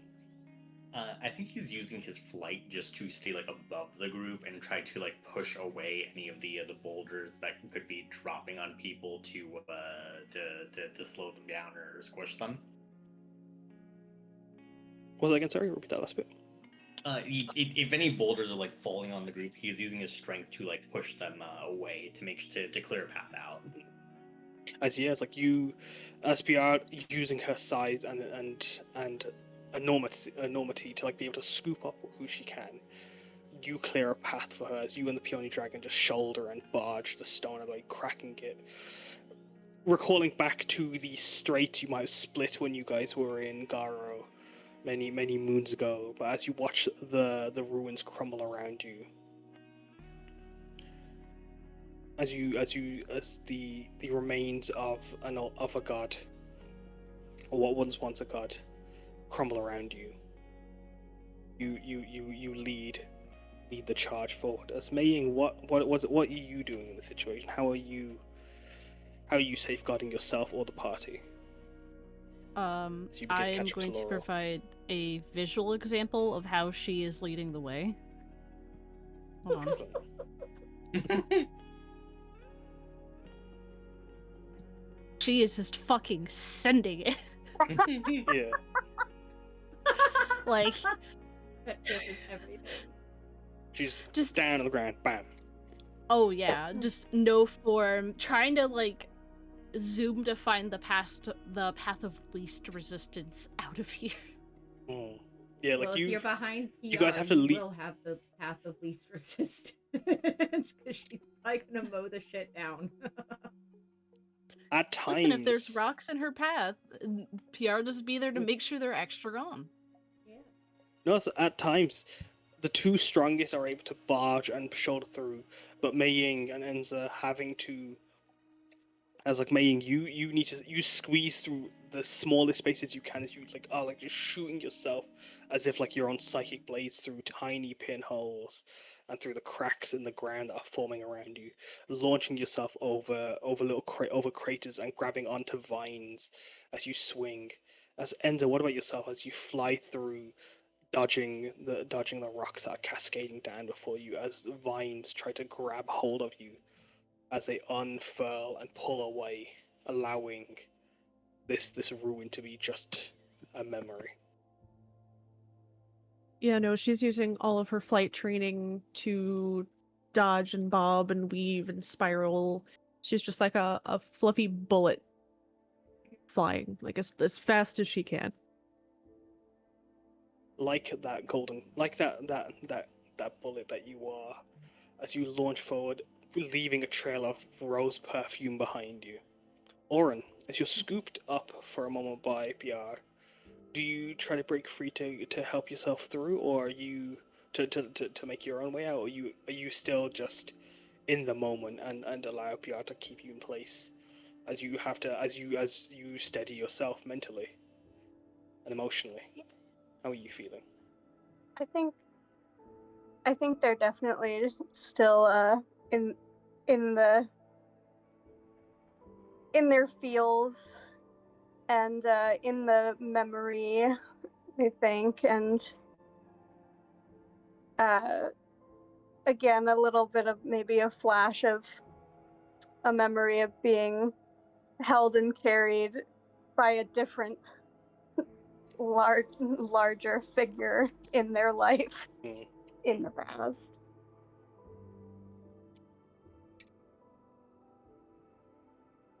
And as you find your way out, being carried, rocketing through, you make your way out of Minu's bamboo fort. You make your way back.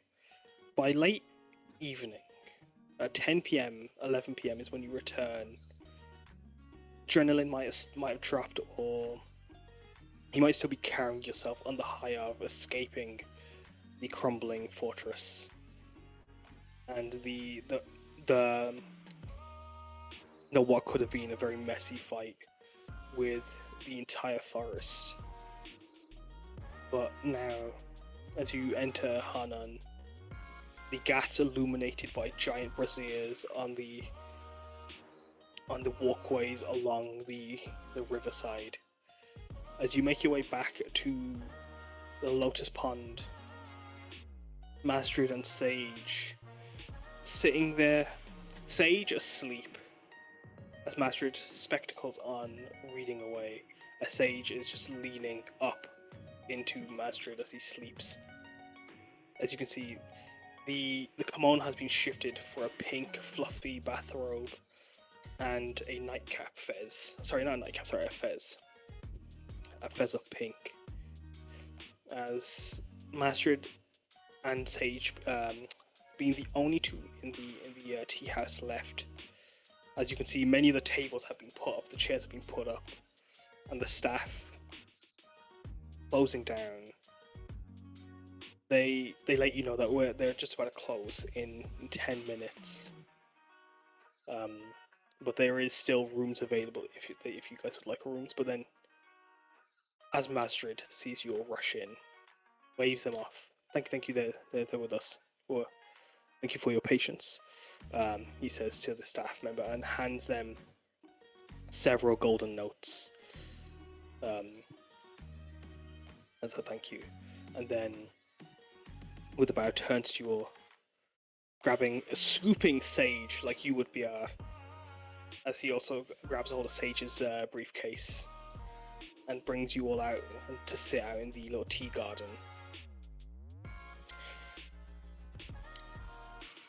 Everything okay? You all seem quite haggard. Would you like any water, anything to drink? You Yeah, must be actually. starving. Oh, not. You smell like crocodile. Oh, yeah. There was a lot. I'd love some tea. No milk. No, don't worry. Our entrepreneur is asleep tonight, so he shan't be bothering us, I think. As he places Sage down and pats him on the head, clicks open the briefcase. And as the briefcase is opened and then shut, Sage is awake, as he's already begun preparing your tea. Anyone with milk? No, thank you. He I asks, appreciate the offer.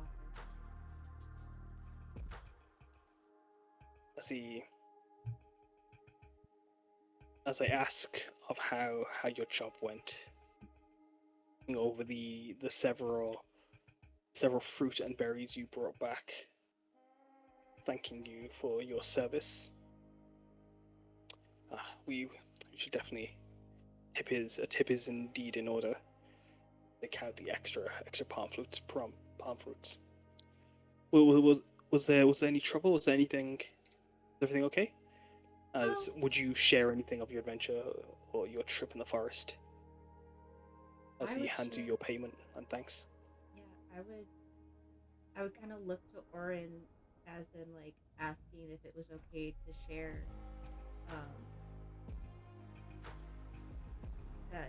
share the name of the goddess. I don't know if she still calls herself by the whole thing. So Debbie, if we could tell them about Debbie, if it was okay if we did, Yeah. to help spread her name around like Oryn had promised. Yeah, what's the help up with that? Did Oryn show a desire to share the name to the clients?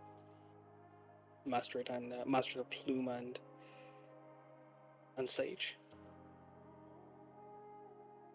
Yeah, I think they probably have to like shake themselves out of it a little bit, but they made a promise and they're not going to break that promise. And anyone who will listen will know the name of their goddess. This Devi Vinu Kinala, she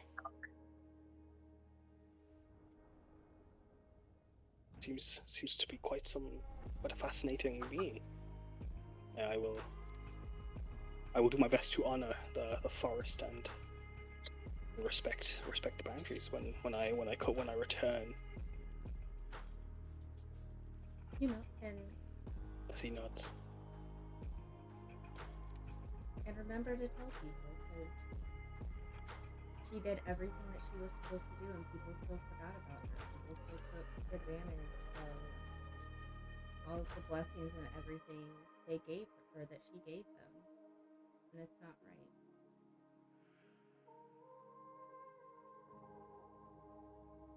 We take too much in this life for granted. Astrid agreed. But we get so caught up in the joys of life that sometimes we get. Before you forage again, I would ask you build a shrine.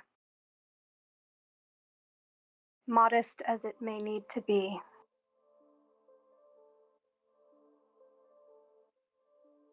I would humbly ask you that.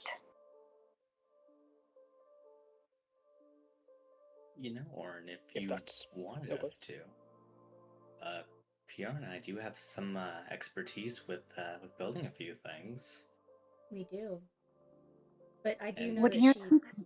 But I do know she said she didn't want to be here anymore, though. So should we even build a shrine here? Because she has one here, and like she said, it's crumbled. Mm-hmm. To the memory of what she wanted to become. Yeah. Would you teach me to build? I mean, Yeah. Karna and I are course. both. Yeah, absolutely. thank you.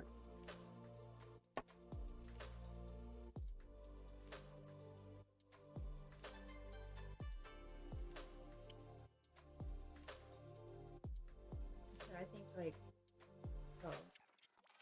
we can discuss later. We'll find like a really nice spot, and then what do you think, Karna? We can find like a really nice spot, and like maybe one that people would see a lot if they're like, walking past, like at maybe like at the entrance or something of the forest, or maybe like where the city ends and the forest begins. Like Piyar's just gonna start like throwing out all of these like brainstorming ideas. Just her mind is going crazy, and she's just got. I love it. Like Piyar has gone into her excited, like rapid fire, just excited speech. I love it.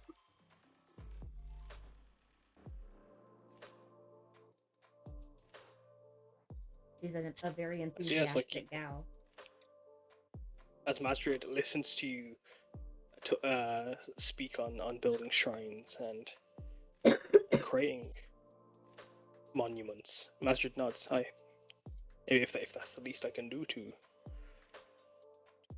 thank you, and honor and respect what you've learned and gone through. That is no issue. We will make sure to respect the land as we wander it. And I'm happy to impart this knowledge on my honor as a moon dancer. He nods to you and bows. As handing go on, sorry. Oryn will bow back and then look at Sage. I am very sorry for what I said earlier. Oh no, pish posh, pish posh. It's all under the kettle, is what I say.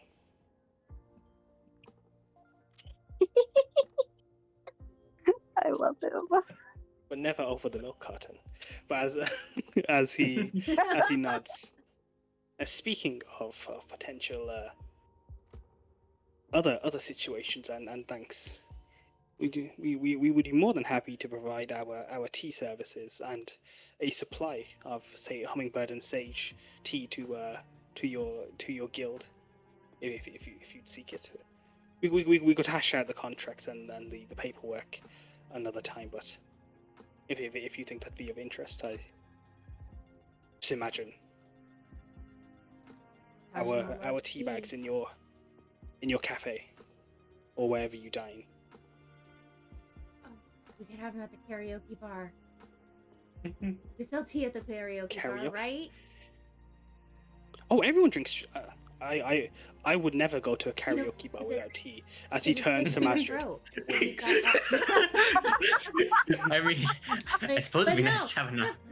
Because the tea. Oh, yes, of course. Different types of tea helps your throat. While Yes, you're singing. Lemon and milk tea soothes the throat wonderfully. Honey.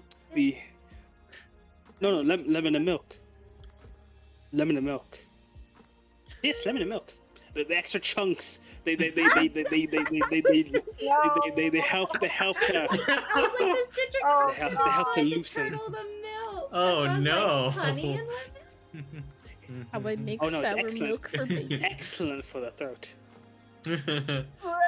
Great for the immune. Excellent for the immune system. Build up vocal strength. Oh.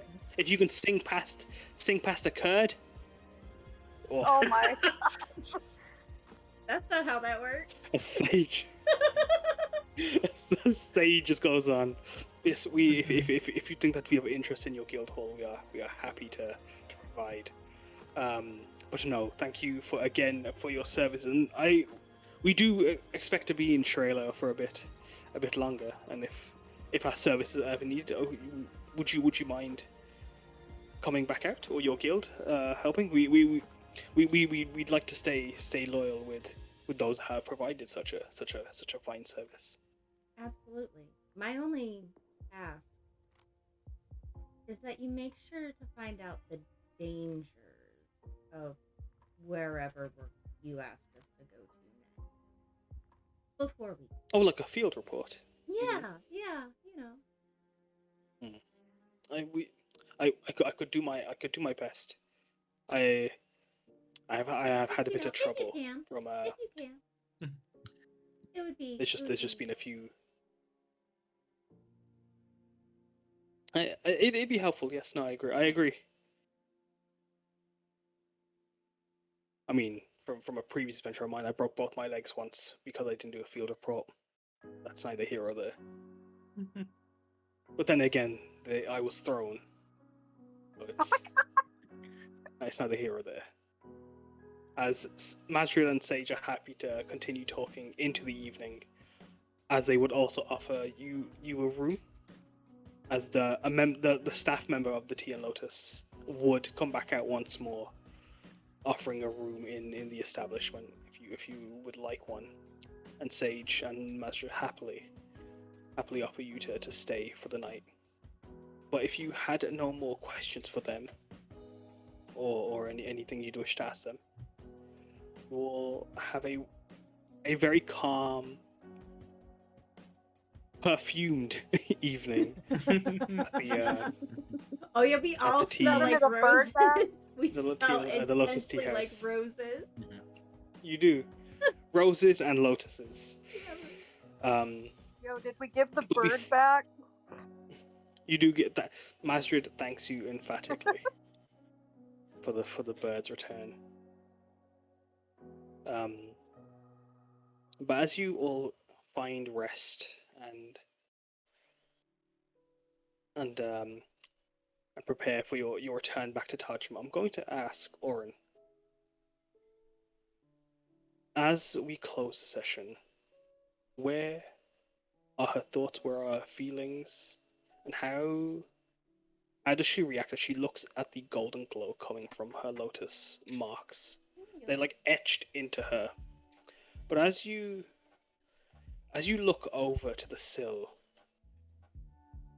you can see there is a small blooming orchid. And does Oryn talk to themselves, or does Oryn hum, or does Oryn do anything as she takes in the room, as she prepares herself to go to sleep, as you're with yourself for the final moments as you look over your golden tattoos or your new golden markings? How are you feeling? I think before today, they didn't do anything like that. But I think since they have been, since they went back to like their own room or whatever and have just been like mulling over everything and examining their new tattoos and everything, they would be humming the tune that Kanala was playing. And that'll probably be like for the rest of their life that they do that like every night.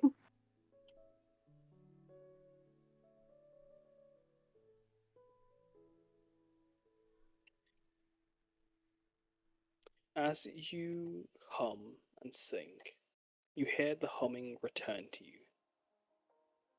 But as you prepare to go to sleep, you hum, you look over to the sill, to that orchid.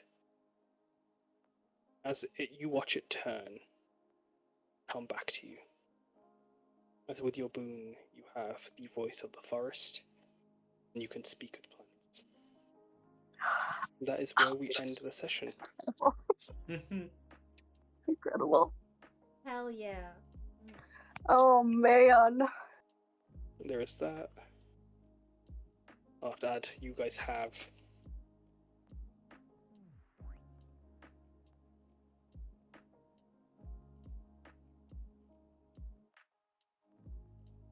yeah, I hope you guys enjoyed the session. Thank you all for playing. I've popped the XP and stuff you guys have earned. You guys did excellently, I think. I'm sorry for my own rust. I know we went over a bit. There was but there was a few scenes I thought that like were really fun, and like I'm glad they got time to breathe. But yeah, no, you guys did excellent with the search puzzle as well. I thought that was quite fun. The detect poison completely threw a little spanner in that one. Jeez. No, it was really fun. Like, it could have been a lot more dangerous than it was. You guys did. I think like because you guys solved it. I enjoyed how you guys solved it. Left more time for the end. But then even like still. Yeah. But then even like just like all the like the Periton learning to create Oh my fire. gosh. No, we That was fooled iconic. him. What a We guy. fooled him into thinking he knew how to create fire.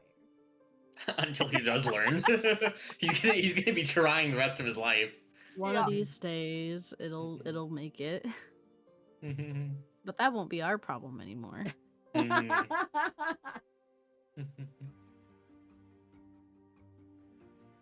No, I will Oh be no! popping off now. God damn it! Thank you for playing. I'm glad I God. didn't stop recording yet. You roll a fucking nat 20. There's a rumor that the rest of the forest is on fire. So we leave. Sorry. I mean, I'm heading off I tonight. already did that. I have an early morning tomorrow, you. so I will see y'all. Wonderful session. So Yeah. Thank you for playing. Yeah, no, it was a great time. hopefully with y'all again. Yeah. Good night.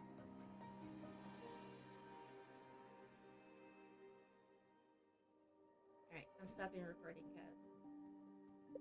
Thank you for playing. Thank you for recording.